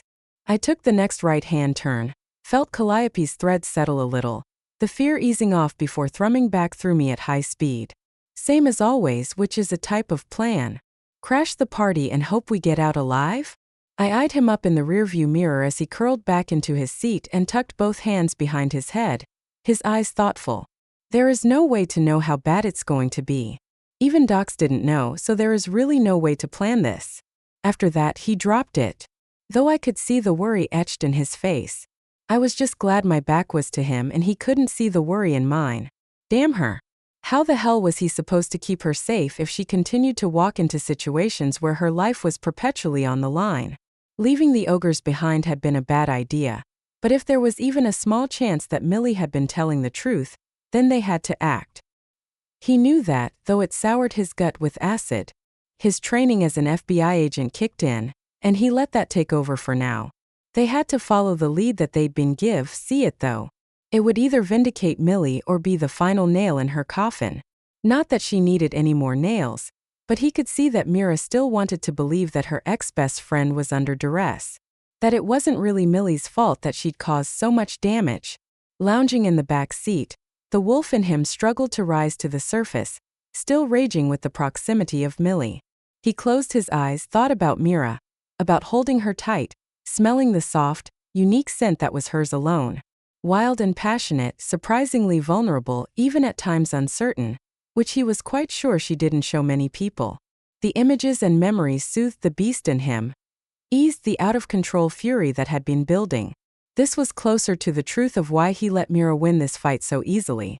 If it hadn't been for Millie, he would have pinned Mira down, kept her there to wait for Docs and the others. But with Millie so close, he needed to be as far away as possible. For all the wolf he had become, he knew it wasn't time yet to finish the witch off. There is a reason for everything, even for her. He ground his teeth against the words his own mind gave him. Like an echo of someone else's voice, the words sounded suspiciously like the guardians they'd met in the past. He shivered. The last thing he needed was another part of himself to be sliced into a third portion, even though he knew it was there, lurking. Easier to ignore that part than the wolf who paced inside him like a caged beast. The truck rumbled along a deeply rutted back road, bouncing through mud puddles and dirtying up Docs's baby. Myra's eyes were tight around the edges and he could smell the anxiety rolling off her, the worry for the foal they sought, fear from the encounter with Millie. Something else too, though, a hint of a new scent, one that reminded him of damn he couldn't pinpoint it. He wanted to soothe her, but knew from past experience that she wouldn't appreciate it or accept it right now. Not even from him. Better to focus on the salvage. How close are we? She tipped her head to the side, a long swath of her auburn hair brushing across her shoulder. The truck slowed as the back end slid around a corner, thick with mud. About as close as we're going to get with the truck. The trail ended against the shoreline of a lake, as we rounded what turned out to be the final corner. There was a bit of an opening suitable for turning around, but that was it. Cranking the wheel, I turned the truck, and then backed it up so the bumper was against the tree line so that at the very least we would have a quick getaway. Just in case. I snorted, hell, who was I kidding? There was no doubt that a quick getaway was going to be a necessity. I opened the door and slid out, my feet landing in a big puddle I couldn't avoid. Freaking awesome. I stepped out of it and slammed the door behind me, the sound echoing around us. I could feel the heat of Liam's glare. Didn't need to look over my shoulder to know his eyebrows would be drawn sharply over his eyes. You want to ring the dinner bell while you're at it? His voice was low, but it still carried across to me. Without turning around, I flipped him off. He was right, I was wrong, we both knew it. Tracking Calliope, I turned my face upward, toward the mountain hovering in the distance. Terror suffused her and leaked through her threads into me. Sweat broke out along my spine, soaking through my t-shirt in a matter of seconds. Let's go. Liam brushed past me. I'll lead, you navigate. I ran my hands over my weapons quickly, thought about going back to the truck for my crossbow. No, if we had to climb the whole mountain, I needed to pack light. And if Liam shifted, he wouldn't be any help with a stack of weapons. Sword, whip, and smaller blades were all I could carry and hopefully all I needed. The snap of a twig brought my head around. Bushes and trees surrounded us on 3 sides. Ahead of me, Liam had stopped walking and was eyeing up the same bush I was, a bush that seemed to melt and move. A gray-skinned hand large enough to palm 2 basketballs pushed the foliage away, and through the bush stepped the biggest damn ogre I had ever seen. 12 feet, maybe better. His face twisted in a snarl that turned his human-like features into something out of a horror movie. Covered in a light chainmail, he held a sword that had been obviously sized up for him. Fuck, the thing was at least 5 feet long, maybe even 6. His muscles rippled like water flowing over rocks as he lifted his sword, using it to point at me. You think to trespass on these lands? Calliope's fear spiked again, which made me reckless. At least, that's what I'm going to blame for what I said next. I don't see any signs, nothing that says stay the F***K away. You should put some up if you don't want anyone here but your big gray ass. I lifted an eyebrow at him, cocked my hip and put a hand on it. Really, there was nothing else to do. He wasn't going to let us pass without a fight, so no need to be submissive to him. Liam let out a soft groan as 3 more gray-skinned ogres slipped in around us. Well, this was not good. Maybe I should have been polite. Too late now. A light rain began to fall and the air went still. The ogre didn't say anything, just cocked his head to one side, before whipping his sword into the air and letting out a roar that I felt as the reverberations hit my chest. Not that I let it last long. There were times to fight and there were times to run. This was a time for the latter. Spinning on my heel, I ran for Liam, who waited the split second it took me to reach him, and then we were sprinting full tilt along a narrow trail that wound along the base of the mountain. Liam stayed behind me and I didn't dare look behind. I knew we couldn't keep this up, knew that they would run us or at least me into the ground. Tell me you have an idea. Liam leapt up beside me as something hammered into the ground behind us. Working on it. Work faster. My brain felt scrambled with the adrenaline and I fought to remember all I knew. From what Docs had said, there were components of all the ogre tribes around here. From what I knew, and was obvious with the violet and black skin species, very few of them got along. I let Calliope's threads go and tracked ogres as a species, pushing the ones behind us away to focus on what was in front of us. Shit, right in front of us. But there was nothing there that I could see. I grabbed Liam and ducked sideways as a red-skinned ogre literally appeared out of nowhere. He swung a mace over our heads, connecting with the gray-skinned ogre that had been closest on our heels. The mace buried into the gray's chest, but I didn't pause long enough to see what happened next. We were on a side trail and I spread out my tracking, taking into account all the ogres around us. F***K. I whispered, knowing Liam would hear me. We were completely surrounded. Chapter 11. The thing was, I was pretty sure I could lead us around them. The trick would be to stay downwind so they couldn't smell us. I put a finger to my lips and Liam nodded. Behind us the fight raged, drawing the ogres around us closer, tightening the noose around us. For the moment, they'd forgotten about the intruders, too intent on fighting one another. Score for us. I dropped to the ground and shimmied forward. The muddy ground cold and slimy. The muck slipped through my jacket zipper, like a pervy old man's wandering hands. Damn it all, this was disgusting. The bush covered us, hiding us from above, and the mud should have helped with our scent. Then again, a foot the size of my upper body landed in the muck beside me, squishing up and through the bare jet-black toes. I dared to look up. Thank the gods the ogre didn't look down. Just took another step toward the fighting, leaving us behind. Liam squeezed my leg and I continued forward, tracking ogres, dodging them all. From behind us, the sounds of the fight escalated as more ogres were drawn to the blood. Like sharks, but instead of a feeding frenzy, they were in a fighting frenzy. When they were a half-mile behind us, and there were no more ahead of us, I stood, mud sliding down the front of my body. Liam wasn't faring any better. His clothes stained a dark brown slop. No words, I just reached for Calliope's threads. Fear, brilliant and untamable, sung through her and into me. I didn't let go of the ogre's threads. As soon as they quit fighting, they'd remember us. I worked my way back to the trail, checked my weapons, and then set out at a jog. Liam tucked in close beside me, our strides eating up the ground. Around us, the forest dimmed. Too early for the sun to be setting. I looked up and stopped running. The rock skimmed silently above us, his shadow the cause of the loss of light. Gray-green mottled leathery skin. Claws on the tips of his wings, big nasty claws on his back feet. His head was long and narrow, teeth jutting out of the partially open jaws. Good gods, he's as big as Blas, I whispered. Liam didn't answer except to push me forward. He was right. This was not the time to be pointing and staring when there was little doubt we'd be dealing with the big F*** cur soon enough. From behind us, the ogres fighting went silent as the rock passed over them. Settling back into a jog, we continued to put distance between us and the ogres. Ahead of us I could sense nothing but the unicorn foal, and thank the gods not a single damn ogre. About damn time we had a bone thrown our way. Lady Luck might be fickle for the rest of the world, but I was pretty sure she had it out for me and my friends. The incline took a sharp upward turn, but neither of us slowed. Calliope was up ahead. The rock scoured the skies around us, and there was a colorful mess of bloodthirsty ogres behind us. Yeah, there was going to be no slowing down for us anytime soon. A sudden jarring shot of pain ripped through Calliope and into me, dropping me to my knees. Liam's hands caught me on the way down. The foal. I nodded, struggled to breathe, struggled to convince my body it wasn't my pain but another's.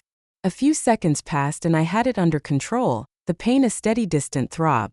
She was still alive, but whatever happened to her was bad enough that the terror slipped into despair. Calliope was giving up. The sky darkened as a bank of clouds skittered in front of the sun. A reminder that we had very little time to make this salvage happen. We aren't going to make it to her in time, are we? Liam's question caught me off guard. The words setting off a trail of anger down my spine. Don't.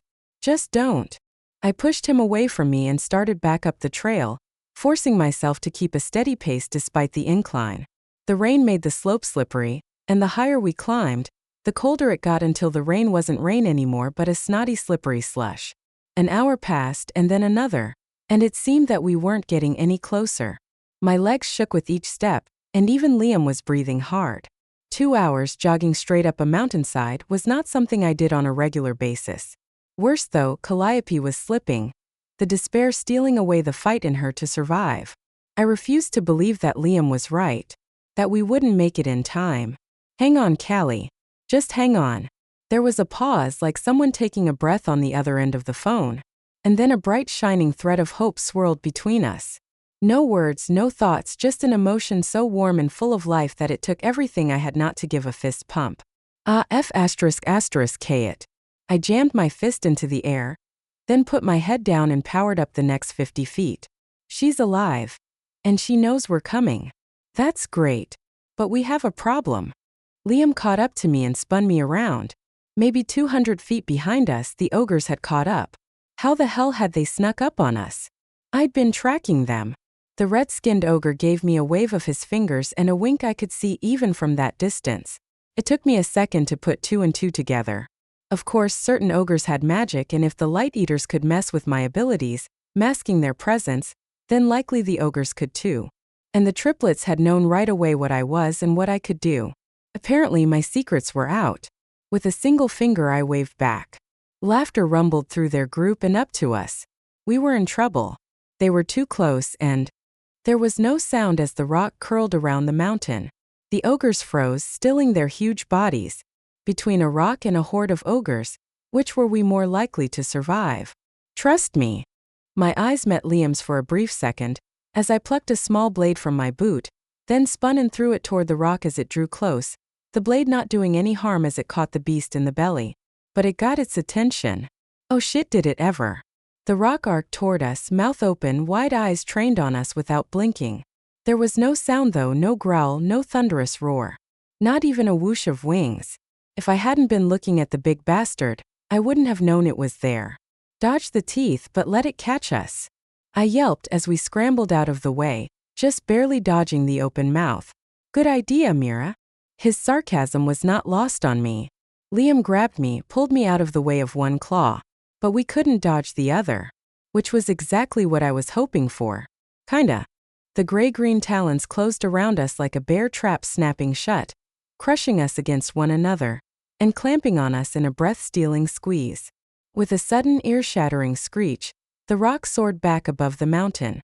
From below, the ogres still didn't move, but I could see the smiles on their faces. They thought we were toast. The rock's wings moved silently in the falling snow, its body shivering.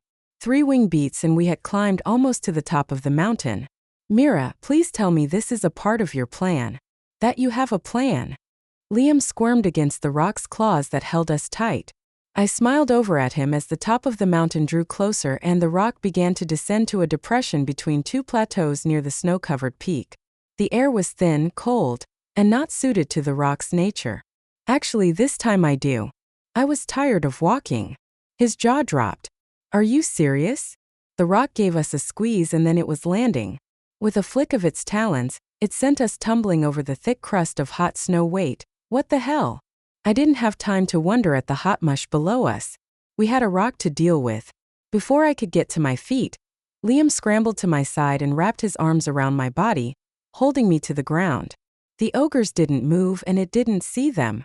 Our bodies sunk into the hot mud and I stared, silent and unmoving, at the rock who tipped its head sideways, not unlike Eve when she was considering something. 2 steps toward us, head cocking again, eyes blinking, the triple eyelids fluttering closed one after another and then opening back up one at a time. Creepy F******. It let out a screech 3 feet from our heads. My eardrums rattled and it felt like the left one might have popped, but both Liam and I held still. Held our breath. Sunk deeper into the uncomfortable hot mud. Damn, this was like some sort of Jurassic Park remake. The big leathery bird held its head there, waiting for us to give ourselves away. The rock stepped back, giving up on its meal. Or so I thought. It strode to the far side of the overheated area and settled down into the mud. But no, it didn't close its eyes. It stared in our direction, eyes wide and again unblinking. Several minutes passed, and my ears slowly stopped ringing. Liam. I kept my voice pitched low and soft, and the rock didn't twitch. Yes. Not how I imagined my day going. Really? I expected something along these lines. I'm actually surprised it's mud and not shit we're up to our necks in. I shouldn't have found that funny, not with how dire our situation was. Yet there I was, sides shaking, fighting the laughter that bubbled up. Liam's arms tightened on me. Track Calliope. I did as he said, and the contact with her thread sobered me like a dash of cold water. She was still hopeful, but the pain coursing through her made her weak. The fear that had slipped away from her was building once more. But close now, she was right below us, inside the mountain and so damn close. Well shit, how the hell were we going to get out of this? Sucked down in the mud, I knew that getting out would be hard and would slow us enough that the rock would have no problem picking us off.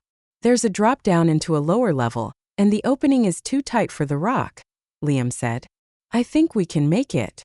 He was right. An opening the size of a small car was close enough that potentially we could make it through before the rock snapped us up. Not unless we slow him down. Which we could if we gave him something nasty to chew on. A plan? Yes, a plan formed quickly. Shit, it wasn't perfect, but it was all I had. Can you reach either of my swords? Under the mud, Liam worked his hand up to one of my swords. Yes. I reached back through the thick mud and grabbed the other handle. We pull them as we stand, and when he gets his mouth close to us. Mira, you're crazy, you know that? Yeah, I do. But it'll work. Gods, I hope that I was right, that it would indeed work. Liam let out a slow breath. I hope you're right. Gods help me if I ever lost Liam. There would never be another like him, no matter what Doran said. On the count of 3, I tightened my grip on my sword. 1, 2, 3. In tandem we lurched upward, the mud not only slowing us down, but throwing us off balance. The rock shot forward, mouth open wide, eyes staring wide. Our timing, though, was perfect even if our balance was off. Liam's blade shot upward for the top jaw as mine sliced down and through the bone and cartilage, the spelled blades driving through with ease. Teeth shattered, blood gushed, and the rock backpedaled, mud spraying all over us. We scrambled, fighting against the mud to get to the opening and the drop. But I wasn't looking forward, my eyes trained on the flailing, bleeding rock, and when Liam missed the step down, I tumbled after him. Stairs cut into the mountain rose up to smash into me as I slid down them, the mud coating us, acting like a ***king slippery slide. The stairs curled and I got a glimpse of something bright red and bubbling, a swirl of a brown cloak and a flash of Calliope's bright white coat. We hit the ground and Liam was on his feet first. Mira, you aren't going to believe this. Hell, I can't believe it.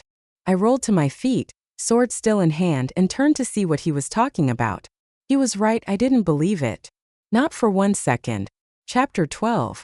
Daniels, my nemesis from London, stood slack-jawed in front of an open pit that looked to go straight into the heart of the mountain. Or, more accurately, the godsbe-damned big-ass, half-awake volcano. A deep rotten egg, gag-inducing, tongue-coating scent of sulfur lay heavy in the air. Being deep in the mud up top must have kept the smell from us. Because there was no way we could miss it where we stood. Couldn't you have picked a place that didn't smell like goblin shit? Seriously. I sidled toward Calliope, huddled in the corner. Not that I didn't want to run Daniels through, but my main objective was the foal, bringing her home to her parents and freeing Eve. Priorities, and Daniels was low on the list right now. She lifted her hands, her voice deepening as she intoned something I'd heard before. It is the heart of the mountains that we will prick, and the land will know Orion's fury for being condemned to the seventh veil. He shall cleanse the land with fire for his coming. Wait, that was what Agent Valley had asked us about, before we'd left London. I was an idiot. Why hadn't I listened? Too bloody ready to run away, to hide from the prophecies. And now I was paying the price, as would Calliope if I didn't get her out of here. Daniels smiled at us, her eyes wild with the power she'd been given. We had to take her out. Possession might seem like a good idea at first, a demon giving their vessel fantastic abilities, but it wouldn't be long before Daniels found out that she'd gotten the raw end of the deal. Liam lunged for her first, and with a flick of her hand, she wove her magic around him and lifted him into the air. I hit her hard, tackling her to the ground, but she didn't release Liam. She kept talking as if we were having a pleasant conversation. I moved to cover her hands with mine, take away her magic and let Liam go. Mira, don't. He yelled and I looked up. Daniels had shifted him over the middle of the pit. If I used my immunity to block her magic. Fuck. I scrambled off Daniels and she stood back up, brushing off her brown cloak. Mira, you are the last person I expected to see here. I take it Millie did not slow you down at the castle? Orion said that she was weakening, but I'd hoped to use her a little longer. Fuck shit, damn it all to hell and back. Of course it was Millie. Yet, if she had laid the trap and Giselle was right, then Millie had tried to help us too, which meant that maybe, just maybe, she'd been telling the truth at the coffee shop. But that was for another time when we weren't dealing with a psycho-druid, a pit of lava, and a demon. Like some sort of twisted riddle, I had to get us all out of here. Right now, the only thing I could think about was keeping the ex-druid talking. Daniels, how did you get away from the beast? She paused, her left eye twitching as she smiled at me. I killed him. My master gave me the strength and now I cannot be stopped. Liam shook his head. Impossible. I don't think you should take that tone with me, Wolf. You will be far easier for my master to kill than the beast was. Her voice was off, and it took me a moment to realize what was different about her. What happened to your accent? I stepped sideways so I could get a better look at her face. Her whole body gave a shiver and Liam dropped a few inches. My heart lurched upward. Daniels, I'll give you what you want, just don't drop him. She turned to face me and when she did, she seemed to inadvertently bring Liam with her. While he wasn't out of danger, he was closer to the edge of the pit than he had been. I want your head on a pike on London Bridge. I want you to suffer as I have suffered, to see your innards twisted around a stick and removed from your body inch by inch while you scream for mercy that will never come, she whispered, her lips not moving in tandem with her words. Like a poorly dubbed old-school kung fu movie. Freaky-ass demon possession. And then she wasn't really Daniels anymore, or at least her voice wasn't. Tracker. Male, and a lower octave that she should have been able to hit. The voice rumbled out of her mouth. Do you remember me? I blinked at her, and a cold sweat popped out all over my body. A memory buried deep flickered to life. The barest whisper of a snake, Millie, and my first understanding of what I was. And then it was gone as if it had never been. I shook my head. No. But I know who you are, you nasty motherfucking piece of shit. You're the demon I'm going to wipe off the face of the world. Ah, I see your foul, unimaginative mouth hasn't improved since last we spoke, the voice said, and Daniels stepped toward me, and then snapped her fingers without turning around.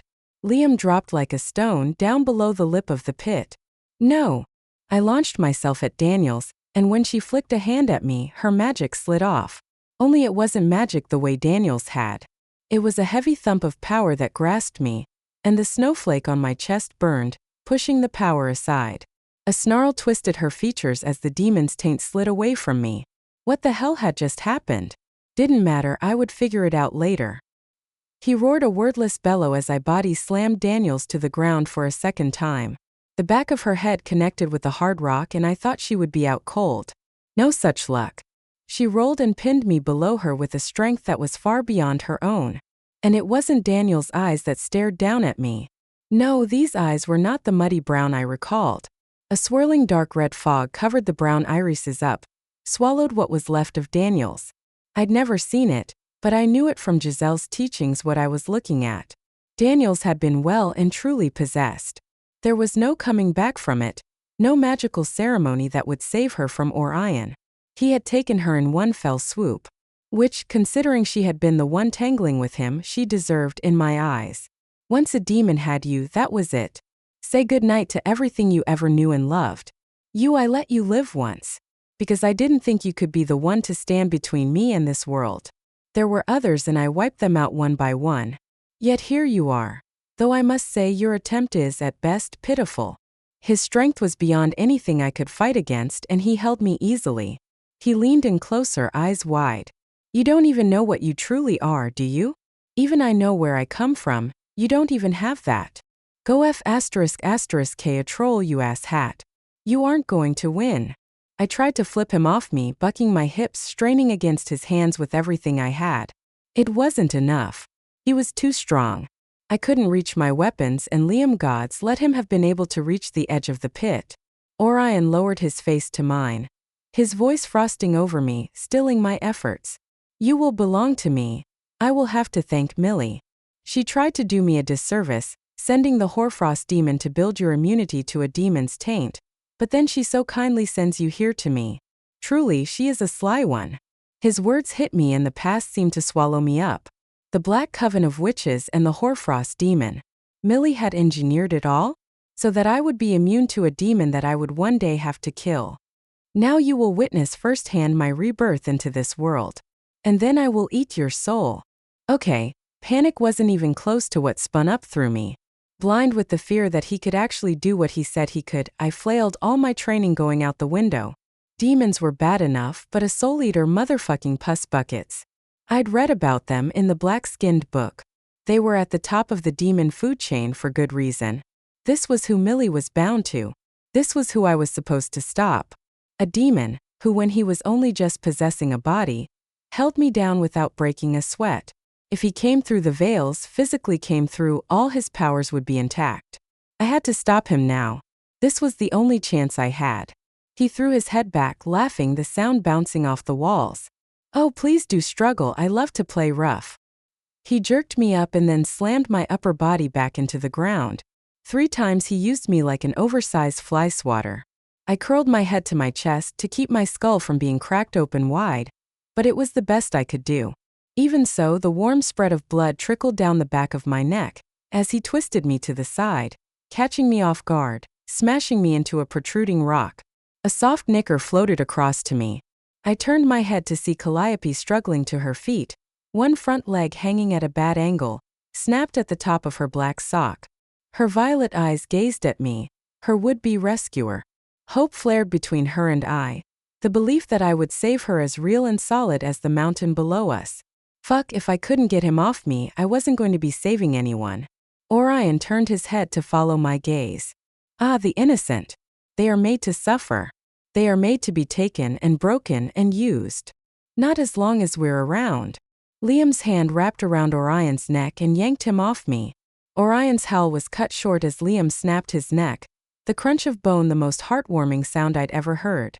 With a casual thrust of his arm, Liam tossed the body away from him and bent over me. You okay? I reached up, my hand hovering over an ugly burn on his forearms, the skin black and weeping. I'm fine, but... He grabbed my hand and helped me to my feet. It's all good. I've had worse frying bacon. Calliope let out a sharp, blasting neigh, what could only be the equivalent of a scream. Orion wasn't done yet. Head flopped to the side, wobbling with each step, He stumbled toward the filly, mumbling under his breath. A spell cloaked in the darkness of the demon's power. I could feel it gathering around us. The lava bubbled upward, the sulfurous air quickly choking out what oxygen there was. No time for insults. Much as I wanted to hurl one of the triplets' epithets at Orion, I pulled a sword free, ran and leapt in the air. As I came down, I used my weight to leverage the bite of the blade, slicing through Orion's stolen body from his left shoulder, through his torso, and out through the lower right side of his ribs. He gasped, red swirling eyes turning to me, filled with hatred. "Yeah, I feel the same about you, bitch." I kicked his body with my foot, the two halves sliding apart to the ground. To be sure, I bent, grabbed a still twitching leg and hauled it to the edge of the pit. With a heave, I threw the lower half in, the lava swallowing up the legs in 2 gulping burps of bubbles. Liam followed my lead and held up the upper half of the body. Though Orion still gazed at us, he seemed to have lost any ability to actually control the body. "Any last words?" I smiled at him, feeling pretty damn good. Prophecies fulfilled, we'd killed Orion. I could rest easy, the foal was alive, Eve would be fine. Life was looking up. Please gods, let it be. This isn't over. The words were slurred, hard to hear, and strangely didn't surprise me. Not from a demon. "Pitiful last words," Liam said as he threw what was left of Daniels and Orion into the pit. I blinked as the body slid below, eaten by the lava in seconds. From the pocket inside my jacket, I pulled out the small brown bag Millie had given me. I opened it and poured the spiked demon stone into my hand. Lava should do the trick, don't you think? I held it up, the spikes pressing into the flesh of my palm. I rolled it to get a better look at it, wondered if I would ever know if Millie really had been enthralled. Liam bumped my hand and the demon stone fell, landing with a hiss and a gulp as thick lava swallowed it up. We stared down, the heat curling up around us, drying the sticky mud on our clothes. 30 seconds passed and Liam stepped back. But I continued to stare, my throat tightening up. "Does that seem higher than before?" I pointed at the lava as it freaking well surged upward. We fell back, the blast of heat singeing my eyelashes and eyebrows. "Okay, time to go." I ran for Calliope. There was no way to set her leg. She'd have to be carried. "Liam." "I'll do it." The voice was not Liam's. I looked up at the lip of the overhang, a gray-skinned ogre staring down at us. "You don't really have a choice, Tracker. You're going to have to trust me." From behind him came a voice I did recognize. "Docs. Mira, just let him help." Liam scooped up the foal. "I'll carry her as far as I can." She rested her chin on his shoulder, trust shining through the threads I still held onto. Keeping pace with Liam, we ran for the stairs, bolting up them as the lava spilled over the lip of the pit, eating up the ground where we'd stood only moments before. The gray ogre didn't ask, just took Calliope from Liam's arms, and she didn't fight either of them. Fatigue washed through her and I finally let her threads go. I didn't need to feel that. I was tired enough as it was without her adding to it. The gray-skinned ogre spoke to Liam. "We have to move fast, and you may have to carry the tracker." Across from us stood ogres in every color possible. Like a bag of Skittles, see the F*** King rainbow that would like to taste you after roasting you on a spit. This couldn't be good, yet they weren't trying to kill us. "The rock?" I started to ask and Gray Boy cut me off. "Time for answers later. We have to move our asses if we're going to all get out of here alive."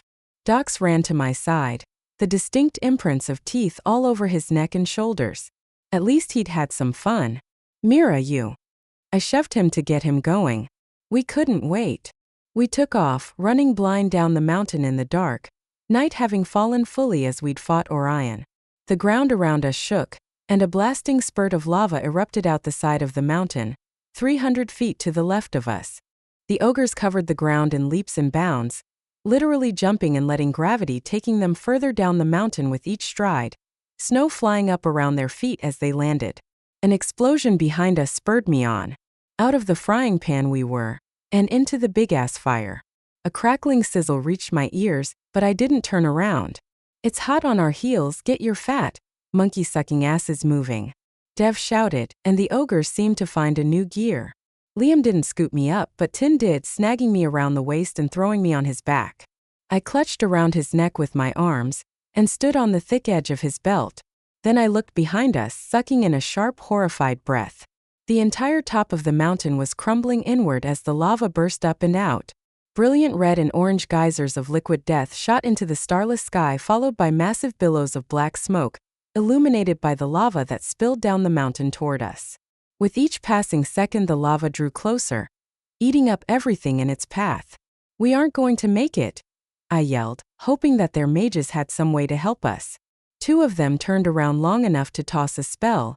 That, to my eyes, did nothing. "They pushed the gases in the other direction," Tin said. My understanding of volcanoes wasn't at its peak, but I did recall something about a flow of gas and rock that outpaced even the lava. I looked back and all I saw was the red flow of death. I suppose that was better than the alternative of choking to death on fumes and then being consumed by the lava. Gray Boy glanced over his shoulder. "Head for the lake." As one, the ogres turned, angling toward the lake that surrounded the base of the mountain. Though it had taken us hours to climb Mt. Hood, riding Ogreback on the downhill took mere minutes. We were out of the snow now, but the ground was sloppy and wet, thick with ash, and a red ogre to the right of us lost his footing, tumbled and fell. The lava caught him, swallowed him in one gulping wave, leaving behind his hand reaching up for a second, the fingers blackening before the lava even touched them. I swallowed hard, heart pounding, my adrenaline racing, and there wasn't a damn thing I, or anyone else, could do. The sharp incline leveled out and the gang of ogres thundered into the forest. Like a living thing, the lava flowed ever onward, devouring everything in its path. This was what Orion did, with a few words, with a gesture and a single spell, when his host's body had a broken neck. Son of F*** king bitch. He was as bad as all the prophecies made him out to be. Maybe worse. Thank the gods he was done. Tin leapt over a downed log, and my feet slid off his belt, leaving me dangling from his back. All thoughts of Orion fled as I fought to hang on to the bounding ogre. The vision of what had happened to the red ogre who'd gone down seared in my mind. That would be a seriously bad way to end this salvage. "Tracker, if you fall, I can't stop," Tin puffed out. "Got it," I barked out. Shit, I was sliding. There was nothing I could hang on to, his slick bare skin giving me no traction whatsoever. There was nothing for it. I either fell from his back in a heap, or I leapt and had a chance at keeping my feet under me. As I slid down his back, I pushed to the side and hit the ground running. In seconds, the lava was at my heels, kissing the backs of my boots, heat rolling up and around me, stealing the air I needed. Liam dropped back to my side, grabbed my hand and jerked me forward as a gulp of lava rolled ahead of the rest of it. We burst through the bush into the parking lot where Dox's truck sat waiting for us. But the trail ran parallel to the edge of the flow of the lava. The truck was going to be toasted. The lake it was. With the searing heat behind us, the multi-hued gang of ogres dove into the lake, swimming out into the open water. I caught sight of Calliope being floated between Dox and the Gray Boy. And then I dove in, the icy water sluicing over my head. I floated for a minute under the water, looking back the way we'd come. The lava hit the shoreline, flowing into the lake, lighting it up from inside. A pair of red swirling eyes hardened in the lava, as the water cooled the deadly flow. "We are not done yet, Tracker. I will have your soul yet. Yours and the souls of all you love." I kicked myself to the surface, anger searing my synapses. "And that's your mistake, Orion. You can threaten me, but threaten those I love, and you will regret it beyond the grave." Chapter 13. The ogres were in high spirits, having no problem with the winter-chilled, glacier-fed lake. I, on the other hand, was freezing. My eyes drooped with each breath I took, fatigue dragging me down. While the ogres splashed and played, exultant from having outrun the lava, I swam to Dox, each movement of my arms and legs causing shivers of cold-induced pain to ripple through me. Liam kept pace with me, seemingly as unaffected as the ogres by the cold. Before I could speak, Dox slung an arm around my waist and gave me a hard squeeze. "Thank you, Mira." I looked up at him. Even through my wet clothes and the water, I could feel his body heat, which I was intensely grateful for. "Thanks for what? I would never have come back without you needing to be here for a salvage, and I would have missed out on this. On the fight and seeing the triplets again. Honestly, for the first time I finally belong, I'm finally home. I don't know if you can understand what that means to me." He grinned down at me, a new light in his eyes. I understood what it was to want to belong, to finally find that place. I glanced at Liam over my shoulder. Yeah, I really did understand. I gave Dox a nod. I'm happy for you. And glad you came too. Our asses would have been fried up there without your help. Teeth chattering as a wash of cold water thick with ash swirled between us, I pointed at the shoreline. But we have to get me and Callie out of this lake, or it won't matter that we dodged the hot sauce. He nodded, gave a holler, and the triplets swam over to us, helped to get us across to the far side. Ash floated down around us, coating the lake's surface. It stuck to my face and neck, and as we stepped out of the water it clung to every piece of us. As much as I wanted to complain, I didn't. We'd survived something that should have taken us out. Would have died without the help we'd received. Which still made no sense, but I wasn't going to remind them that they were on the hunt for us. The triplets got a fire going within minutes and I crouched beside it, peeling out of my jacket. Calliope lay beside me, her legs tucked under her and as close to the fire as she could get. The firelight flickered and danced against her white coat. I ran a hand over her back, and she turned to look at me, gold nubbin catching the light. Thank you for saving me. I smiled and gave her a tired nod. Just try to avoid rocks in the future. She bobbed her head. I will do my best. Crouched beside her, I stared out at the lake, all of the ogres still hanging out in the water except for Dox and the triplets. What happened? I turned my face up to Dox, who stood over me. You mean after you left without us? He growled. Lop laughed, slapping his hands on his thighs. That was King wicked awesome woman. If you were an ogre, I'd be banging the hell out of you. His brothers were nodding in agreement. Liam slowly stood, every line of his body tense. Lop held up his hands. Easy wolf, I said. If she's too King puny for my taste. But that took balls to head into hostile territory without help. Ogres like a good strong woman. None of this pansy ass. I broke my nail shit. Liam relaxed, then snorted. No, it takes a stubbornness that one day is going to get her hurt. But if I ever get tired of her, I'll let you know. My jaw dropped and the triplets fell over themselves laughing. Even Calliope let out a soft nicker. It wasn't that funny, I grumbled, but I bit the inside of my cheek. Not for 1 second did I think Liam would ever get tired of me. Gods, I hope not. Dox dropped to a crouch beside me. You killed the rock. That's why they were willing to help. Dev crawled toward the fire, stretched out on his belly. Yup, you did what no ogre has been able to. You got rid of the big bitch of a bird. The ogres are in your debt. What they say is true. I turned to see the rest of the ogres emerging from the lake, water glistening on their many-colored hides. They were surreal, the lava still erupting on the mountain behind them, the dark night above, and the reflection of the lake. The scene was damn near poetic. Grey Boy crouched beside me and held out his hand. I am Slaw, and I speak for all the ogres, all the gangs. You are welcome here, Tracker. And we will stand with you when the time comes. I swallowed hard and set my hand in his. Just for killing the rock? He smiled down at me. Killing the rock was the sign that you are the one who will lead us into battle. Oh no, not this shit again. Nope, sorry, that isn't going to happen. We threw him into the pit. I tossed a twig into the fire to illustrate my words. Slaw shook his head. It is not so easy to kill a demon. If it was, there would be none left. You took away the body he possessed, nothing more. How do you know all this? Are demons a pastime hobby for you? I lifted an eyebrow at him. Dox groaned softly, but Slaw didn't seem to mind my attitude. He flopped to the ground and stretched out lengthwise as if he, and all the other ogres, hadn't tried to kill us just a few hours past. We have prophecies too, though you will not find them in any ogre-skinned book. His eyes flicked up to mine and I gave him a nod. No point in denying it. He shrugged. If an ogre is stupid enough to be skinned alive, they deserve it. The ogres around us gave a resounding rumble of agreement. More to the point, you are the sign that the final battle is coming. When the rock dies and the lava flows, the battle is nigh. He eyed me up. I'd hoped you'd be a bit more intimidating though. The triplets speak true. You are rather puny to be a hero. I really didn't like the direction of this conversation. Orion isn't coming back. There is not going to be a gods-be-damned battle. And I am no one's hero. Dox put a hand on my shoulder. You have their loyalty whether you want it or not. I shook his hand off and stood.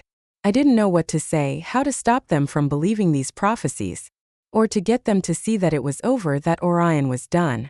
So I walked away from the group to the edge of the firelight, where Liam caught up to me. Hey, we're alive, they aren't trying to kill us, and we have Calliope. Don't throw a fit because they want to believe in something that scares you. I could have slapped him for telling me the truth and for pointing out that I was afraid. I didn't do fear well, never had. You aren't the one being set up as some gods-be-damned savior of the world. I'm nobody, just a tracker. That's it. There is nothing more to me. I don't have any special powers. I don't have any magic. Hell, if we'd been a little longer crossing the veil at the castle, I would have died. I am not cut out to be in any prophecy. If it comes down to me and Orion, he will win. Note to self. When anger is flowing, try to recall that you might be a lot louder than you realize. Like as in yelling at the top of your lungs.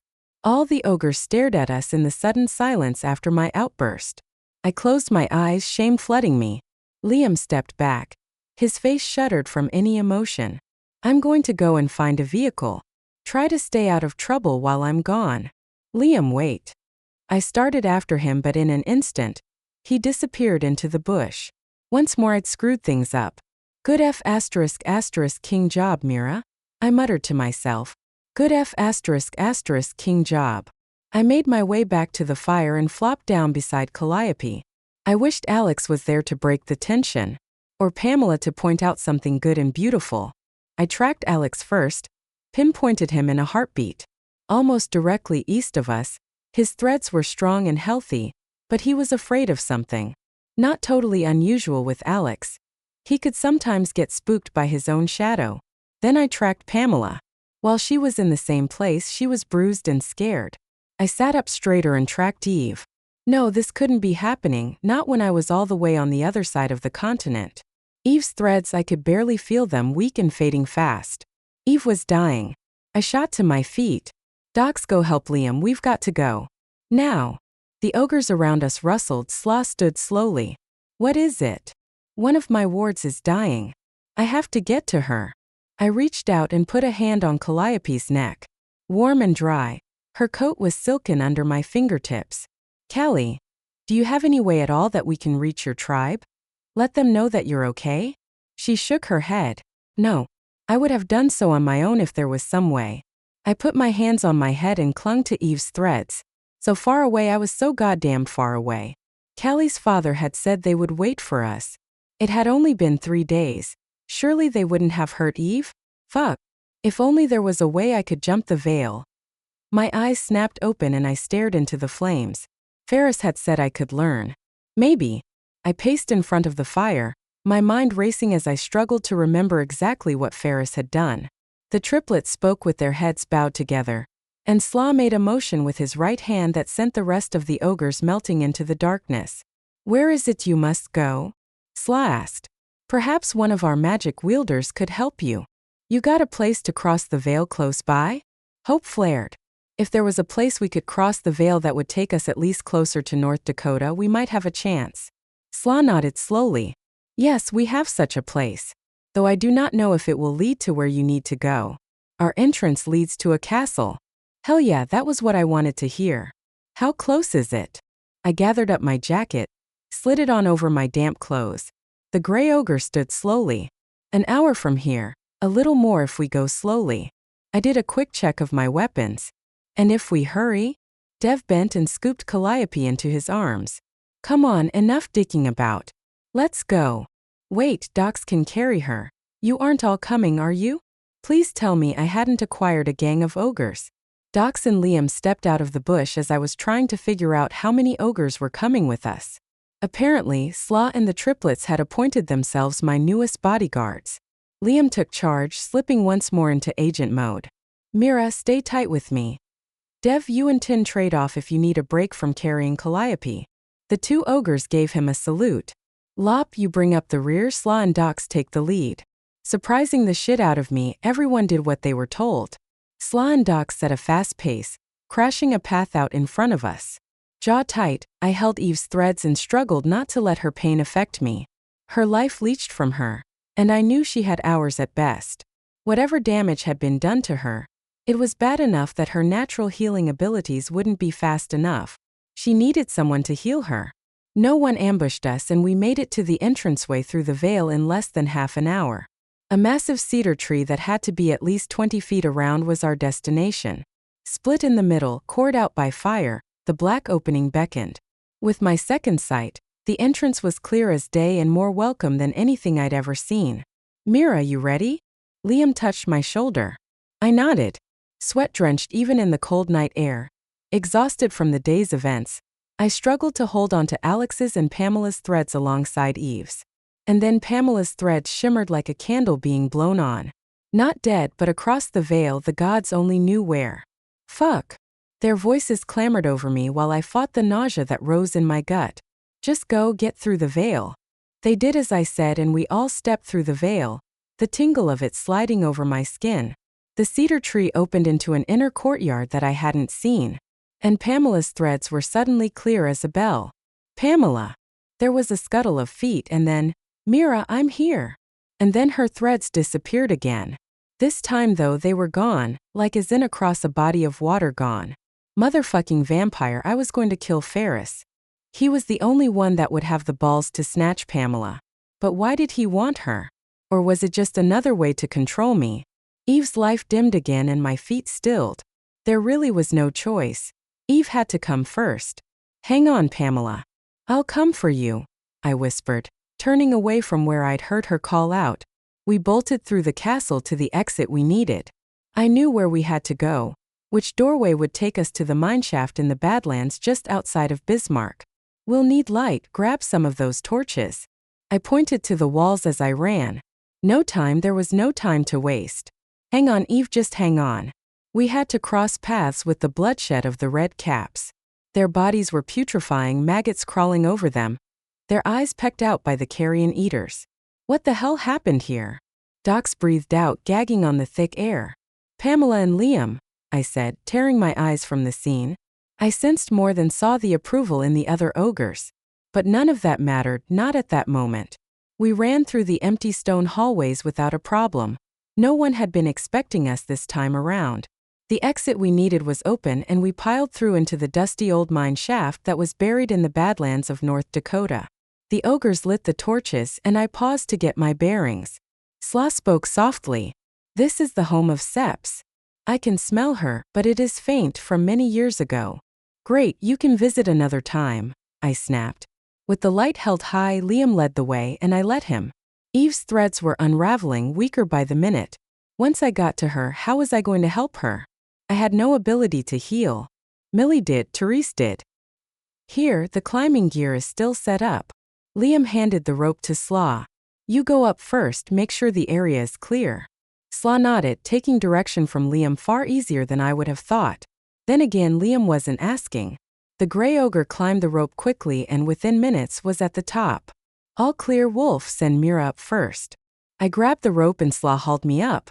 If I'd thought his ascent was fast, it was nothing compared to mine. 30 seconds tops and I climbed out of the mine shaft. Stumbling, I gained my feet and lifted my head. Across from me was a white vehicle that, with a gut-wrenching lurch, I recognized. It was one of Millie's vehicles.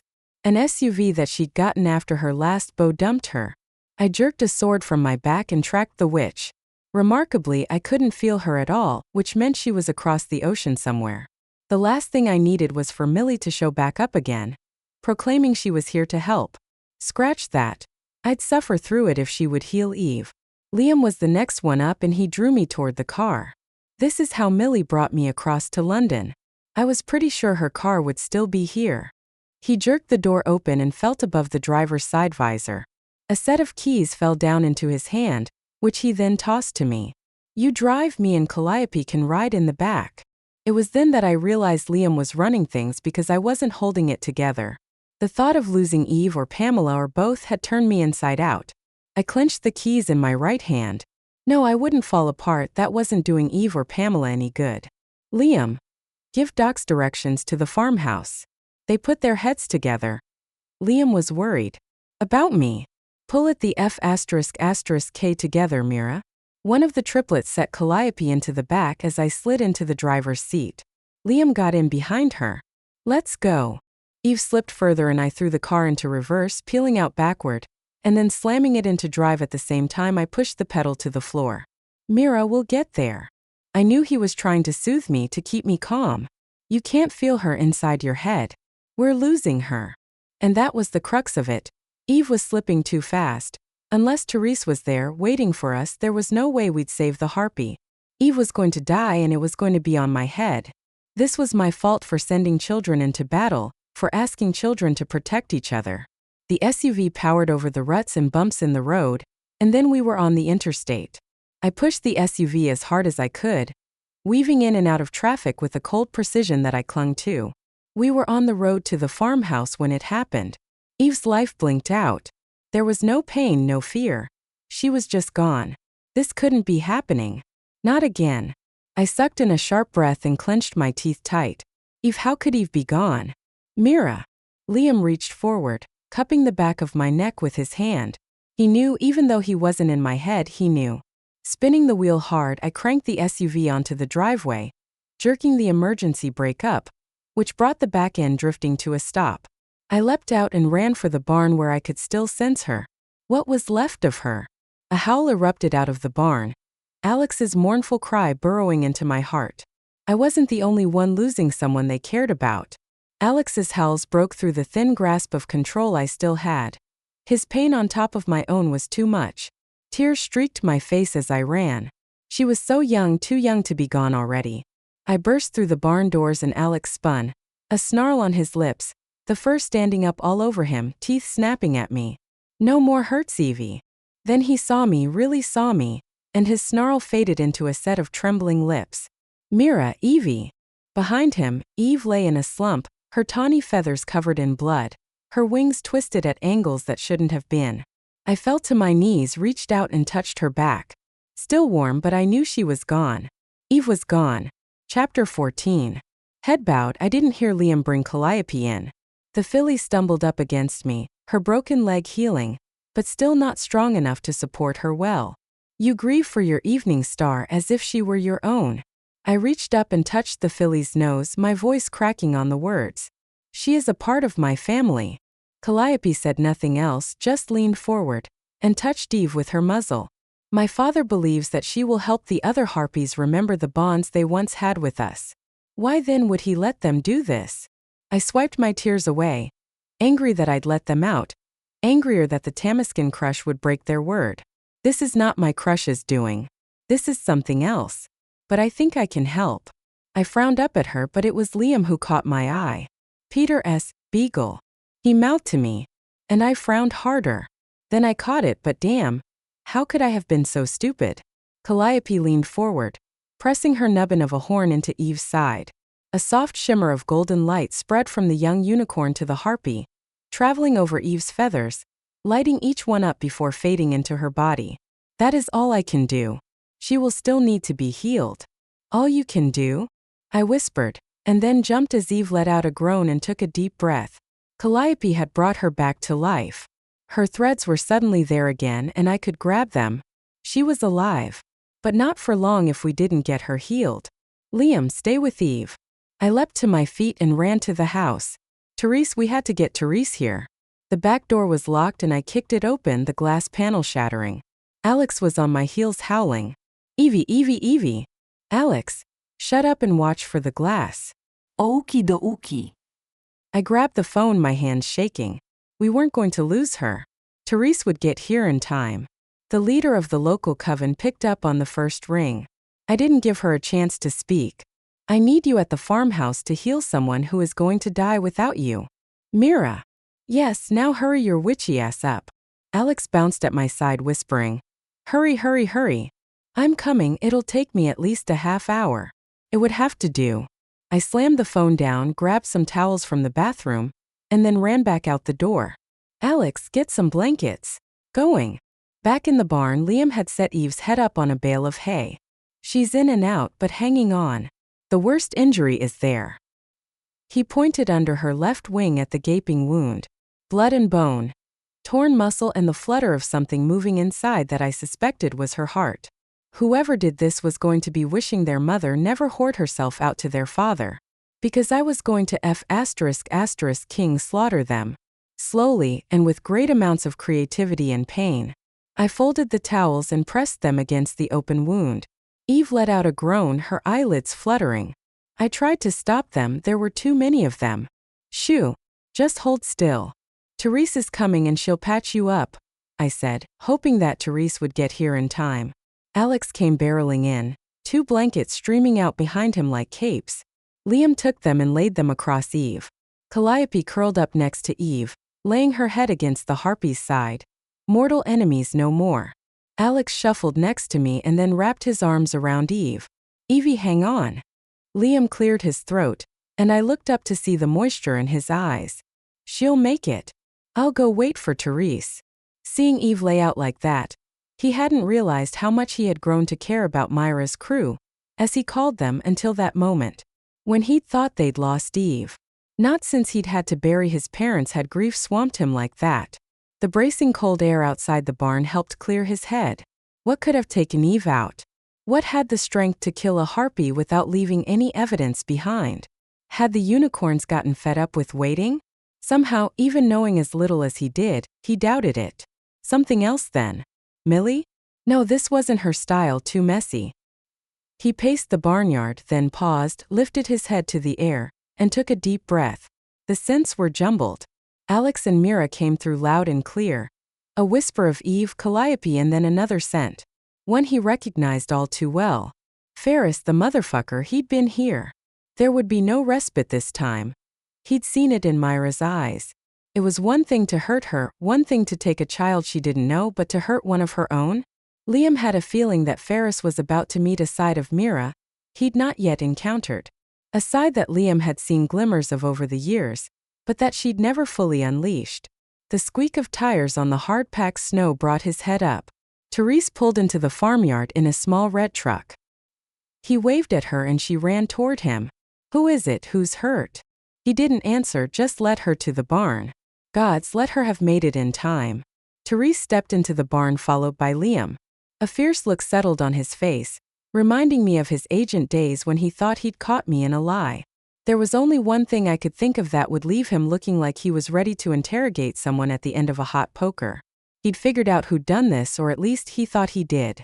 I didn't ask him though. Right now there were more pressing matters. I'd kill who I needed to kill soon enough. Therese. I pointed at Eve. The witch stopped. Are you serious? You called me out in the dead of night to help a harpy. I fought not to reach over and smack her for her assumption Eve wasn't worthy of healing. Pissing Therese off wouldn't help anyone. They took Pamela, the young witch I told you about. We need to help Eve and then we can figure out who has Pam. That seemed to get through to her. They took. Her eyes widened and she dropped to her knees next to Calliope. Startled, she stared at the filly for a full 10 seconds. Therese, we are running out of time. Eve was slipping again and I didn't want to take any more time than we had to. Right. She leaned forward and put her hands on Eve. Words breathed out past her lips as she wound the spell over Eve's body. The harpy let out a low, pain-filled moan, her body jerking as it knit back together. Hang on, Eve, I know it's bad. But it'll ease, I said, but I kept my hands to myself. No need to have my immunity interfere with the healing. Eve shifted, clacked her beak, and Alex started to jump up and down. Evie. Evie indeed. Her threads were running strong if fatigued. She rolled to her feet, and I pointed at Calliope. Watch out, your savior is rather tiny. Eve ducked her head down. Little foal, you brought me back. I am forever in your debt. Calliope bobbed her head once, but stayed where she was. Therese bent to her. Since I'm already here. She laid her hands on the foal, and the broken leg knit in a matter of seconds. The filly scrambled to her feet, startling us all as she reared back, front legs flashing in the air. I tracked her, felt the joy running through her. 2 salvages now, one for Calliope and one for Eve. One more to go. One that I couldn't feel. A F*** king blind salvage. Why, oh why did Doran have to be right about this? Therese stood, dark circles under her eyes.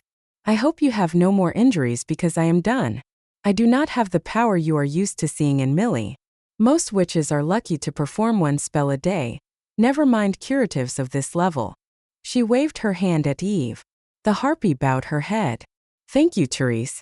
I am, it seems, in your debt as well. Calliope stomped her foot into the straw, then flicked her head to the doorway.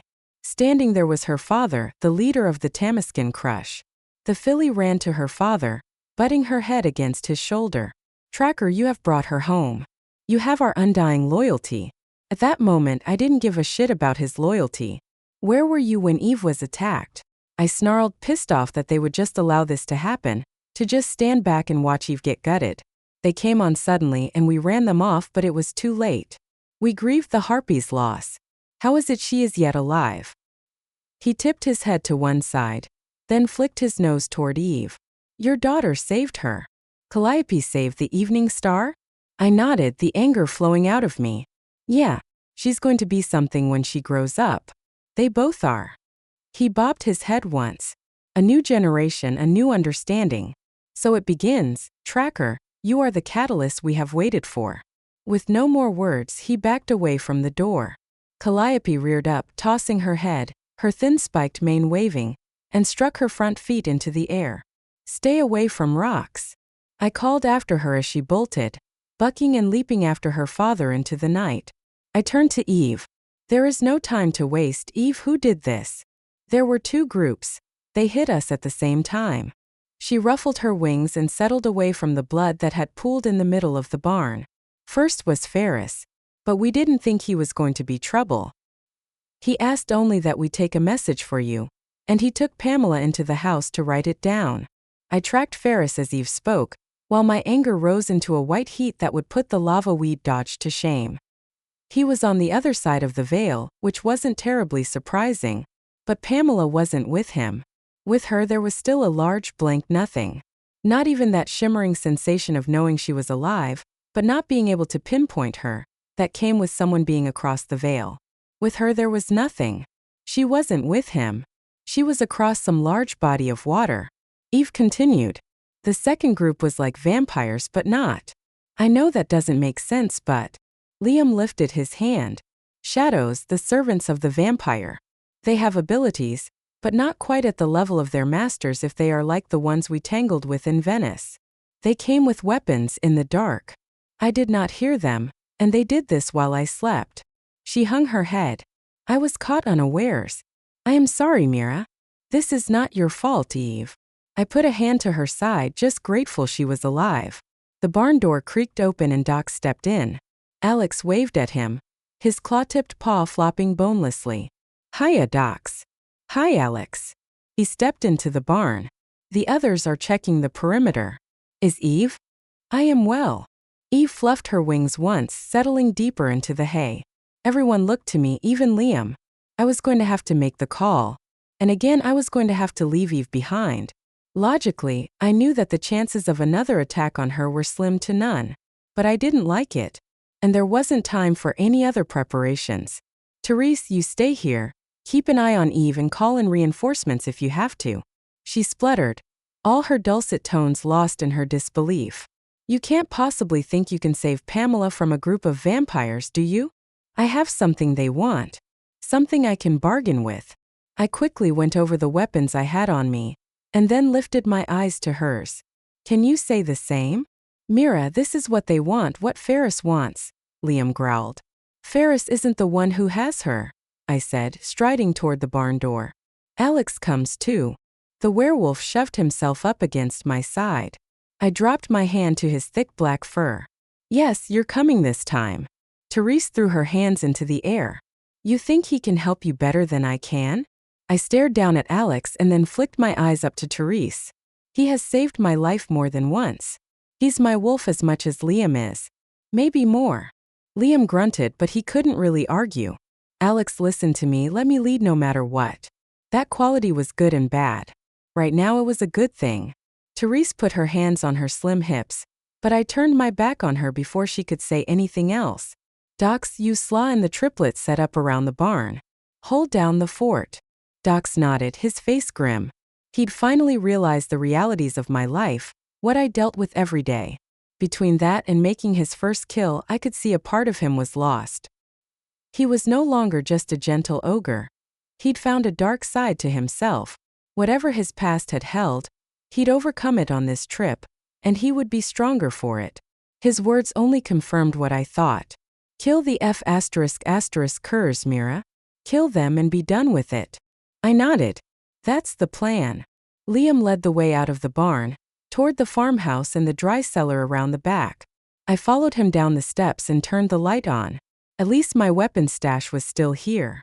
Liam grabbed a couple more blades and my backup crossbow. I went to one knee and opened up the army green lockbox that held all the pre-made spells Millie had prepped for me, and the one spell Therese had prepped for me. A holding spell, one that would bind Millie and make it so she couldn't use her magic, as well as be unable to move. My hand hovered over it. No, that wasn't the right one. Not yet anyway. I carefully lifted out 3 pre-made spells, firebombs that worked like napalm and would stick to everything they touched. I slid them into their hard carrying cases that would keep them from breaking and if they broke would snuff the fire. Then there was the obsidian blade, a 4-inch fragile blade that would break the first time I used it. I slid it into a sheath and hung it from my neck under my shirt. What good it could do I had no idea, but Doran said to take it. So take it I would. Mira, can you tell where Pamela is at all? Liam slung the crossbow strap over his shoulder. I headed back up the stairs and stared into the dark night sky. I don't know. Across water. Then how the hell are we going to find her? I gave him a half smile. I've got an idea. Chapter 15. Her idea was not what he'd expected, not at all. Liam stood in the center of the castle breathing deeply through his nose. He could smell Pamela but not well, just faintly. Alex, on the other hand, had his nose crammed to the ground and was working through the castle with an intensity and focus the submissive werewolf didn't often show. Mira trailed Alex a few feet behind, her eyes searching the castle as they went. When Eve had been slipping, he wasn't sure if Mira was going to pull through. There had been too much loss for her, too much pain and grief. Yet here she was, her shit together and on another hunt. There was a reason others let her lead. Though he'd had to cover for her for a bit, she'd gotten herself under control again. Liam, anything? She called over her shoulder. He took a deep breath, caught a faint whisper of Pamela and vampires. Still there, Alex is doing well. Alex's tail wagged twice with the praise, and he lifted a paw with a single thumbs up, and then he was back to scenting the trail. They wove through the castle, pausing at intersections for several minutes to be sure they were on the right track. Liam was almost certain that the vampires were Burgett's. Hell, there were only 2 factions of vampires, and Mira said that Ferris wasn't with Pamela, though that didn't mean he wasn't going to cause trouble. Liam jogged to her side and lowered his voice. No need to announce his thoughts to anyone who might be lurking in the castle. Can you track Ferris? Didn't you say he was on this side of the veil? Her tricolored eyes flicked up to his, her brows furrowing as she tracked the vampire. Yes, he's on this side of the veil, close to. Fuck, that is the last thing we need, she muttered as she loosened up a sword from her back. Liam stepped back and shifted the crossbow so that it was angled and ready to be used. He would only make a full shift to wolf if he had to. Focusing on his sense of smell, he did his best to block the other sense and zeroed in on Ferris. The vampire was nowhere close, and he hadn't been this way. All Liam could pick up was Pamela and Burgett's sense. You know who took her, he said softly, not wanting to hurt Mira, but knowing that they had to discuss tactics. That was the only way they were going to get in and get out with them all in one piece. Myra's back stiffened, but she didn't turn around. Yes. Then we have to talk about this. She will use Pamela as a bargaining chip to get you to do what she wants. She exploded, spinning on her heel to face him, eyes bright with anger. What the F***K, you think I don't know that? There is nothing I can do about it right now. I will do what I have to do to get Pamela back. His body chilled, his blood running cold. That was what he was afraid of. The castle seemed endless, and it didn't take me long to wish we'd brought something to mark the stone with. Alex followed Pamela's scent for close to half an hour before he froze at the head of an intersection. His whole body stiffened and a long low snarl rippled out of him. Even the hair along his spine bristled up. I yanked my second sword out. Whatever it was that Alex was picking up on was about to have a very bad day. Liam moved up to my side, crossbow lifted and ready to shoot. Alex, what is it? I kept my voice as low as possible. Both of the boys answered at the same time. Ferris. The vampire stepped out from around the corner of the intersection, as if he were waiting to be announced, his hands lifted to the air.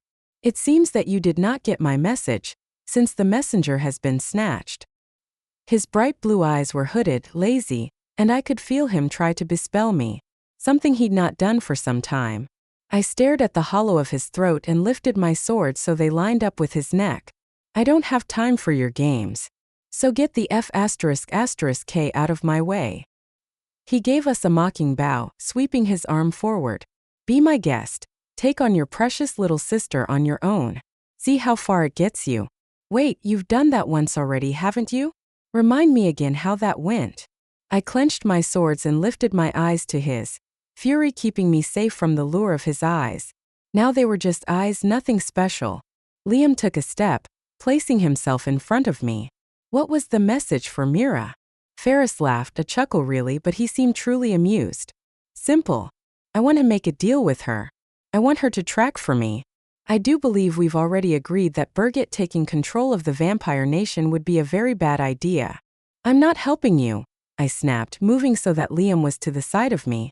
Alex moved with me, and though he was no longer snarling, his teeth were bared and the fur along his spine hadn't lowered.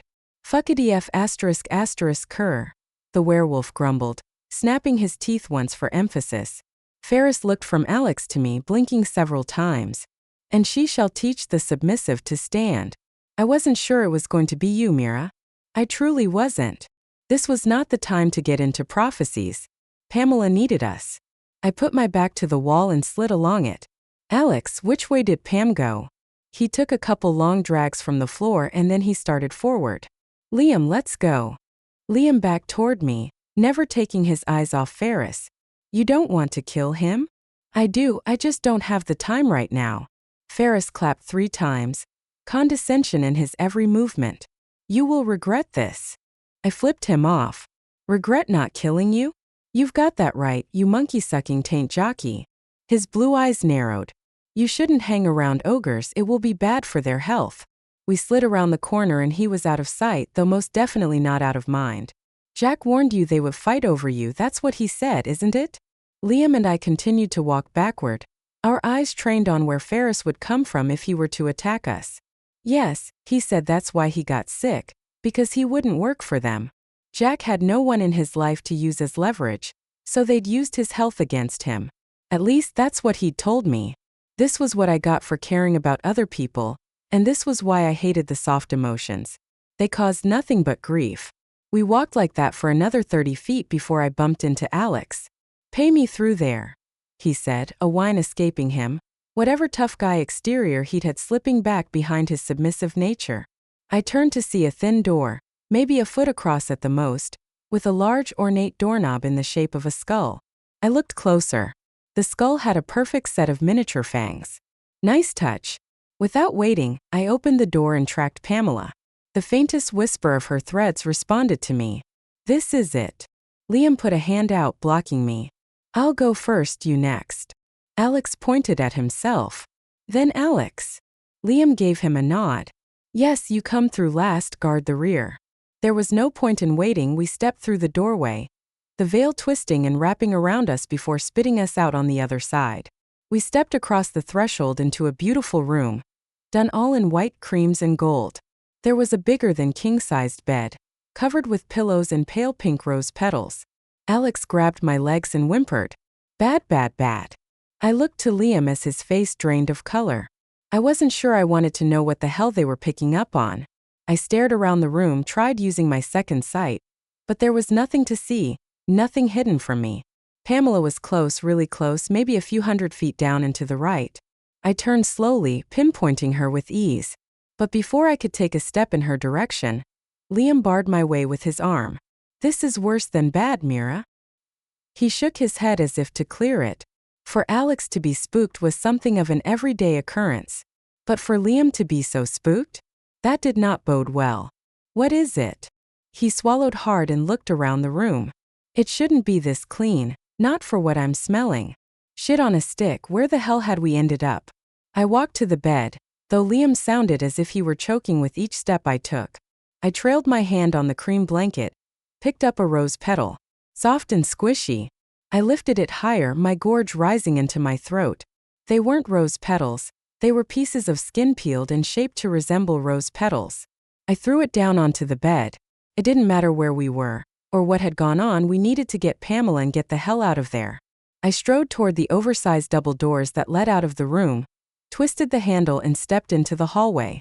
While I couldn't be sure if I was a betting kind of gal, I'd say we were back in Venice below the city. Back in the nest of vampires. Damn it all to hell and back, this was the worst kind of déjà vu. A scream, high-pitched and violent, echoed down the hallway and Alex bolted past me. "Pay me!" I leapt after him, Liam right behind me. There was no thought as to what we were running into. There couldn't be, not with her screams echoing in our ears. Alex galloped down the carpeted hallway, putting distance between us. "Keep up with him," I shouted at Liam, as a vampire servant stepped in front of us. How did I know it was a servant and not a vampire? The bastard was missing an arm. I'd fought him once before and obviously needed to finish him off. I brought my sword up in an arc that removed his other arm. He fell to his knees and sucked in a lungful of air to shout or scream. It didn't matter. On the backswing, I took his head. I didn't stop to wipe my blades, just ran. Alex was gone from sight, but we were close now. Curving around a corner, we ran down a single flight of stairs, skidding to a stop as we hit the ballroom that we'd escaped only weeks ago. Motherfucking puss buckets, I did not want to be here. In a matter of heartbeats, I took the scene in. Like an arena, there were vampires in a semicircle around the main event, their faces intent on the spectacle before them. In the center, Pamela stood with her legs apart, hands stretched out in front of her, and a snarl on her lips as she poured out her magic. She was cut and bruised, her hair was a mess, but she was at least alive and still standing. And Birgit, she stood there, cocky and sure of herself, one hand on her hip, a golden gown clinging to her curves while she almost nonchalantly batted Pamela's magic away. My sister acted as if she was truly just at a gala event and not in a fight. Alex stood between them, his back to Pamela, his face a wicked visage of teeth and fury that for once didn't seem out of place on him. Before I could do anything though, a crossbow bolt flew from behind me, catching Birgit in the middle of her chest. Blood blossomed over the shimmering golden material, but Birgit barely flinched. Liam cursed under his breath. I yanked the 3 firebombs out and threw them toward the onlookers. The fire burst open, clinging to anything and everything. Screams erupted out of the melee, and most of Birgit's shadows fled. Birgit turned her face toward us as she flicked her hand toward Pamela. The young witch dropped to her knees, panting for air, her head lowered. "Sister." Birgit took a few steps toward me, a smile on her lips that I didn't trust for 1 second. "I'm so glad you could come. I need to speak to you about a deal." She flicked her fingers and Pamela went flying toward her, caught by Birgit with a single hand. My sister clutched Pamela to her chest so that Pamela faced us. Son of a bitch, how the hell was I going to get Pamela away from her? Birgit, child empress, drew them both back closer to the throne. Her smile, tight with anger, only made her look less like the Birgit I'd seen in my unconscious state. She looked like she was about to throw a temper tantrum. I glared at her, steeling myself for what I was going to have to do. With a slow, precise movement, I lifted my swords, my intent clear. I might not be able to say it, but I would do it. I had to. "She's not Birgit, just remember that." Easier said than done. Birgit's blue eyes widened and she put a hand to Pamela's throat, squeezing just enough to get Pamela to react. Birgit tipped her head again to the side. "You would kill me?" "Let her go," I said, walking toward them. She tipped her head from side to side, not shaking it, but touching it to her shoulders, back and forth. Her eyes clouded and the blue faded to a shimmering green, the color of the late Empress eyes. Doran hadn't been kidding about where Birgit's powers had come from. When she spoke, her voice had a lilting accent to it, one that was most definitely not her own. "I will kill her one day, but not today if you agree to help me. You are a tracker, and the prophecies state that you must help me find the last of the blood." Of course, maybe if things had been just between me and Birgit, maybe I could have convinced her. Or at least I would have had a better chance than with what happened next. Ferris strolled into the ballroom, taking us full circle. Hell, the only difference was this time Alex was with us. I glanced down at him. He'd moved back to stand with me and Liam, but he hadn't gone back to being submissive. He still had his teeth bared and he continually grumbled under his breath. Bad, yuppie-doody bad. Birgit's hold on Pamela tightened. Well, isn't this lovely, we're all back together again. Ferris held up one hand, as if he was going to beseech her. I wouldn't say that. You have not a single vampire here with you. Only servants. That is a rather large change. Her eyes narrowed and her hand tightened on Pamela's throat. Damn it all, what was he trying to do, get Pamela killed? But his words made me take a quick look around. Hellfire, he was right. None of those who stood with her were vampires, but servants. The differences were subtle, darker skin. Their movements were slower. And their eyes had zero hypnotic effect. Things I'd learned after my last encounter with them. Servants. Only mildly easier to kill than a true vampire. That explained the effectiveness of the firebombs. Birgit. I lifted my sword, pointing it at her head. Let her go. You asked me to save you, but I can't save you if you keep putting those I love at death's door. With a laugh, she pushed Pamela to her knees. I never asked you to save me. And what would you save me from? A life of power? A life where I ruled the world of the supernatural and the humans. I stepped closer, my sword tip never wavering. Yes, I would save you from those things. Gods be damned, I would fight for those I loved time and again, no matter how much they hurt me. A flaw that would likely get me killed, but for the first time I truly embraced it. She was my sister, and I would fight for her until I could fight no more. Where there is life, there is hope. I hated clichés, even when they were true. Her hand tightened on Pamela until her face went bright red. I will kill her if you take a step closer. Pamela lashed out, yanking the Bowie knife from her back and slashing Birgit across the face. An arc of blood spurted out across Pamela's shirt, splattering her in a brilliant red splash.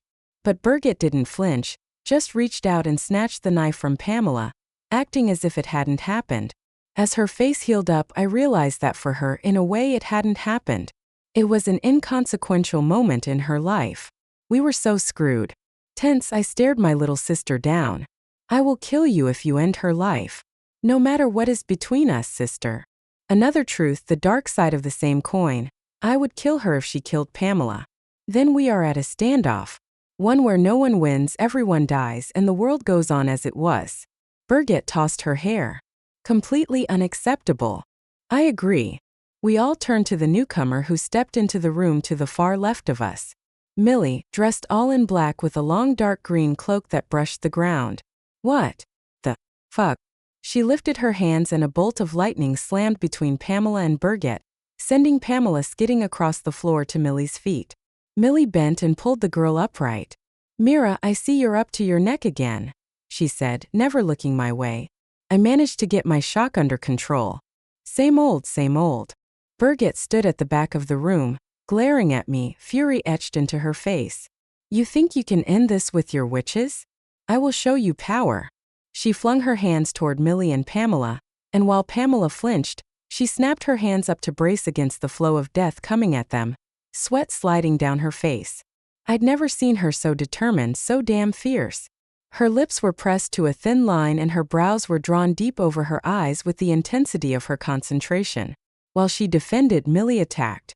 The spell she unleashed wasn't a death spell, but one of light. The brilliant splash of magic slamming between the three women blasted my eyes and I had to look away. With a triumphant yell, Millie forced Birgit back, step by step. You cannot win, vampire. Not against both of us. As a team, Pamela and Millie were beyond formidable. They were downright king scary. And I could see already in Millie the calculations of what she could accomplish if she brought Pamela under her tutelage. The way her eyes darted to the younger witch as they fought side by side. Shit, that could not happen. Minutes passed and finally the standoff broke in a rather anticlimactic way. Birgit bolted, flinging her hand back toward Millie and Pamela one last time before disappearing through an archway and into the darkness of the tunnels. The crackle of flames behind us was the only sound as the firebombs continued to eat at the walls. I lowered my sword, but realized too late that we were far from done. The sound of the flames was drowned out by a new sound, one that was, in its own way, far more deadly. especially considering the simple fact that we were far underground, far from any semblance of rescue. I stepped back, understanding what was coming a split second before it happened. Water, thick and dirty, erupted out of the tunnels and swept toward us in a wave that threatened to swallow us whole. Damn it all to hell and back. Here we go again. Chapter 16. There was no time for thinking, no time for anything but running. Move! I shouted as I bolted toward Millie, grabbed Pamela's hand, and headed for the stairs, the water already up over my ankles and deepening with each breath I took. Our only saving grace was the narrow tunnels keeping the water from flooding us out within seconds. A glance back showed me Millie was gone. Probably jumped the veil, leaving us to our own devices. Nice, really nice. Liam and Alex were right with us, quickly passing us to lead the way. Pamela stumbled halfway up the stairs, and I pulled her to her feet as the footing below us began to crumble, a wave of water slopping up and over us both as we sank.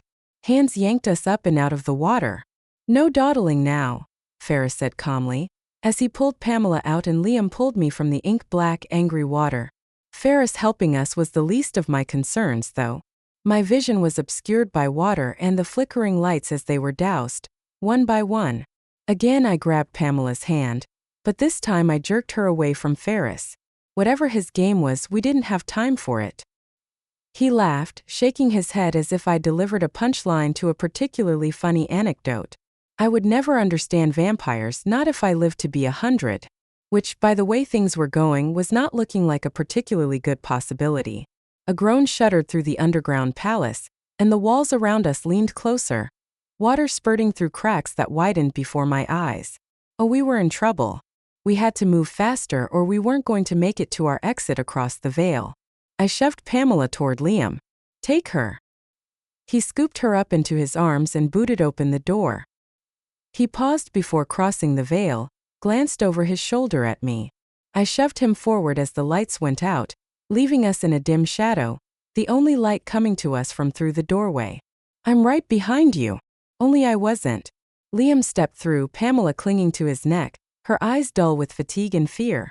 That was my last glimpse of them. I took a step to follow them, Alex right with me. The sound of the roof cracking overhead didn't give me enough warning. Plaster and chunks of cement fell in with it, and the water over our heads sluiced in with a thunderous rush. Ferris snaked his arms around my waist and jerked me back as the roof fell, and the black water flooded the room and filled my mouth with the taste of death and rotten things. A clawed set of hands gripped my legs as Alex grabbed me, and all I could think was that at least Pamela and Liam had made it, and at least I wouldn't die on my own. Mira was wrong. She wasn't right behind him. The water flooded through the door from the veil into the castle, and swept him off his feet. Pamela tumbled out of his arms, hitting the rock ground hard. Liam spun on the floor and lunged toward the open door. Pamela, help me. Only she didn't do what he thought she would. He wanted to go back to yank Mira out of the water. Pamela, a groan escaping her, lifted her hand and the water stilled long enough for him to see that there was nothing in the dark water. Mira was gone. He stood there, staring into the room where she'd been only a brief moment before, his hands gripping the door jambs. Liam, I can't hold it much longer. Hurry, Pamela whispered, the broken tones of her voice catching him off guard. She wasn't there, Mira wasn't there.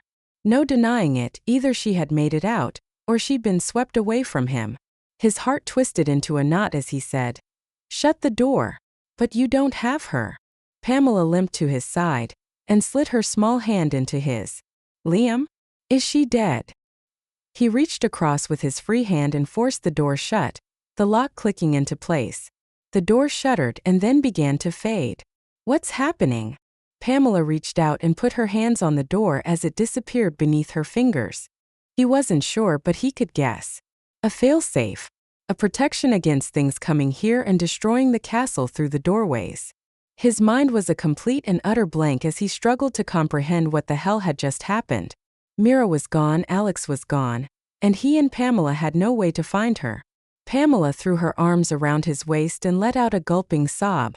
She can't be dead, she can't be. She saved me, Liam, why couldn't I save her? With a reluctance he couldn't deny, he lowered his arms to carefully hug the sobbing witch.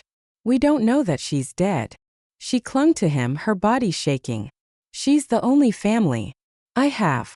It took everything he had to say the words that came out of his mouth.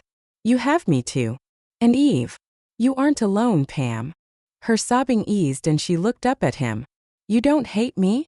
Surprising himself, he shook his head. No. She gave him a tentative smile, and the wolf in him seemed to shake his head with resignation, accepting that this witch, at least, was worth not killing. She was a part of this strange family, not on the outskirts as he had wanted to keep her. A whiff of rose perfume snapped his head up and he shoved Pamela behind him. Before he took another breath, he let his wolf rage to the top, his skin and bones shifting until he stood on all fours, his teeth bared to the witch who strode into the room. This is all very touching, truly a sweet moment, but if you're done with the Disney scene, I suggest we go get your mate. Millie lifted an eyebrow, looking confident, but he could smell her in the uncertainty that spilled off her. Pamela stepped up beside him and buried her hand in the fur along his back. Why would we trust you? You killed people Mira loved. You tried to kill Alex and Eve. You tried to kill me. With each word she spoke, she tightened her hand on his fur until it pulled. But he didn't dare look back at her. Besides, Pamela wasn't afraid. No, Millie was afraid, the sour scent of fear rolling off her. Pamela, on the other hand, was pissed, her anger a sharp, spiky spice that the wolf in him heartily approved of. He snarled and took a step toward Millie. She narrowed her eyes and held up a hand. Don't make me do it, O'Shea. I will spell you and you can be my pet again. This time permanently. Pamela flung her hands in the air, her arms quivering and her accent strong. I'll stop you. You can't hurt him, not with me here. Liam angled his body so that he stood between them, but still faced Millie. Her green eyes flicked from him to Pamela and back again. Quite the pair. But how do you expect to find Mira? You can't track like she can. You can't send her in all that water. Pamela didn't lower her hands. We'll go get Jack. He can track her. Millie snorted. And if you go to Jack through the doorway, by then, Ferris will have enthralled her and made her one of his creatures. I don't think anyone here wants that, do we? Pamela stiffened, but Liam held still. He knew what Millie was doing, trying to weasel her way back into Myra's life. The ship part was Millie was right. If there was a time limit to how long they had, then there was very little choice as to whether or not they could take her help.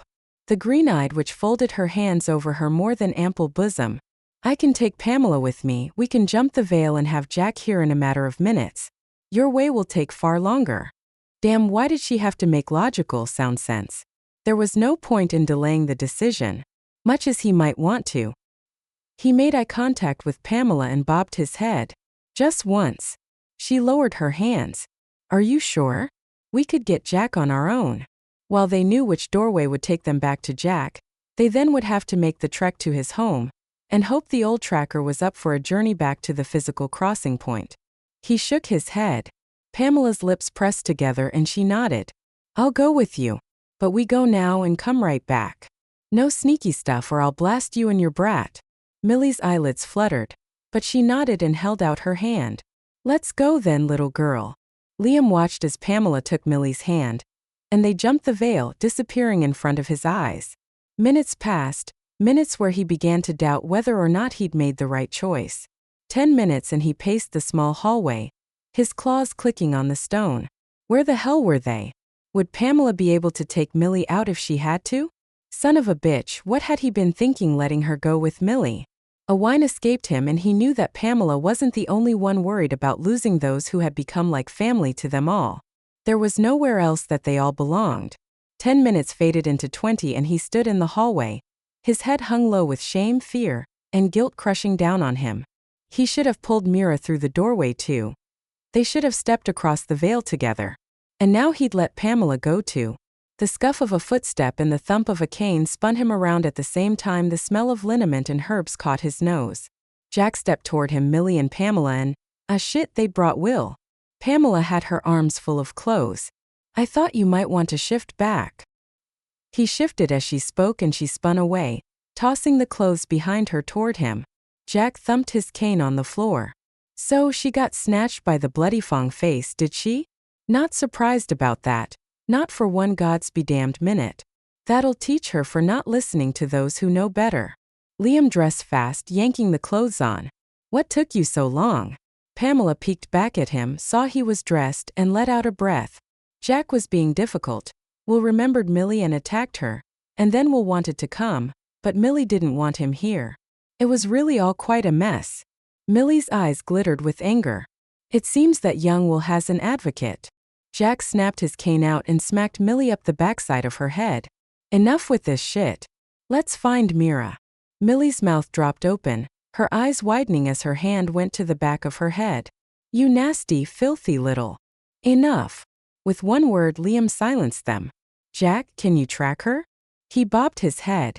That's what I was trying to tell them before they dragged me here. Tell us what? Will put his hands on his hips, eyes narrowing. Mira ain't that F*** king far away. Whoever took her has her back home. Jack leaned on his cane and took a deep rattling breath. Liam frowned, his brain slow to catch on. They have her back in North Dakota? Jack shook his head and tapped his cane on the floor. No, they have her somewhere in London. Ferris yanked me and Alex with him as he jumped the veil. A gut-lurching twist that left Alex puking filthy gray water the minute we stood on solid ground. The werewolf's sides heaved until I could see ribs, even through his thick fur. I stumbled, gasped for air, and spun to see that we were indeed out of the catacombs that had almost been our death. We stood in a sumptuous room layered with carpets, draperies, and paintings. I didn't know where he'd brought us, but I was betting that it was nowhere near North Dakota. I suppose we should get right to it then. Ferris slid up behind me, pinned my arms to my side and licked my neck. Even if I would prefer you didn't smell like that rotten water, this will have to do. I want you bound to me before the night is over, tracker, one way or another. I dropped my weight forward and kicked back, catching him in the ankle and unbalancing his fongy ass so he stumbled away from me. Really, you want to play this game again? A part of me knew I should be afraid of him. Hell, I had been terrified when I'd first met him. But I held the ace up my sleeve now. He needed me and I didn't give a shit about him. Ah. He dusted his hands together, regaining his balance without looking like I'd knocked him off kilter at all. Shall we talk about the oath you took? The one that said you will do, what was it now? Yes, I remember, all in your power to kill the child empress. His icy blue eyes snared mine and I forced myself to look away. You're a lying piece of shit, you do know that, don't you? If I'd known who she was, I never would have taken that oath. Please, are you telling me you can't come up with anything better than that? He quirked one blonde eyebrow. Standing there, all in black, soaking wet and totally bedraggled, he still managed to look better than most men on their wedding day. I had no such thing going for me. On the other hand, I had everything I did need to end this. I yanked a sword from my back and uncoiled my whip with my other hand. No, nothing better than that today. Unless you want a taste of this. I lifted my sword hand and pointed the blade at his mouth. You're not even going to thank me for saving you, are you? Alex says thanks, Alex whispered at my side. He coughed twice and then stood there, shaking, fur dripping onto the carpet. I hoped it left a stain. Ferris gave me a thin smile. Your wolf has better manners than you do. When he moved, I wasn't ready for it. No, that wasn't true, I was ready, I just couldn't match his speed. His shoulder slammed into my chest, and he sent me sailing across the room, tumbling through the air until I hit the wall with a resounding thud I felt all the way down to my boots. I slid to the floor and pushed myself up to my feet while I fought to catch the wind that had been knocked out of me. My brain didn't compute what I was seeing, not right away. Alex sat facing me. Ferris crouched behind him. In the thick ruff of Alex's fur around his neck, Ferris' hand was buried deep. The vampire shook Alex hard twice. Mira, I do hate to take this to the extreme, but you are, like always, being difficult. If you won't let me draw blood and attempt to bind you to me, then we must do this another way. Since I have met you, I have tried to be patient. I have tried to help you. But there is no time left to play the nice vampire. Alex scrabbled to get away from him, claws flailing and muzzle snapping, but Ferris held him easily. I didn't tell him to let Alex go, didn't ask him what he wanted. I knew. We both did. And there was only one way to make sure that Alex made it out of this alive. The werewolf let out a barking whine as he fought, gasping for air. Alex, be still. I didn't want this, but I didn't know that there was any other way. There was no one coming to rescue us, no way they could find us here, wherever here was. Alex settled down, staring at me with nothing but trust in his big golden eyes. There was no way I could betray him, not even for this. I would have to do what Ferris wanted. Ferris smiled at me, wide enough that I could see his fangs clearly. You understand? Let me be very clear so that there is no possibility of buyer's remorse here. Binding you to me is tricky at best and temporary. But what I've learned is that you, unlike Millie, wholly stand behind your word. You do not have it in you to break an oath. And you follow your misleading heart, even when you know better. So, he tipped his head to one side and smiled again at me. You will track the blood for me so that I will become the emperor, and you will hold to your oath to kill the child empress. And you will swear to both of those things on the redemption of every soul you've ever loved. And if you break your oath, I will kill everything and everyone you hold dear. He tightened his grip on Alex. To continue this clarity, if you do not swear to these things, I will start with him and kill him now. My stomach flopped and my heart sank to the bottom of my guts. Ferris had finally won. He'd left me no choice. I lowered my sword, bitterness flowing through me. How in the world had I thought at any point he'd been there to help me? He was a douchebag who'd had hundreds of years to perfect his motherfuckery. I'll kill you for this one day. You know that, don't you? Laughing, the vampire bared his teeth at me. You can try. I would like to break you to my will. And one more thing. You will also swear that your oaths must be completed when I demand. Now swear it. On killing you? Gladly. I swear on pain of. Do not play with me, Mira. I am not in the mood. He shook Alex, who dangled from his hands like a rag doll, his eyes foggy with lack of air. Loosen up on him. I will swear to your stupid oath. I watched as Alex took a deep breath, Ferris' hands easing up ever so slightly. What is the blood we are going after? I need that much to know if I can do it or not. Not really the truth, but I needed to stall, and I hoped that with a little more information maybe I could get us out of here in one piece. Even if it was a long shot, I had to try. Ferris' eyebrows shot up. You didn't read any more of the Book of the Fanged? I shook my head and he let out an exasperated sigh. The blood are the first 3 vampires, the ones who begot our race, the origin of our lives. Are they dead? He barked a laugh and a glimmer of humor sparkled in his eyes. Well, no more than I am. But they have been interred in a prison to keep them from the world. We have to find their prison so I can drink their blood and seal my life as the new emperor. Now quit stalling, speak your oath. Every gods be damned word I spoke burned through to the core of me, acid eating me out from the inside. I swear to you on the redemption of every soul I've ever loved that I will track the blood for you, that I will, gods, it stuck in my mouth. I swallowed hard. That I will hold to my oath to kill the child empress, done within the time frame you dictate. Well done, Mira. He threw Alex toward me, and the werewolf's 200-pound frame crashed into mine, taking us to the floor in a tangle of limbs. Alex, sorry, he whispered, lips turning down at the edges as he scrambled off me. Not your fault, buddy. I stood slowly, dusted my clothes off. Alex pressed himself into my leg, and I dropped a hand to the back of his neck. My fingers came away sticky with blood. Anger, hot and sweet, raged through me. Ferris would be dead the second I had the chance. Ferris moved to a side table and poured what I knew wasn't a glass of red wine, though it surely looked like it in the crystal glass. Now let us discuss how this will work, our little business arrangement. I had to get close to him if I was going to kill him. That was the only way I could nullify my oaths and avoid this whole situation. Killing him was not going to be easy with his speed, but maybe he wouldn't expect an assault so quickly. I took a step toward him, keeping my breathing slow and even. Remove all your weapons. I'm not so easily fooled.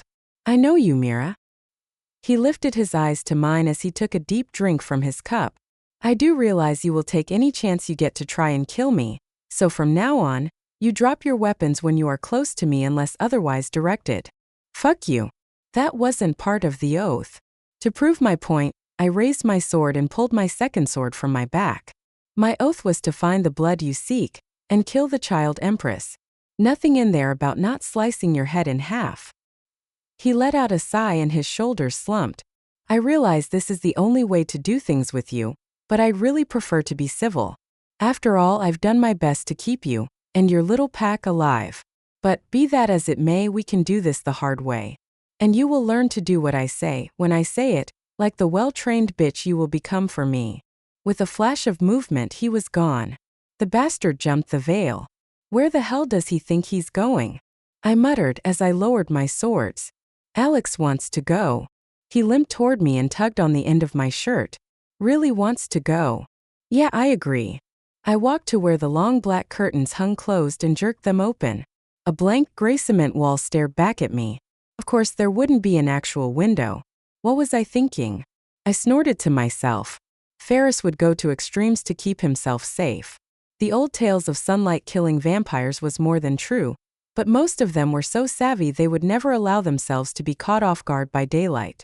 "Let's get the hell out of here," I muttered as I strode toward the only other exit, a simple black door with a tarnished silver knob that turned smoothly in my hand.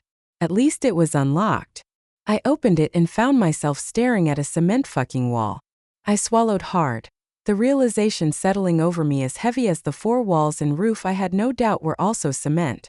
Ferris had put me in a box of his making, one that didn't require doors or windows or a way out, because the bastard could jump the veil and leave whenever he damn well pleased. Alex poked at the wall with the tip of his claw. Tough shit. I stepped back from the wall, unable to take my eyes from it. That was one way of putting it. Chapter 17. Searching the room proved Ferris was savvy indeed. There was no alternate exit, nothing I could use to break out. The walls were thick enough that wherever we were, there was no way I was getting through them. But it was Alex who coined it best. Coffin. I turned and looked at him, his lips trembling as he said it again. Alex is in a coffin. Fuck it all, he was right, we were in a giant coffin. Which meant we were, most likely, underground. My stomach flopped and sweat popped out on my forehead. I wouldn't have said I was claustrophobic before, but I'd never been somewhere where there wasn't even a possibility of escape. I dug my hands into my hair. As the air around us shifted and I spun to see Ferris slip through the veil, a squirming sack in his hands. His blue eyes were cold and they bored into mine. "I do not think you believe me or my threats. In that, I have done you a disservice. I won't kill you. We both know that, so I need to make this very clear. You will do as I say when I say, or your people will begin to die off." I'd use Alex as an example, except I think your friends might notice if he goes missing. But this one, no one except you will notice his loss. From the bag came a muffled, "You's be taking yours hands off the lassie. Charlie." I made a move toward them and Ferris lifted the bag high, twisted the veil, and I could see through the opening into a bubbling, spitting pit of lava. "Ferris, don't do this." I held my hands open to him, dropping my sword to the heavy carpet at my feet. There was no choice here. "I get it, you're the boss. You don't need to prove the point." A whiff of sulfur curled through the veil, and a vision of the red ogre going under the rushing lava rose to the front of my mind. Ferris tipped his head to one side. "Since you activated this particular volcano, I think this is fitting." He paused and shifted his stance so he stood sideways to me, his hand that held Charlie dipping ever so slightly. "Do you understand me now? I own you, Mira. You will do what I say when I say it. There will be no questions.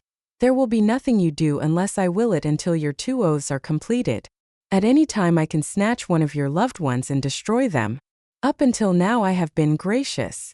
Bile rose in my throat and I forced it back down, counting in my head the thousands of ways I would chop Ferris up and feed him to the fishes, how I would make him regret this day. He of course was oblivious. "And you will breathe a word of this to no one. This will be our little secret. Not even your wolf will know of this. Yous thinks I won't be telling on your ass?" Charlie mouthed off from in the bag. "Shut it, Charlie," I snapped, my eyes pleading with Ferris. "He won't say anything." Ferris shrugged. "Well, I can't be sure, and you need to never forget this." "I'll give you something else," I sputtered, thinking only to get Charlie out of this in one piece, to make sure another person I cared for didn't die on my behalf. The vampire's eyebrows rose slowly. "And what would you offer me for his life?" The bag squirmed and shifted. "Don't yous do it, Mira. Not a thing do yous give this bastard." I licked my lips. "What do you want?" "Fuck, F asterisk asterisk K. F asterisk asterisk K. How did we get to this point and, more importantly, how the hell was I going to get out of here with all 3 of us intact?" Ferris smiled, his lips lifting so I could see his teeth easily. Well, there is something your wolf has that I would like very much. I glanced down at Alex. Ferris chuckled. Not that wolf. The one you are ***king. The term blood running cold finally made sense to me. There seemed to be no heat left in me as Ferris' eyes drifted up and down my body. I shivered involuntarily. Charlie screamed. Don't use dare.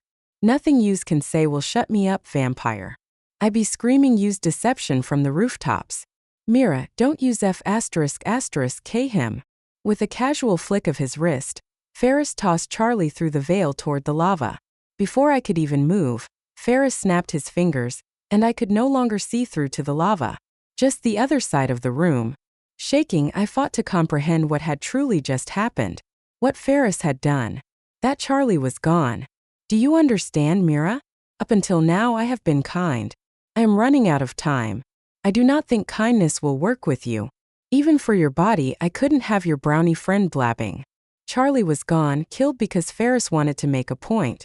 That he could destroy those I loved while barely lifting a finger.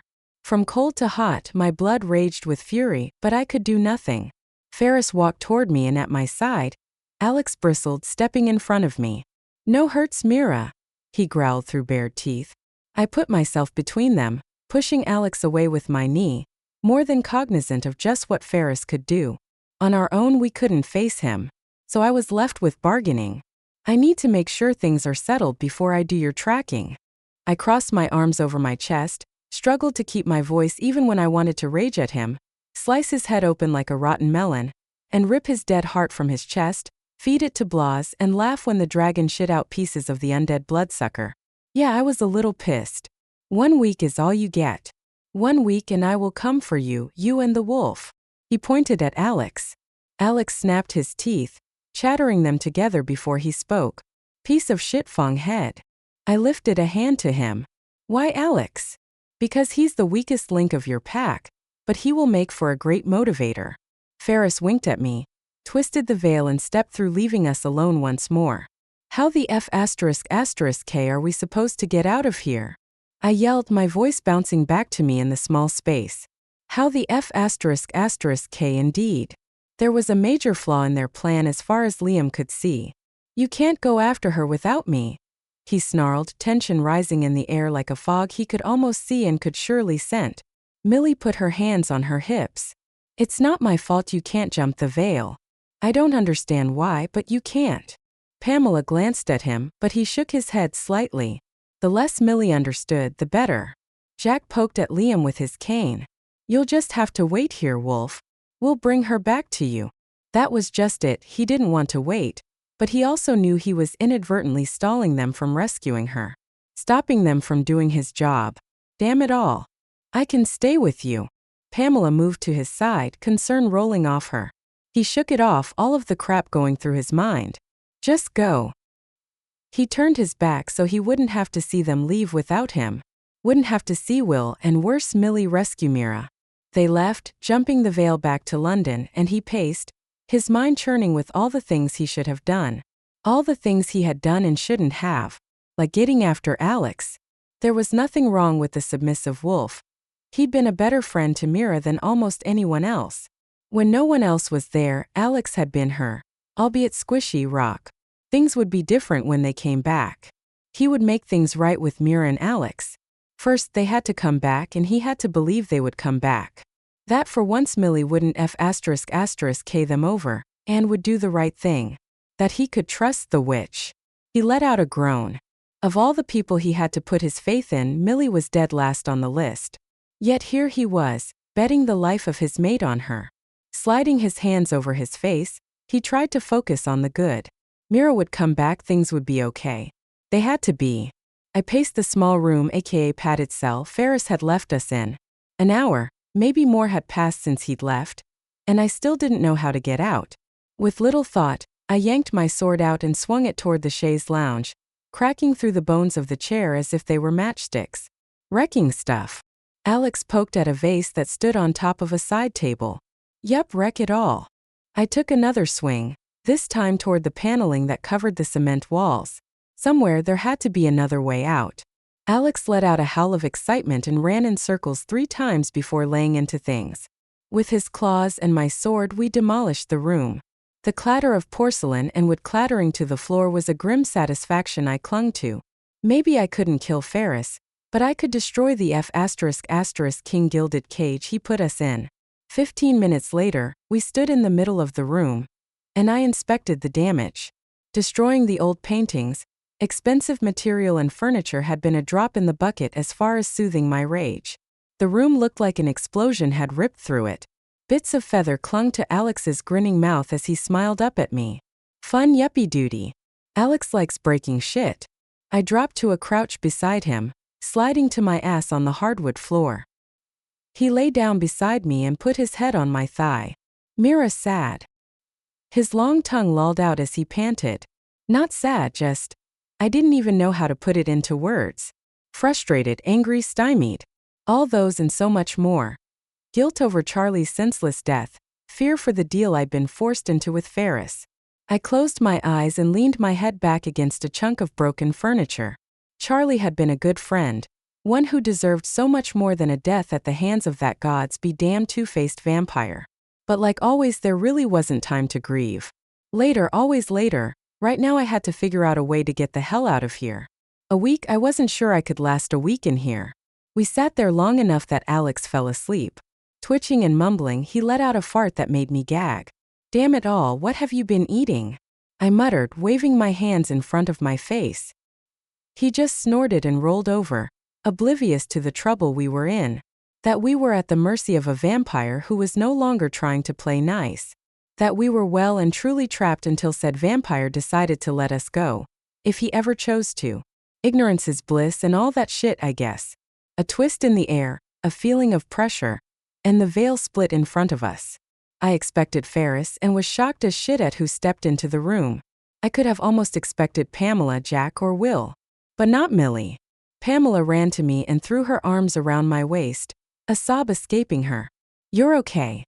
I put one hand on her back as I made eye contact with my ex-best friend. Yeah, I'm okay. Her green eyes met mine, but I couldn't read them, and that made me nervous. We need to go before Ferris comes back. I pushed myself to my feet and nudged Alex with my foot. Come on, buddy, the rescue party is here. With a snort, he scrambled to all fours, blinking sleepily. Bay me. He leapt toward the young witch, bowling her over in his excitement, until he saw Millie. His big golden eyes narrowed and his lips peeled back over his teeth. Millie, bad witch. Millie's jaw tightened. Behave yourself, Alex. Pamela moved between them. You behave yourself. You're the one who can't be trusted. Okay, enough of this. Pull it in, people, we've got to go. Millie wasted no time in opening the veil. On the other side was a pacing Liam, and my heart gave a lurch. Yup, definitely in love with him. If there had been any doubt, it was erased when I saw the look on his face. For once, I got to be the first one out of the fire. And Liam grabbed me, pulled me tight to his chest. The public display of affection was not something we did, but I tucked my head against the crook of his neck, breathing him in for a moment before pulling back so I could look into his face. Thanks for the rescue. Millie snorted behind us. You're welcome. How did you find us? Did she know where Ferris' underground secret hole was? Could she somehow be working for him still? Millie pointed to Jack. He pinpointed you, and then I opened up the veil and took a look through. Not an exact science, but it worked. Jack snorted. We got a few buckets of dirt before the dumbass which opened it up right. She glared at him but said nothing else. I turned to face her, not sure exactly what to say. I don't trust you, are we clear? Yes. And you have no more chances with me. I stared at her, all the things she'd done racing through my head. Giselle, Alex, Eve. Pamela. Setting the booby trap at that castle to block us from leaving London. Crap, that seemed like so long ago, and yet it had been less than a week. Her rescue of us with Birgit, her warning about the unicorn foal and Orion, her second rescue of me and Alex. Fuck, what was I supposed to do with her? I took Millie back with us. Yeah, I know, damn stupid, right? But my gut was telling me that this time I had to bring her back. And when we got home, I knew why. There was a note, nailed to the door of the farmhouse, fluttering in the December wind, howling across the badlands straight through the farmyard. All those who oppose Orion will be destroyed. Be warned, your allies will die in droves, stupid tracker. This is just the beginning. Nailed with it was Teresa's head, still dripping blood, her face slack with surprise. Millie gasped and Pamela covered her mouth with her hand, but I just stared at it, chills rippling through me. I had a bad feeling about this. Millie, contact your coven. We need to know if they're all dead. She ran around to the front of the house. Orion's people, whoever the hell they were on a warpath, and they would systematically wipe out any opposition even if Orion was dead.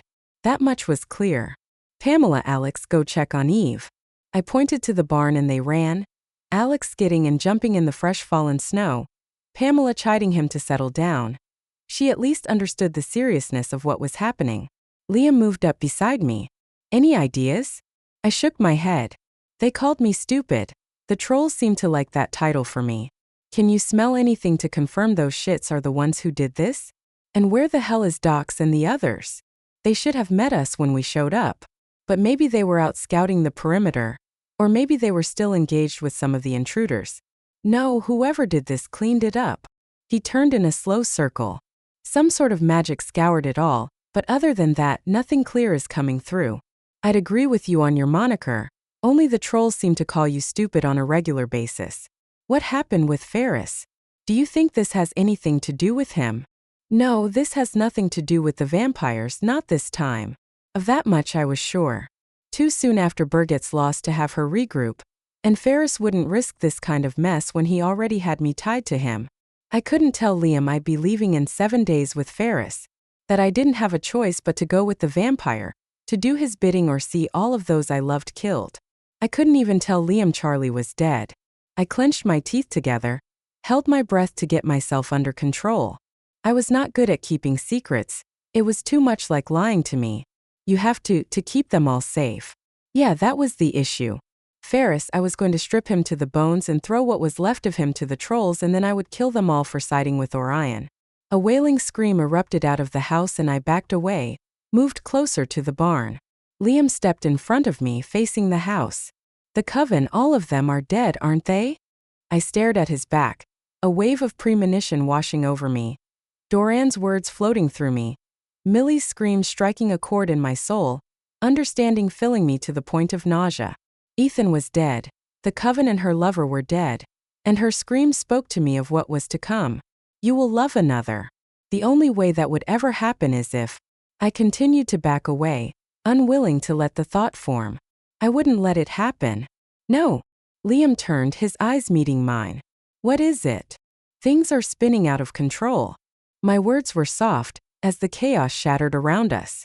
Pamela all but fell out of the barn, retching, puking until she fell to her hands and knees. Alex was right behind her, howling to the air, his head thrown back, and I knew whatever peace we'd had, however momentary, was done.